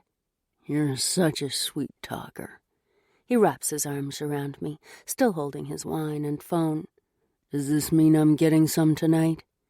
Of course you are. It's our last night, remember? Yeah, I remember. There's a brooding look on his face that I don't want to analyze, and so I go onto my toes and brush a soft kiss across his lips. No more recriminations, no regrets. Are you being a smartass again? He kisses the tip of my nose and pulls me a little closer. Guess you can't help it, being an attorney and all. Ouch, did I deserve that? You deserve everything you're getting later tonight. That sounds promising. I pause, losing myself in the blue of his eyes. I hope. Believe it. He holds on to me a little longer, as though there's more he wants to say. An unformed panic swirls low in my stomach. Don't spoil our last night. I don't want to talk about the past or discuss the future. I just want now. Chapter 14. Ty. While Jazz was in the tub, I moved the urn from the table into the living room. No way do I want that watching us while we eat. I'd never say it, but the thought of her mom's ashes in that thing creeps me out. Is it something I'd want if my mom dies? Since I sure as hell don't want to think about that, I shove it to the back of my mind. If the urn gives Jazz some comfort, that's all that matters to me. I lean back in the chair and watch Jazz finish eating. Her eyes are half closed like she's savoring every bite, and I can't drag my fascinated gaze away. If I'd known cooking for her was such a turn-on, I would have done it every night this week. God, that was so good. She licks her lips as though she doesn't want to waste a single taste. If I wasn't a sure thing before, I would be now. Because of the cherries. Absolutely. The cherries were decadent. It's nothing to do with the chef. I've never been called that before. Really? You surprise me. She's smiling, but she's not joking, and it takes me a couple of seconds to figure out what she's getting at. When we met up again last Friday, it was nothing but a hookup. I didn't know her anything. But being with her this week, fuck. I don't know how it happened, but she's as much a part of my life as she used to be. It doesn't matter what I say to her, and never did. She's never judged or cared about my rep. Even the first day I spoke to her and took her out for a milkshake of all things, she never fawned over my tats or sighed over my connections to the bastards like all the other girls. It was me she was interested in. My opinions she asked for. Her shy smile captivated me, and the arrogance and self-entitlement that had been part of me for as long as I could remember faded whenever we were together. With Jazz, I let down my guard the way I never could with anyone else, even my brothers. I take her hand and rub my thumb over her knuckles. You're the first chick I've ever cooked for. She blinks a couple of times, and her smile wavers. Really? Her voice is husky, and I squeeze her fingers. I'm here, babe. Well, thanks. It's even more special now. If you're good, I'll cook for you again another night. The promise hangs there between us like an unexploded grenade. I've put it out there. All she has to do is run with it. She says, which isn't a great start, but right on fucking cue, there's a knock on the door. Hold that thought, I tell her before leaving the room. I know who's at the door, and I'm right. Zach. You want to give us a hand getting your bike off the pickup? Sure. Before I can go tell Jazz, she comes into the hall. Hey, Zach. She sounds a lot friendlier than she did last night. Jazz. Gage appears behind his brother and gives her a smile. How's it going? Great. Shall I put the coffee on while you unload the bike? You'll both stay for a cup, won't you? What the hell? I don't want them crashing here, but before I can give them an unspoken command, they both accept her offer. As I haul the bike into the garage, I give them fair warning. 1 cup, and you're out of here. We'll fuck off right now if you want. Gage leers at me, and I give him the finger. The hell you will. She's invited you in. Just don't overstay your welcome. Friendly bastard, isn't he? Zach says to his brother as they follow me inside. The door to the dining room's closed. Did she shut it because of what I said in the kitchen? I hide a smile and we enter the kitchen where the coffee's brewing and she's already stacked away the dirty dishes. Shall we take the coffee into the living room? She picks up the pot and looks around at us. I think of the urn, but it's not the only reason I don't want to go in there. I love my brothers, but their timing tonight sucked. I don't want to drag this out. I just want them to take a quick gulp of coffee for appearance's sake and leave me alone with Jazz. Thanks, but Grace is waiting for me. Another time? Zach sounds sincere, although Grace probably is waiting for him. Gage? Jazz is as polite as ever, but the sharp glance she shoots my way lets me know she's on to me. Gage doesn't even try to hide his grin. Sorry, Jazz. Big bro is driving me home. When the front door shuts, I catch her eye. Rude much? She raises her eyebrows before replacing the pot on the coffee maker. Yeah, they're a pair of rude assholes. I pick up a couple of cups and do the honors, since she doesn't look inclined to. I'm talking about you. Don't think I don't know you told them to fuck off when you were outside just now. I shrug and hand her a cup. Are you mad at me because I want to be alone with you tonight? She sighs and takes her coffee. No. Sorry. It's just been one of those days. Yeah, I brood on her words. There's stuff I want to say to her, but tonight's not the time. Maybe it was a good thing Zach interrupted me when he did. She's not ready for that conversation. There'll be time enough in the morning before she catches her flight. Come here. I dump the coffee, and without giving her the chance to say anything, I scoop her into my arms. She gasps and winds her arms around my neck before giving me a shocked smile. It's been a while since anyone did this to me. That's not what I want to hear. I don't want to know about the other guys she's had in her life, but I can't stop myself. How long? I march toward the stairs. It doesn't matter. She kisses my earlobe and sinks against me. Before I left L.A. That's more like it. All right, then. I take her into my bedroom and lay her on the bed. She leans back on her elbows and smiles up at me. And to hell with it. I always told her things that I cut out my tongue before saying to anyone else. You're the only girl I've carried in my arms. Ever. Her smile turns pensive. There must have been other girls, Ty. I don't want details, but you don't have to lie to me. I've never lied to you. Hasn't there been anyone special since I left? Thought you didn't want to talk about it. She takes a deep breath. You're right. It's none of my business. I kneel on the bed and straddle her hips before cupping her face.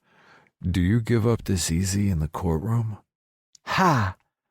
You don't want to see me in the courtroom. You'd be traumatized. No, I wouldn't. I'd want to punch the shit out of anyone who dissed you, though. She smiles and hooks her wrists over my forearms. You don't need to worry about that. I don't take crap from anyone at work. They call me the ball crusher. I laugh. Can't help it. 10 years is a long time, but she hasn't changed that much. You're joking. No, I'm not. I'm a bitch when it comes to fighting for my clients' rights. I'm intrigued. But it doesn't matter how proficient she is at crushing the opposition in the courtroom. She'd never be a bitch. She's too classy and clever for that. I need to see you in action. You know that, right? Whatever turns you on. She leans forward and brushes a soft kiss on my lips. Did you bring me up here to talk about work? I pull her t-shirt over her head and toss it onto the floor. What do you think? She unbuttons my shirt, and even though I don't need to be naked for what I have in mind, I'm more than willing to oblige. I think I'm going to have double-digit orgasms in your bed tonight. Double-digit? I shrug out of my gear and loom over her until she flops back onto the bed. Do you really think you're going to be in any state to keep count of them? Ooh. She gives a delicate shudder and scrapes her nails over my pecs. I hope not. I slide my hands beneath her and unhook her bra. If you can count them, I'm doing it wrong. She wriggles so I can sling her bra aside. Her gorgeous tits distract me, and I almost change my plans. Don't get distracted. You're definitely not doing it wrong. She fumbles with my buckle, and I drag my gaze back to her face. Maybe getting naked isn't such a bad idea. I followed that thought through with action, and she sighs as she reaches for me. I stifle a groan as her fingers glide along my dick. But I have a plan, and I'll stick to that fucking plan if it kills me. I imprison her hand into the pillow above her head. No touching. But I want to. Later you can touch me all you want. After I've had countless orgasms. Not sure I can wait that long. Have a heart. I'll give you a couple. How's that? She bites her lip, but it doesn't hide how much she's trying not to laugh. Okay, if that's your best offer. I release her hand and slide my fingers through her hair, gently massaging her head. Her teasing grin fades, and her eyelids drift shut, and she gives a breathy sigh. Her hair is soft and silky, and I can't resist grasping some in my fist as I trail kisses over her cheek and along her throat. She tastes so sweet and sexy, it's easy to forget we were apart for so many years. They don't matter anymore. I stroke her tits and tease her nipples with my tongue until she can't keep still. Ty! It comes out a tortured moan. You should see yourself, babe. My voice is raw with need. Your hair spread out across my pillows like a black waterfall. You want me to take a photo to show you? She chokes out a laugh. Don't you dare. I graze the tips of my fingers along her waist, and she shudders, her nails digging into the sheet. You know better than to dare me. Not that I'd do it if she wasn't willing, but hell, even the thought of having a photo like this on my cell is driving me crazy. I'd have an endless hard-on. No photos. Her voice is slurred as I suck her nipple into my mouth and flick my tongue over her. I can't resist and relax my muscles just enough so my cock sinks against her thigh. Feels so good. It'd feel even better if she was naked. I have her jeans off her before she has time to do anything but arch her back. Her lacy black thong is another distraction, and I press an open-mouthed kiss on her pussy just as a teaser.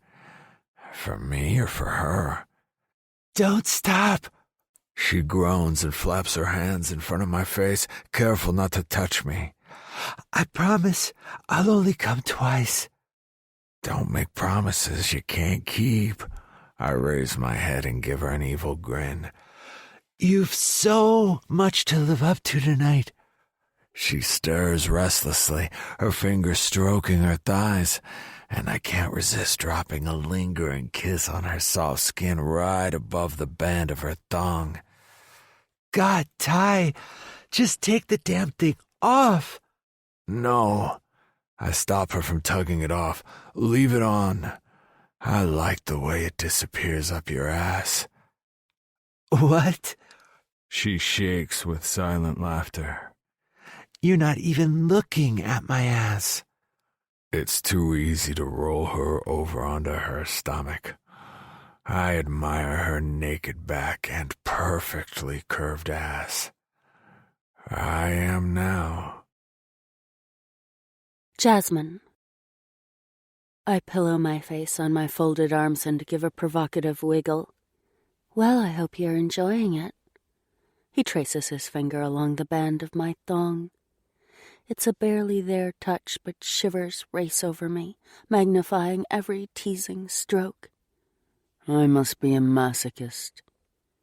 I fully expect him to inch off my thong, but instead he looms over me, bracing his weight on his knees, and sweeps my hair to the side, leaving my neck bare to his gaze. There's no reason why that should be such a turn-on, but it is, and I wiggle again to try and ease the heavy throb between my thighs. The length of his cock sinks along my butt crack, hot and heavy, and I'm so wet I just want him inside me, right now. Except his mouth is loving my neck as though that's the sexiest part of my body he's ever tasted, and I couldn't speak even if I wanted to. His hands caress my waist and hips while his lips and tongue explore my shoulders. His teeth gently graze my flesh, but he doesn't bite, and it's like 1,000 tiny electric shocks are exploding beneath my skin. He eases up and massages my shoulders, and a blissful groan escapes me. That's so good. I'm not sure he'll understand me. I sound drunk, but he leans over me again and breathes against my ear. All part of my plan, babe.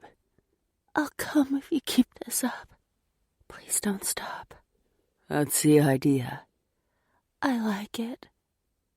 My eyes close as he works on the knots in my muscles, unraveling the stress of the last week, even as my body melts beneath him. Where did he learn to do this? I don't want to know. Not when I'm floating in a haze of lazy pleasure, soaking up every tiny stroke and kiss. He slides down me, never losing his rhythm, and palms my butt before lavishing the same attention on my legs.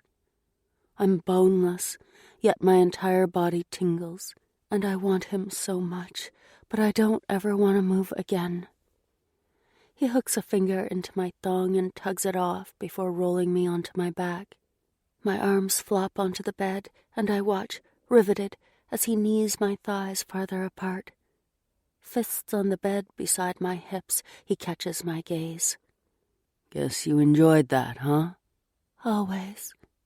His satisfied smile kills me, and when he trails kisses along my inner thigh, I'm ready to beg.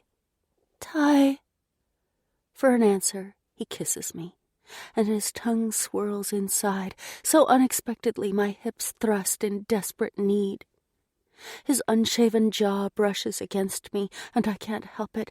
I grip his hair with both hands, keeping him right where I need him. He doesn't tell me to back off. Not that I could. My head falls back onto the pillows as he tongue-fucks me, his arms rock solid against my thighs, keeping me locked in place. He teases my clit, and I buck mindlessly, not caring that I'm coming in his mouth, that he's eating me like ice cream, that I never want this night to end. I can't breathe, can't think. I suck in air and it doesn't reach my lungs, but I cling to Ty because he's all I need anyway. He leans in close, tension etched in every feature, but he doesn't grab a condom and sink deep inside me. He grasps my face in a rough embrace, his breath mingling with mine. There's never been anyone special in my life since you left. Chapter 15. Jasmine. I grip the edge of the bathroom sink and stare at my reflection in the mirror. In 1 hour, I need to leave for the airport. My case is already in the trunk, and Ty's fixing lunch downstairs. He hasn't said a word about cooking me dinner again. Thank God. That's one conversation I can do without, even if what he was offering is what I want most in the world. You've no idea what he was offering. He might have just been flirting, and sure, he can flirt like a pro when he wants to. But deep down, I know it was more than that. Yesterday, when he turned up at Mom's memorial service, it became more than a brief fling, a reunion hookup to heal old wounds. It was more than that almost from the first night. So why hasn't he said any more about it? Did I totally misunderstand what he was saying? Shouldn't I be relieved that he doesn't think there's a chance for us to get back together? I give a shaky sigh and steel my nerves. One last hour. I'm not going to ruin it by crying now. Plenty of time for that when I'm home again. He meets me at the kitchen door. Thought you'd gotten lost. He briefly cradles my face, and it takes all my willpower not to crumble right then. Hungry? Starving. That's a lie, but I'll force down whatever he's prepared, even if it chokes me. I even made you hot chocolate. No extra sugar. He grins as he picks up a cup for me and a coffee for him, and my chest aches so bad it's hard to speak. Great, thanks. Want to eat outside? Sure. This was a bad idea. I should have left first thing this morning instead of dragging out the long goodbye. I pick up the plates of baguettes stuffed with chicken and salad and follow him into the backyard. It still needs work. He puts the drinks down on a wooden table that's by the back door, and we sit on the bench. The yard isn't big, and the grass is patchy and covered in weeds, but there's so much potential. I take a bite of my baguette in the hope that'll stop my mind working. It doesn't. We sit in silence. My lunch is full of flavor, but it tastes like ashes, and I can barely swallow the first mouthful. Ty doesn't seem to have any problem, judging by the way he finishes his in record time. Jazz. He leans his arm along the back of the bench, and his fingers gently caress my shoulder. We need to talk. You know that, right? Here it comes. I should tell him this was nothing but a fleeting affair, but I can't, because it isn't. For a moment, my resolve wavers. Would it be such a bad thing if he knows that? Could there be a way for this to work? I know there isn't, but maybe... His phone rings, shattering the moment. He swears and glowers at the screen before answering. Hey. His expression doesn't alter during the brief conversation. Okay. He cuts the call and lets out a harsh breath. Stay here. Mom's out front. She's dropping some stuff off. I won't be long. He disappears inside the house, and I wrap my hands around the cup of hot chocolate. Stay here. I don't know if it's got anything to do with Ty not wanting his mom to know he's been seeing me this week, or whether it's because he knows she never approved of me and doesn't want to put me in an awkward position. It doesn't matter. I don't want to face Angie. But maybe I need to prove I'm no longer the broken girl who left L.A. I bite my lip and glance back at the house. The woman always scared me, and her put-down scarred my soul. Hey, Jazz, how's it going? I hear your mom was at the clubhouse again last night. But I'm not a kid anymore, and I've faced down meaner bitches than her in my career. I take a deep breath and stand. I came back to L.A. to put my past to rest, and she sure as hell is a part of my past. I pause at the kitchen door and watch Ty pull open the front door. Hey, baby.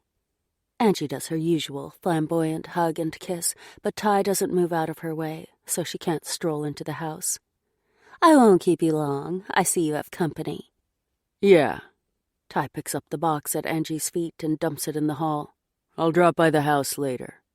Sure. Well, you have a good time.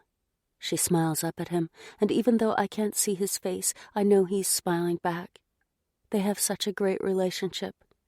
How could I have considered, even for a single second in the backyard, that there was a way for things to work out between Ty and me? Her brother tried to destroy me. I wouldn't be able to keep that from Ty forever, and I won't be the one who wrecks his family by telling him the whole truth. Before I can talk myself out of it, I emerge from the kitchen and walk toward them. Angie stares at me like I'm an apparition, and for some reason that boosts my confidence. Hi, Angie. My voice is cool. It's been a long time. For the first time since I've known her, she appears at a loss for words.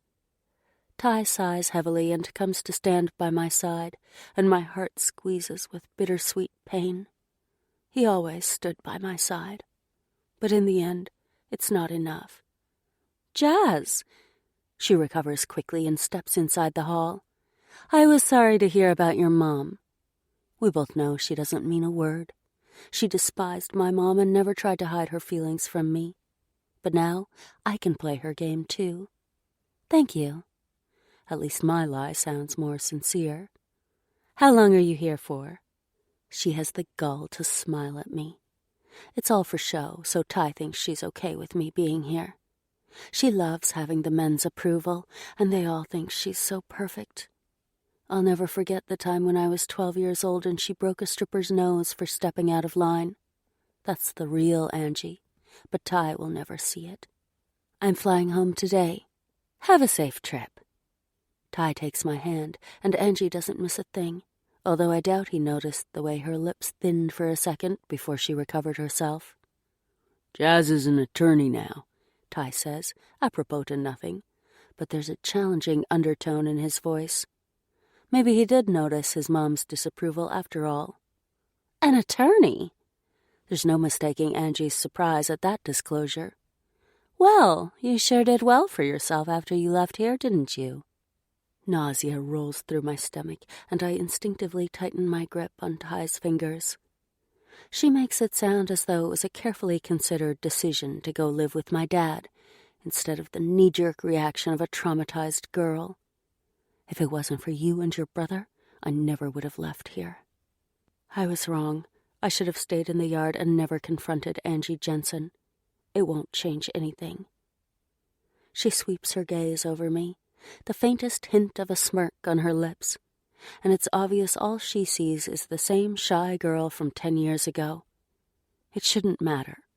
I don't care what she thinks anymore. But instead of backing off, a cold, black anger grinds through me, smothering the nervous churn of my stomach, and I take a step toward her. Yes, I did very well after I left. I hold her gaze, something I never managed to do in the past, and it's clear I've unnerved her. I guess that's not what you expected from me. For a second, I almost leave it at that, but it's not enough. Not yet. I give her a glacial smile. You or your brother. The anger drains like a lanced abscess, and I take a deep breath. Viper.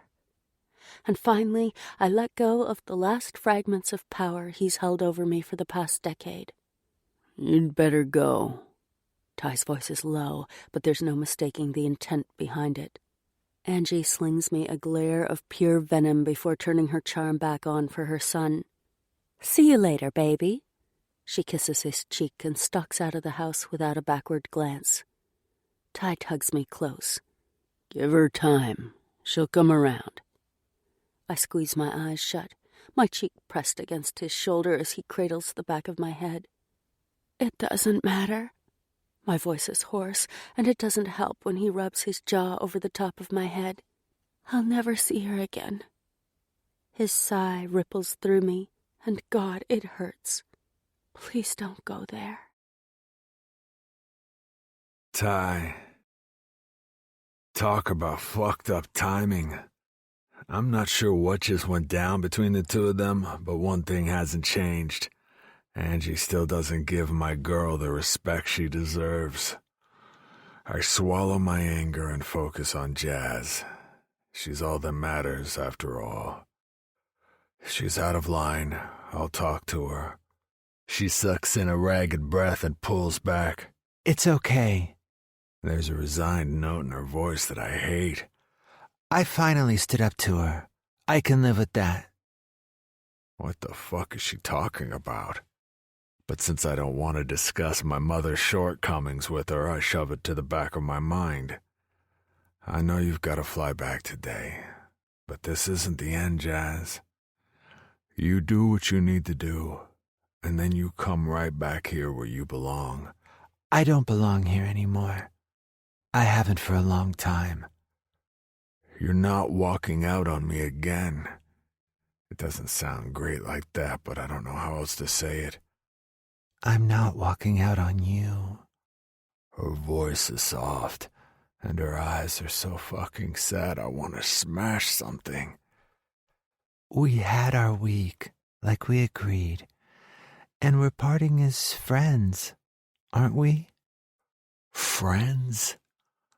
I don't want to be her fucking friend.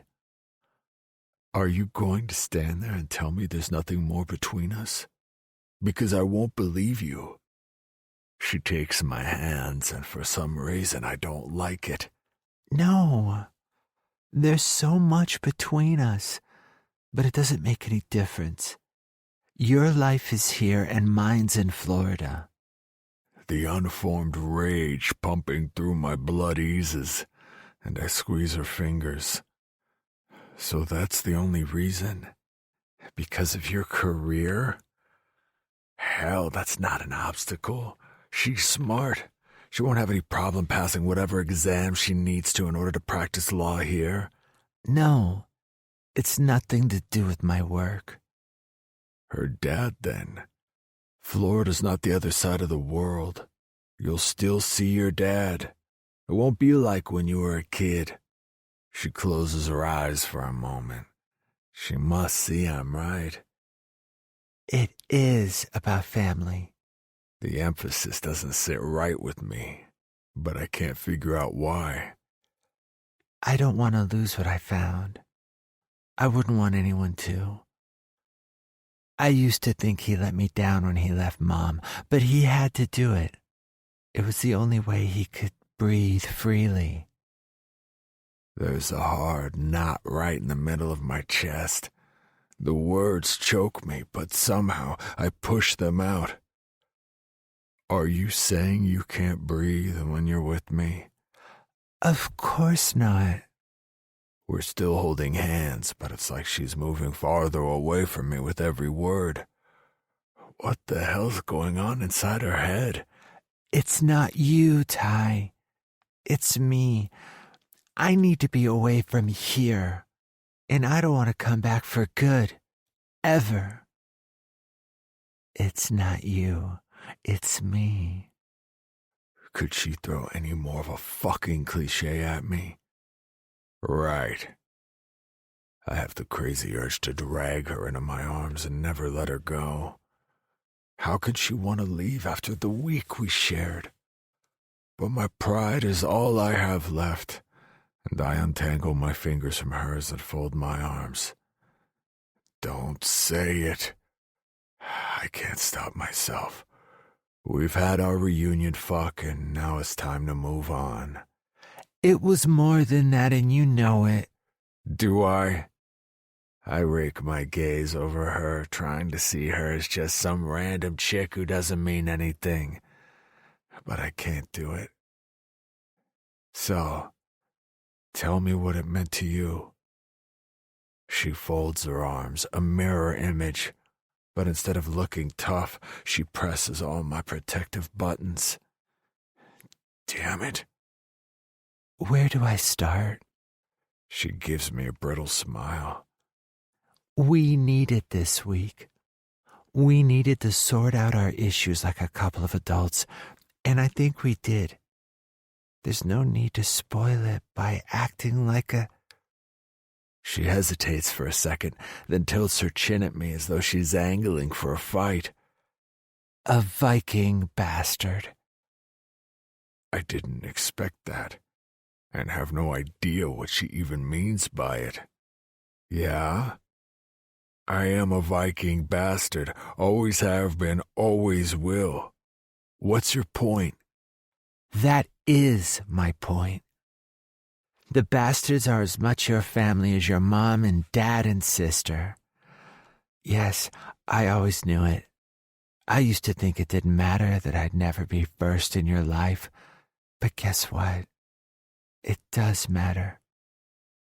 I won't be second to an MC or, let's be honest, third after your blood family. Where the fuck has this come from? She was never third. Hell, I never categorized her at all. She was always just Jazz, my girl. Sure, the club comes first, officially, but it's not something you talk about with your chick. So, the only way this works for you is if I give up my MC and family? You want my fucking balls on the table while you're at it? No, that isn't the way it works for me. She throws my words back in my face. I'm not asking you to give up anything. Don't you get it yet? I know they're your family.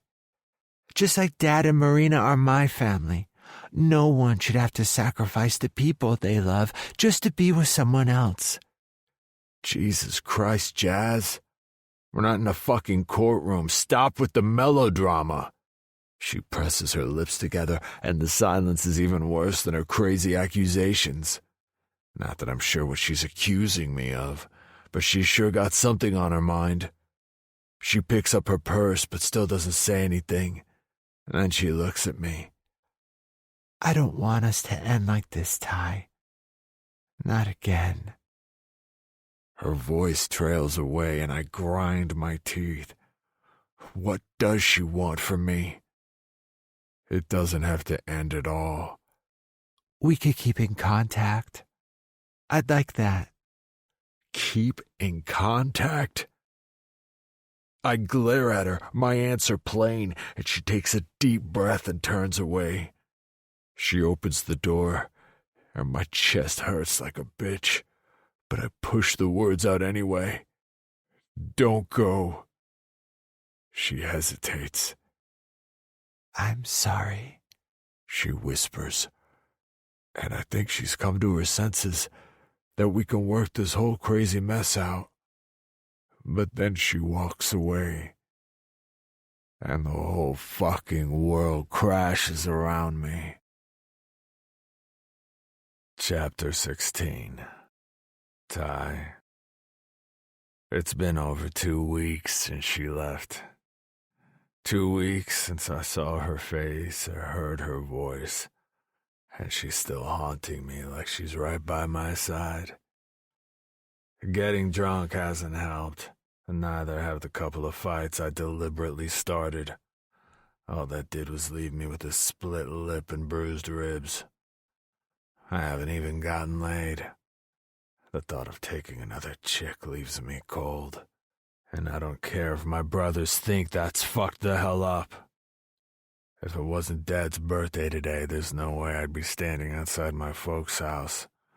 Mom always makes a big thing of birthdays, and just like every other year, he'll blow out the candles, eat a slice of cake, and then get hammered tonight with the guys at the club. Another bike skids to a stop beside mine, and the others parked on the driveway. Kay dismounts and strolls toward me. "Okay, bro?" "Yeah, I'm great." I haven't even told Zach the whole story. What's there to fucking tell? Jazz walked out on me. For the second time. Cade raps on the front door, and even though I have keys to the place, I don't bother using them. Sav opens the door and gives me a pointed look. "Hey, stranger." I grunt and march down the hall. So I haven't stopped by in a while. Big fucking deal. Everyone's on the deck, and the table's groaning under the weight of all the food. Sav saunters over to Kat, who's hanging out with Grace and Amelia and a couple of the older guys' old ladies. They all look right at home. I grab a beer and swallow half before approaching my old man. We exchange the usual insults before falling into a companionable silence. Although I haven't swung by since Jazz left, we've connected a couple times at the club. He's watching Mom as she does the rounds, making sure everyone has a drink and enough to eat, acting the part of the president's wife like she's an Oscar contender. Is she acting? I take another swallow of beer, considering. Strange, that's never occurred to me before. I rake a hand through my hair. I'm on edge because of Jazz. Even though she left me, and I'm mad as hell at her, there's a part of me that's still pissed at the way Mom looked at her that last day. And although I understood why Jazz said, "I guess that's not what you expected from me," what the hell did she mean by, "You or your brother?" What does Viper have to do with anything? "Your mom said you hooked up with Jazz O'Brien again," Dad says. I've been waiting for that, but since he never mentioned it at the club, I thought I dodged the bullet. After the fallout 10 years ago, when I told my parents they were a pair of fucking dicks for treating Jazz like shit, only to have her dump my ass days later, I should have known better. That's right. I finish my beer and take a second one. That girl's bad news. I grip my bottle with more force than necessary and breathe out between my teeth. If there's one thing we don't do in the Bastards, it's interfere in each other's sex lives. Guess that unspoken edict counts for nothing when you're the president's son. Right on cue, Mom strolls over like this is an ambush. "Ty, great you could make it." She kisses me on the cheek. Seriously, like I had a choice. The only excuse for not attending one of Angie Jensen's get-togethers is if you're dead. "So, Jazz flew back to Florida?" It's not an unreasonable question, but I hear the subtext. "She screwed you over again, didn't she?" She was only here for a week. "And she's not coming back?" It was a mistake downing a beer so fast on an empty stomach. Probably not. She exchanges a glance with my dad. "Just as well. You don't need her hanging around, messing with your head." Messing with my head? There's a warning in my voice, and anyone else would shut the fuck up, but not my mother, not when she's on a roll. I know you've never gotten over her, but now you see what she's like. She'll never stay, Ty. She just doesn't have what it takes to be your old lady. Don't. I try and slam down the anger. She's my mom, after all, and I sure as hell don't want to cause a scene and have everyone know my business. Don't talk that way about her. Ty. My dad doesn't raise his voice, but he doesn't need to. I know, and I don't fucking care. I turn on him and stare him straight in the eye. What? That's all I say, and it's enough. He frowns as though something is only just occurring to him. You still serious about her, son? Jesus, Jed. There's a barely disguised note of exasperation in Mom's tone. She dug her claws into him and never let go. And before you start, she rounds on me, it wasn't just because of who her mom was. You'll take over from your dad one day. You think it's easy, being the president's old lady? She doesn't have the stomach for it. She'd hold you back. That's why I never wanted her for you. I turn my back on her and place my empty bottle on a table. If I open my mouth now, the whole fucking street will hear what I have to say. I take a couple of deep breaths, but it doesn't help the black fury seething through my blood. Deep down, you know I'm right, baby. Mom's voice is soft, and it's the final trigger. I swing round, and something in my expression makes her back off damn fast. You don't know shit about her or what she can handle. Her dad helped to put her through college, but she won a couple of scholarships against tough competition, no matter how she tried to downplay it when she told me about it the other day. That's not the actions of a quitter or someone who falls apart under pressure. All right. Mom lowers her voice and several interested glances are being thrown our way. I didn't want to tell you this, but since you're still so sure the sun shines out of her ass, I guess I don't have a choice. That does it. I'm leaving. Ty, wait. She grabs my arm. You remember that night when you told us Jazz was the only girl for you? Since that night is scorched into all of our brains, it's a fucking stupid question to ask, and I don't give her the satisfaction of responding. She releases me and folds her arms. Viper said he'd go see her, find out how serious she was about you. If she'd had any backbone, she would have told him to fuck the hell off. All she did was pack her bags and jump on the next flight out of L.A. What the fuck? You didn't tell me that, Angie. Dad sounds pissed, but I ignore him. Viper went to see Jazz? She never told me that. Why didn't she tell me? What the fuck did he say to her? I just told you. She didn't fight for you, Ty. You need a strong woman by your side, not a frightened little girl. My heart's thudding against my ribs, and there's a weird echoing in my head. I forcibly unclench my fists. Keep it together. She was 17. I grind the words between my teeth. That's old enough. I was that age when I moved in with your dad, and I never took shit from anyone. I never liked him. He gave me the creeps. That's what she said when she found out he was dead. I didn't tell you everything. Why would she keep Viper going to see her a secret? What else didn't she tell me? When did he go see her? I don't even remember taking a step toward her until my dad's hand on my arm holds me back. How am I supposed to remember the exact date? Mom glares at me, then reconsiders. It was the night after you spoke to us about her. Viper had you go help at the junkyard so he could be sure of speaking to her alone. It's like a rock compresses my chest.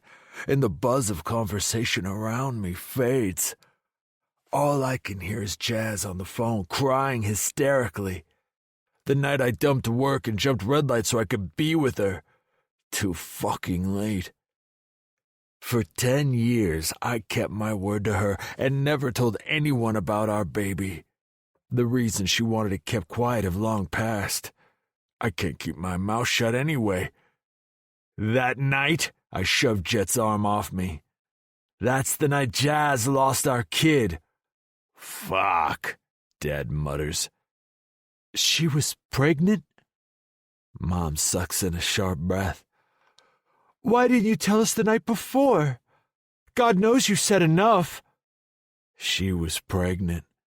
She was alone in the apartment, and when I arrived, she was curled up on the floor of her mom's bedroom.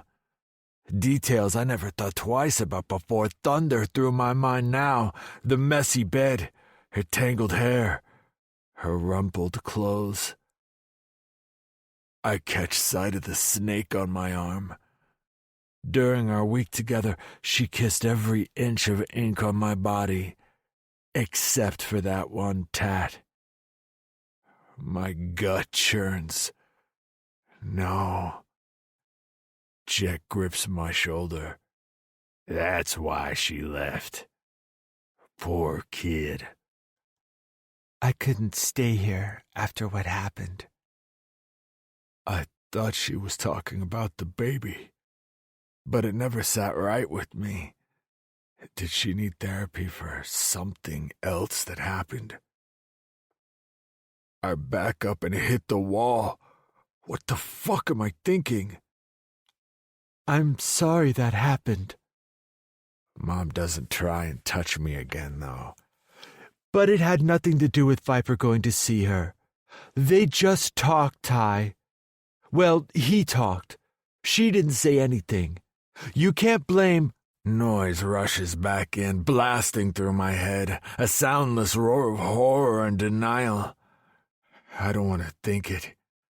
Can't believe it. He wouldn't have dared. Not with my girl. It's the only thing that makes any fucking sense. Talk? I don't recognize my voice. I don't recognize me. That's all, huh? You'd put your life on the line and swear that your brother didn't touch her? The silence is electric. The blood drains from her face. She knows what I mean, all right.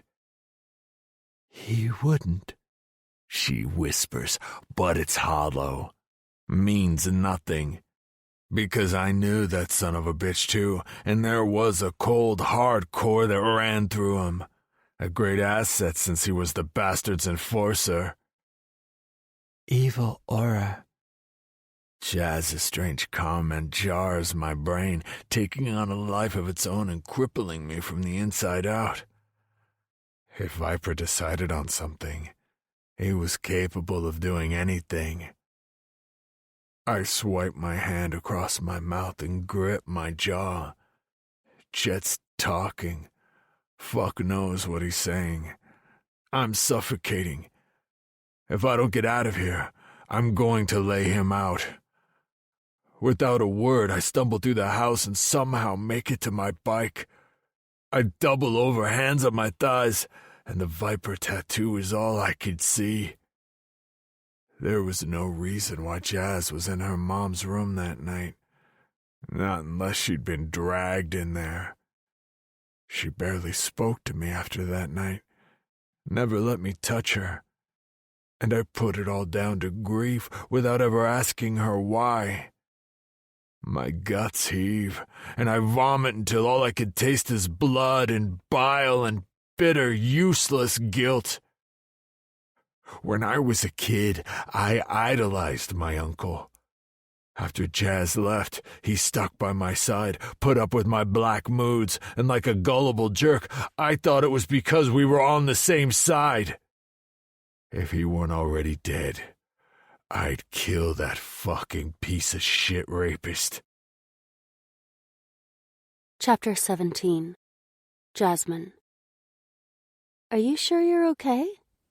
Laura, our admin assistant, who's been one of my best friends since we both started work here a couple of years ago, crinkles her brow as I grip the edge of the counter in the small office kitchen. I drop the spoon, which I'd just picked up off the floor, into the sink. "I'm fine," I lie. "I just stood up too quickly, that's all." "Maybe you should go see the doctor. That's the second time this week you've gone dizzy." I push myself upright, refusing to acknowledge the wave of nausea that rolls through my stomach. It's been more than twice, but I'm not about to tell her that. "It's nothing. I've missed breakfast a couple of times, that's all." Of course, that's all it is. We stare at each other. She knows all about Ty, and I haven't fooled her for a second. I wipe my clammy palm against my skirt. I'm still messed up over breaking up with him. That's the only reason why I'm feeling so shitty. It's only been 3 weeks since I left him, and every time I close my eyes, his final words echo through my mind. "Don't go." God, I miss him. And now this. "Jazz," her voice drops. "You need to find out for sure." Like I don't know that. "I will, this weekend." She pulls something from her purse and hands it to me. "Do it now." "Jesus, Laura." I glance over my shoulder, but we're still the only ones in the kitchen. I shove the small box into my pocket, where it burns me like acid. "I'm not doing a pregnancy test at work." "Yes, you are." "Look, we only didn't use protection one time, and even then it was only for a matter of seconds." I don't know why I'm telling her that. I'm not stupid. I know it could be possible. But what are the chances? Anyway, it only happened 4 weeks ago. That's far too early to tell. No, it isn't. "I'm not going to argue with you, Jazz. Go do the test, and then we'll talk." Another colleague strolls into the kitchen, and for a few moments we chat about our latest cases, but my mind's not on our conversation. What if I'm pregnant?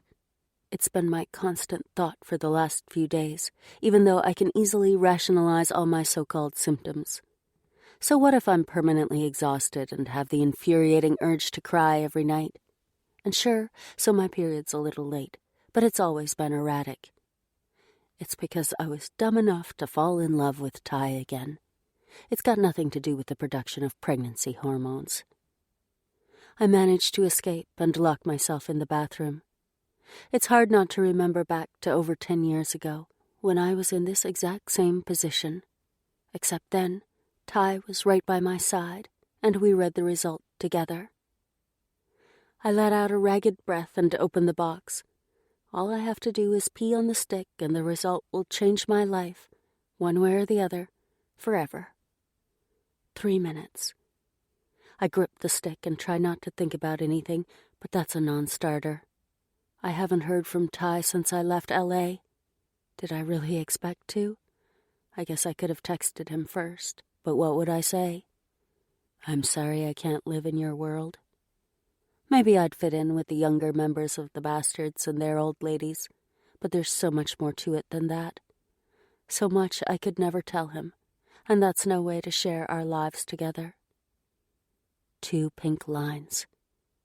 My grip on the stick tightens, and I lean against the wall, my heart banging against my ribs. Take the second test, just to be sure. I don't move. It's like I'm frozen. There's no need to take the second test. Deep in my heart, I've known the truth for almost a week. I'm having a baby. I squeeze my eyes shut. It's too big, too much to take in, but at the same time a fierce, protective wave rushes through me. I might not be ready for a baby, but I want this more than I've ever wanted anything in my life. As much as I still want Ty. I need to tell him. My stomach pitches, and I'm not sure whether it's because of my crazy hormones or because I now have a rock-solid reason to contact him. I've no idea how he'll take the news, but I know one thing for sure. He won't stand for being an absent father. Ty. The motel is a dump, but at least the shower works, and it's not like I plan on staying here. I'm gritty-eyed from the 2 days hard ride from L.A. and really need to crash for a few hours. but there's no way I can sleep until I've seen Jazz. I scrub a hand over my face, but it doesn't help with the headache or the ice pick lodged in my chest. I have no idea how she'll react when she sees me. Did the week we spent together mean as much to her as it did to me? Or was it like we first agreed and nothing but a long, final goodbye? With everything that happened in the past, my chances of persuading her that we need to spend our lives together aren't great. I should have called her during the week, let her know my plans, but I couldn't do it. Couldn't risk her telling me, "It's over, Ty. I don't want you anymore." not that it'd make any difference. No matter what happens today, my life is here in Florida now. Even wearing my shades, I grimace at the late afternoon sunlight as I walk outside. Can't even blame a hangover. I haven't touched alcohol in a week. I glance at my Harley, but the law office where Jazz works is only a few blocks from here, and I sure could do with the walk. The area isn't bad, but there are no sleek office blocks or luxury hotels, just regular small businesses trying to keep afloat. And on the other side of the street, sandwiched between a convenience store and a fast food outlet, is her workplace. I stand on the sidewalk as uncertainty gnaws through me. For a week, I've lived on adrenaline and fury, spurred on by guilt and regret. I've burned bridges, turned my back on my president, and destroyed every last relic Viper left behind. No one tried to stop me when I smashed the framed photos of him in the clubhouse, or came near me when I hacked his fucking cut to shreds in the yard. No one asked why, but I guess you don't argue with an axe-wielding bastard. While savage satisfaction blazed through me as I destroyed his memory, it didn't touch the raw despair deep inside. Nothing I do will ever heal that. But maybe, if Jazz can forgive me, it won't cripple me with every breath I take. I used to think it didn't matter that I'd never be first in your life, but guess what? It does matter. I won't be second to an MC or, let's be honest, third after your blood family. She was always first, but I never told her. If I had, would she have confided in me that night instead of keeping it locked inside and feeling like she had no choice but to run? My hands fist, and I suck in a tortured breath.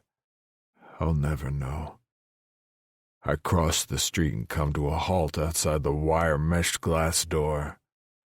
There's no going back in time, no chance of a do-over.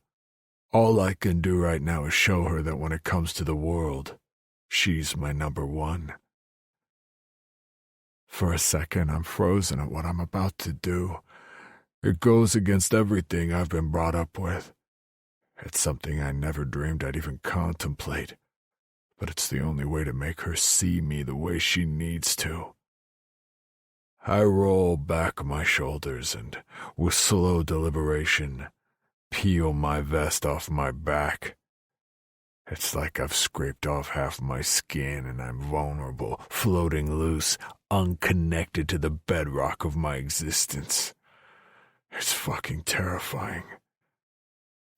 I push open the door and step inside. The waiting room is almost empty, but it doesn't stop the paranoid clawing beneath my skin that everyone's staring at me. It's insane, because I'm used to strangers giving me the side eye, but that's because of my colors, and I've never given it a second thought before. It doesn't matter. I stroll across the floor as though I own the place, but before the beefy security guard intercepts me, Jazz walks into the room. My heart slams against my ribs. Her hair is pulled up on top of her head, and she looks so damn tired I just want to pull her into my arms and never let her go. Ty? She sounds like she can't believe her eyes. but she gives the guard a small smile and he backs off. I stand right in front of her, and her gaze is riveted on the vest that's hanging over my arm. Has something happened? Her voice drops to a whisper, and she brushes her fingertips over the leather as though she needs to convince herself of what she's saying. Yeah, you could say that. Her hand drops to her side. What are you doing here? She glances back at my cut as though she can't help herself. Why aren't you wearing it? Is it my imagination, or is there a note of panic in her voice? She grew up on the fringes of the bastards. She knows the rules. It's why I'm hoping, more than I've hoped for anything in my life before, that she'll finally see what she's always meant to me. My throat's as dry as dust, my palms are sweaty, and I can't push the damn words out. I stare at her like a fool while my heart cracks open at all the wasted years between us. All because 10 years ago, I was too fucking proud to ride across the country after her and open my eyes to the truth. You were never third. My voice is rough. If it comes down to a choice between you and the bastards, Christ, Jazz, that's no choice at all. It's always you. The silence eats into me. Everyone's staring, and any other time that alone would kill me. But I don't care what they fucking think or do. She's all that matters. She's the only one who ever has. She bites her bottom lip, and her beautiful brown eyes glitter with what looks suspiciously like tears. I shift my weight from one foot to the other. Hell can't be worse than this. She clears her throat. We can't talk out here. She hesitates for a second before taking my hand and leading me through the security door and into a small kitchen. She shuts the door behind us and lets out a ragged breath. I'd never ask you to choose between the bastards and me. I don't know why. Her voice trails away, but she doesn't pull her hand free. I tighten my grip on her fingers. I know you wouldn't. That's why I'm making the offer. If that's the only way you'll come back to me, I'll do it, Jazz. No regrets. There'll be regrets, but I'll rip out my tongue before I'll ever let her know that. But the bastards are your family. They're your life. No! My voice is harsh, and there's a hard, ugly knot in the middle of my chest. Is this her way of telling me she doesn't want us to try again? I've tried to steel myself against that possibility, but standing here in front of her, it's just too hard to face that this is the end. Without you, they don't mean shit to me. Her bottom lip trembles, and I'm dying. She presses her palm against my heart, and the warmth seeps into me, a desperate balm. Don't push me away. You felt this way 10 years ago? There's a husky note in her voice, as though tears block her throat, and the futile need to smash something rages through me. My fault. I should never have let her go. But if I'd forced her to stay, she wouldn't have gone to college. Fuck. I should have told you. I always thought you knew. I drag in a jagged breath. Keep it together. I spent 10 years trying to forget what we had, but no one's ever come close. All those other girls, they didn't mean anything, because they weren't you. They could never be you. Her fingers curl and she grasps my shirt, which should be a good thing, except she looks as though it's the end of the world. Are you asking me to come back with you to L.A.? Would she, if I asked her? It doesn't matter because I'd never do that to her. No. My voice is rough. I'm moving here, starting over. Her mouth opens, but nothing comes out. She looks shell-shocked. "But what about the hammer?" she says at last. "Your brothers." I've put a manager in the Hammer. I've plans to open a second club here. I'm only moving across states, Jazz, not to the end of the world. I'll stay in touch with my brothers. The ones that matter, I will. The others can go to hell. She cradles my jaw, and pleasure and pain collide low in my gut. But I don't wrap my arm around her or kiss her like I've craved for the last 3 weeks. She hasn't agreed to take me back yet, and if I taste her again and she rejects me, I'll lose what's left of my fucked up mind. "It was never your colors I loved." There's a wistful note in her voice, and I cover her hand, pressing her fingers hard against my jaw. I know that. Just like I've always known deep down, she's the only girl I've had who could say that and mean it. "I might not love the MC life, but I was always so proud of you, Ty. I know how much becoming a full member always meant to you." I'd sure talked about it enough. It's no wonder she thought the club came first. Priorities change. "I don't want you to leave the bastards. Not even for me." Her voice is soft, and my chest aches at what she's giving me. "Can you join the local chapter?" Yeah, that's not a problem. Even though I'm barely on speaking terms with Angie, Jed approved the transfer before I left. "Good." She offers me a small smile, and I'm goddamn drowning in those big brown eyes of hers. "So put this back on, Ty Jensen." Before I could stop her, she lifts my leather vest and freezes. Jesus. Her gaze is riveted on my arm, and I flex my fist. When I vowed to rid Viper from my life, I meant it. It'll heal.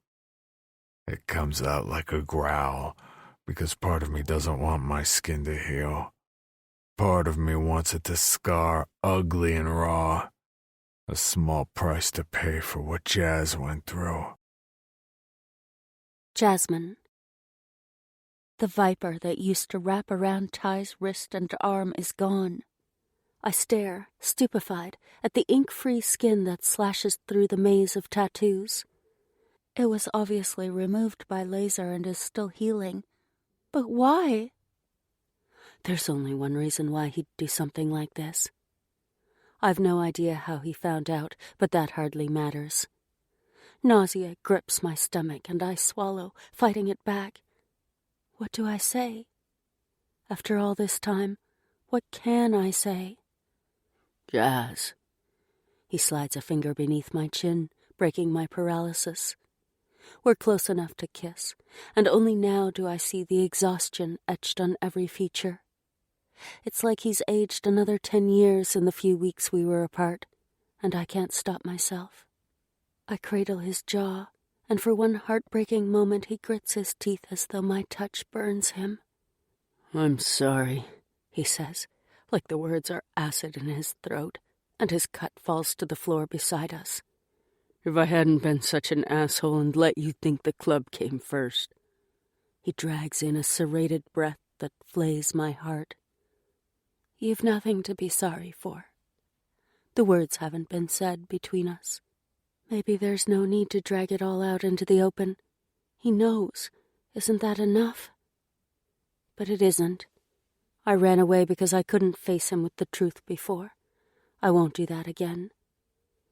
I should have told you what Viper did to me. Beneath my touch, a shudder racks Ty's big body, but his blue gaze never drops from mine. A small part of me was afraid you'd choose the bastards, but I hesitate as I face what had really driven me to leave, the skeletal dread that had haunted me during that nightmare week before I left and tormented me for years afterward. More than that, I was terrified you'd confront him and he'd end up killing you. No. His voice is hollow. I would have killed him, Jazz. No question. And you would have been put away for life. How could I live with myself? A sad smile twists his lips. I would have made sure his body was never found. I wouldn't go to jail for that piece of shit. I believe him. Thank God I left. You're not a murderer. You have to let it go. The way I have. Otherwise, he wins. Harsh grooves score his forehead. All the things I said to you. I press a finger across his lips. If I'd stayed, I never would have escaped the shadow of the bastards. Deep inside, I'd still be that scared girl, the daughter of their favorite lay. I had to leave to find who I really am. For a long moment, he doesn't move. It's as though he's made from granite, harsh, uncompromising. And then he lets out a jagged sigh and rests his forehead against mine as the tension seeps from his rock-hard muscles. Once I'd been afraid that if he knew the truth he'd stay with me through guilt. I used to be afraid of so many things. But he wanted forever before he found out. Don't go. It was the hardest thing I ever did, walking out on him again that day.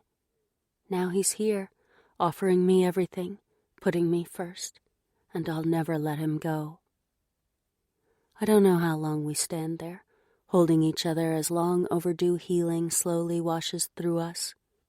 Finally, he lifts his head, and I'm lost in the blue of his eyes. I need to hear you say it, babe. His voice is gravelly, like he hasn't used it in 100 years. Are you my woman, for keeps? Tears prickle the backs of my eyes, and I blink furiously. Not going to cry now. I've always been your woman. A tear escapes anyway, and he captures it with the pad of his thumb. And you've always been my man. A slow smile cracks his harsh facade, wiping tears from his face. I've put my place on the market. Soon as that sells, we can buy ourselves a house so you can have your own backyard. Better late than never, huh? Sounds good.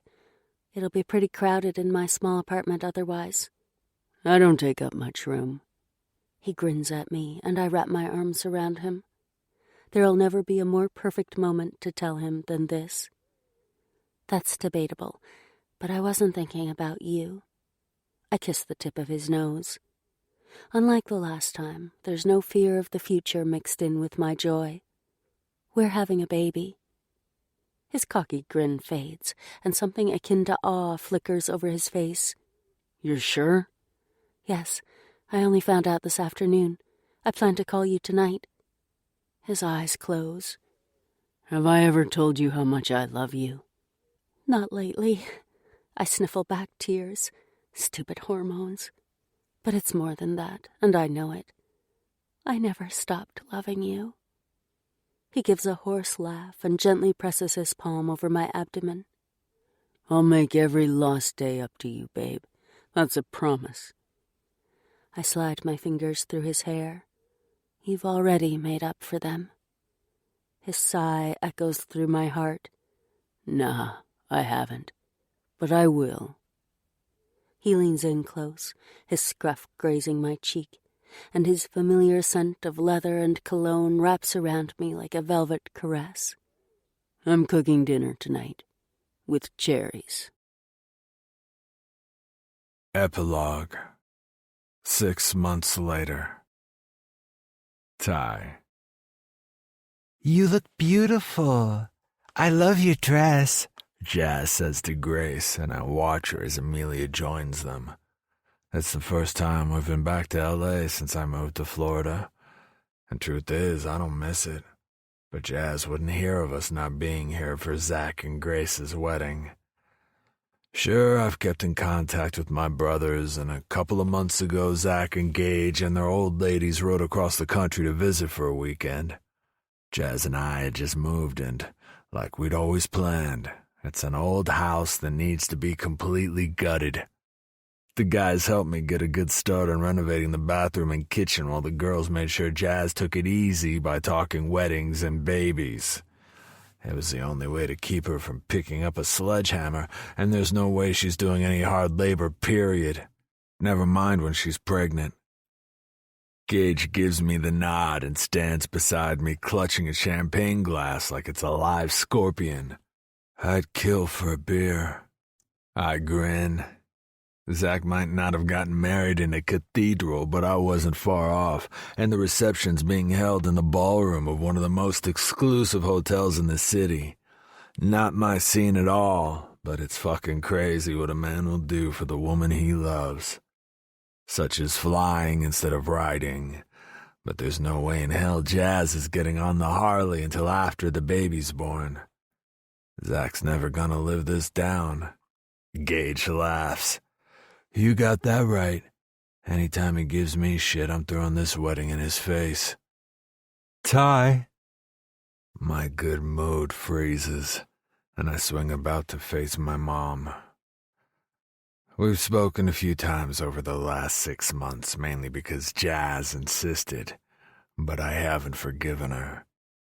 She might not have imagined Viper would take things that far, but she still sent her brother to my girl, and that's something I'll never forget. Emailing a groveling apology 5 months ago for everything that happened was a start, but I guess I'm not as magnanimous as Jazz. It's good to see you again. She smiles but doesn't grab my arm or lean in for her usual kiss. I'd like to speak to Jazz. I'm barely aware when Gage beats a hasty retreat as Angie's request hammers through my head. She never asks permission to do anything. It's an olive branch, and I have the vindictive urge to tell her to shove it, and only one thing holds me back. Jazz. Over the last 6 months, I've seen how important family is to her. How much she missed out on when she was a kid. Her dad and stepmom are great, really excited about their first grandkid and involved in every prenatal milestone. Jazz wants my parents to be part of our kid's life. I'm the one holding back, even though I know it's breaking my mom's heart.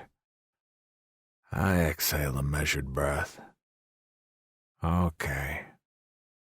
I lead her to where Jazz stands, just a few short feet away, as she turns and smiles at me before catching sight of Angie. Her smile doesn't waver, and my heart aches. How much do I love this woman? Angie. Jazz sounds as though there aren't years of bitterness between them. I'm the one who's still bitter. I was hoping we'd have a chance to catch up. Well, you're looking great. Mom hesitates, like she's not sure how Jazz will take her next comment. I guess Ty's told you, but Jet and I are really happy about everything. The baby, she adds as though clarification is needed. I slide my arm around Jazz's waist, my hand cradling her in a protective gesture, even though she doesn't need the moral support anymore. Maybe I'm the one who needs her touch to keep me grounded. So are we. Jazz glances at me, and I drown in her beautiful brown eyes. There's no longer any haunting trace of sorrow, just hope and happiness. And the small, jagged wound deep in my heart fades a little more. Yeah. My voice is gruff. And there's so much emotional shit that crashes through me whenever I think of the future. It's all I can manage. But Jazz knows what I mean, and that's enough. I know that distance isn't ideal, she says. But Ty and I want you and Jet to know you're always welcome to visit.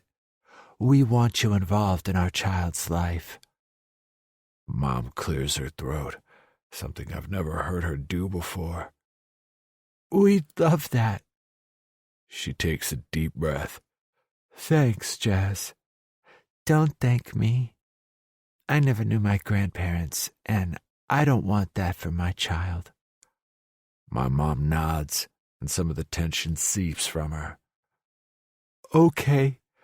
I can't promise I won't spoil this kid at every opportunity, though.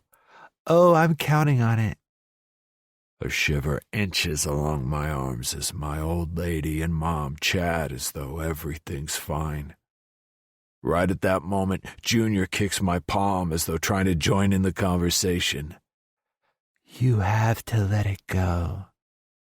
Jazz's words echo in my mind. I might not ever forget, but it's time to start forgiving, for the sake of my new family. There's a pause, and it's my chance to show her I'm willing to begin rebuilding bridges. Hey, Mom, do you and Dad want to come visit and stay for New Year's dinner? I glance at Jazz. Like every good idea, this was hers too, and I told her no way was I ready for that. But I am. I have to be. And when Mom takes Jazz's hand and then mine, I know it's the right decision. When she eventually leaves, Jazz loops her arms around my neck. I don't think I've ever been prouder of you than I am right now. I hold her tight, our baby safe between us.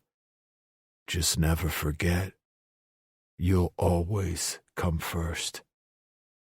Her smile kills me, and then she goes onto her toes and whispers in my ear. I'm going to remind you of that tonight when I get you alone in our hotel room.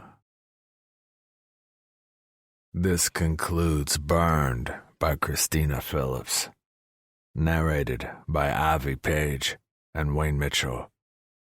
Copyright 2018 by Christina Phillips. This unabridged audiobook is published by arrangement with Entangled Publishing, LLC, and was produced in the year 2023 by Tantor Media, Incorporated, a division of Recorded Books, which holds the copyright thereto. Please visit Tantor.com for more information on our growing library of unabridged audiobooks.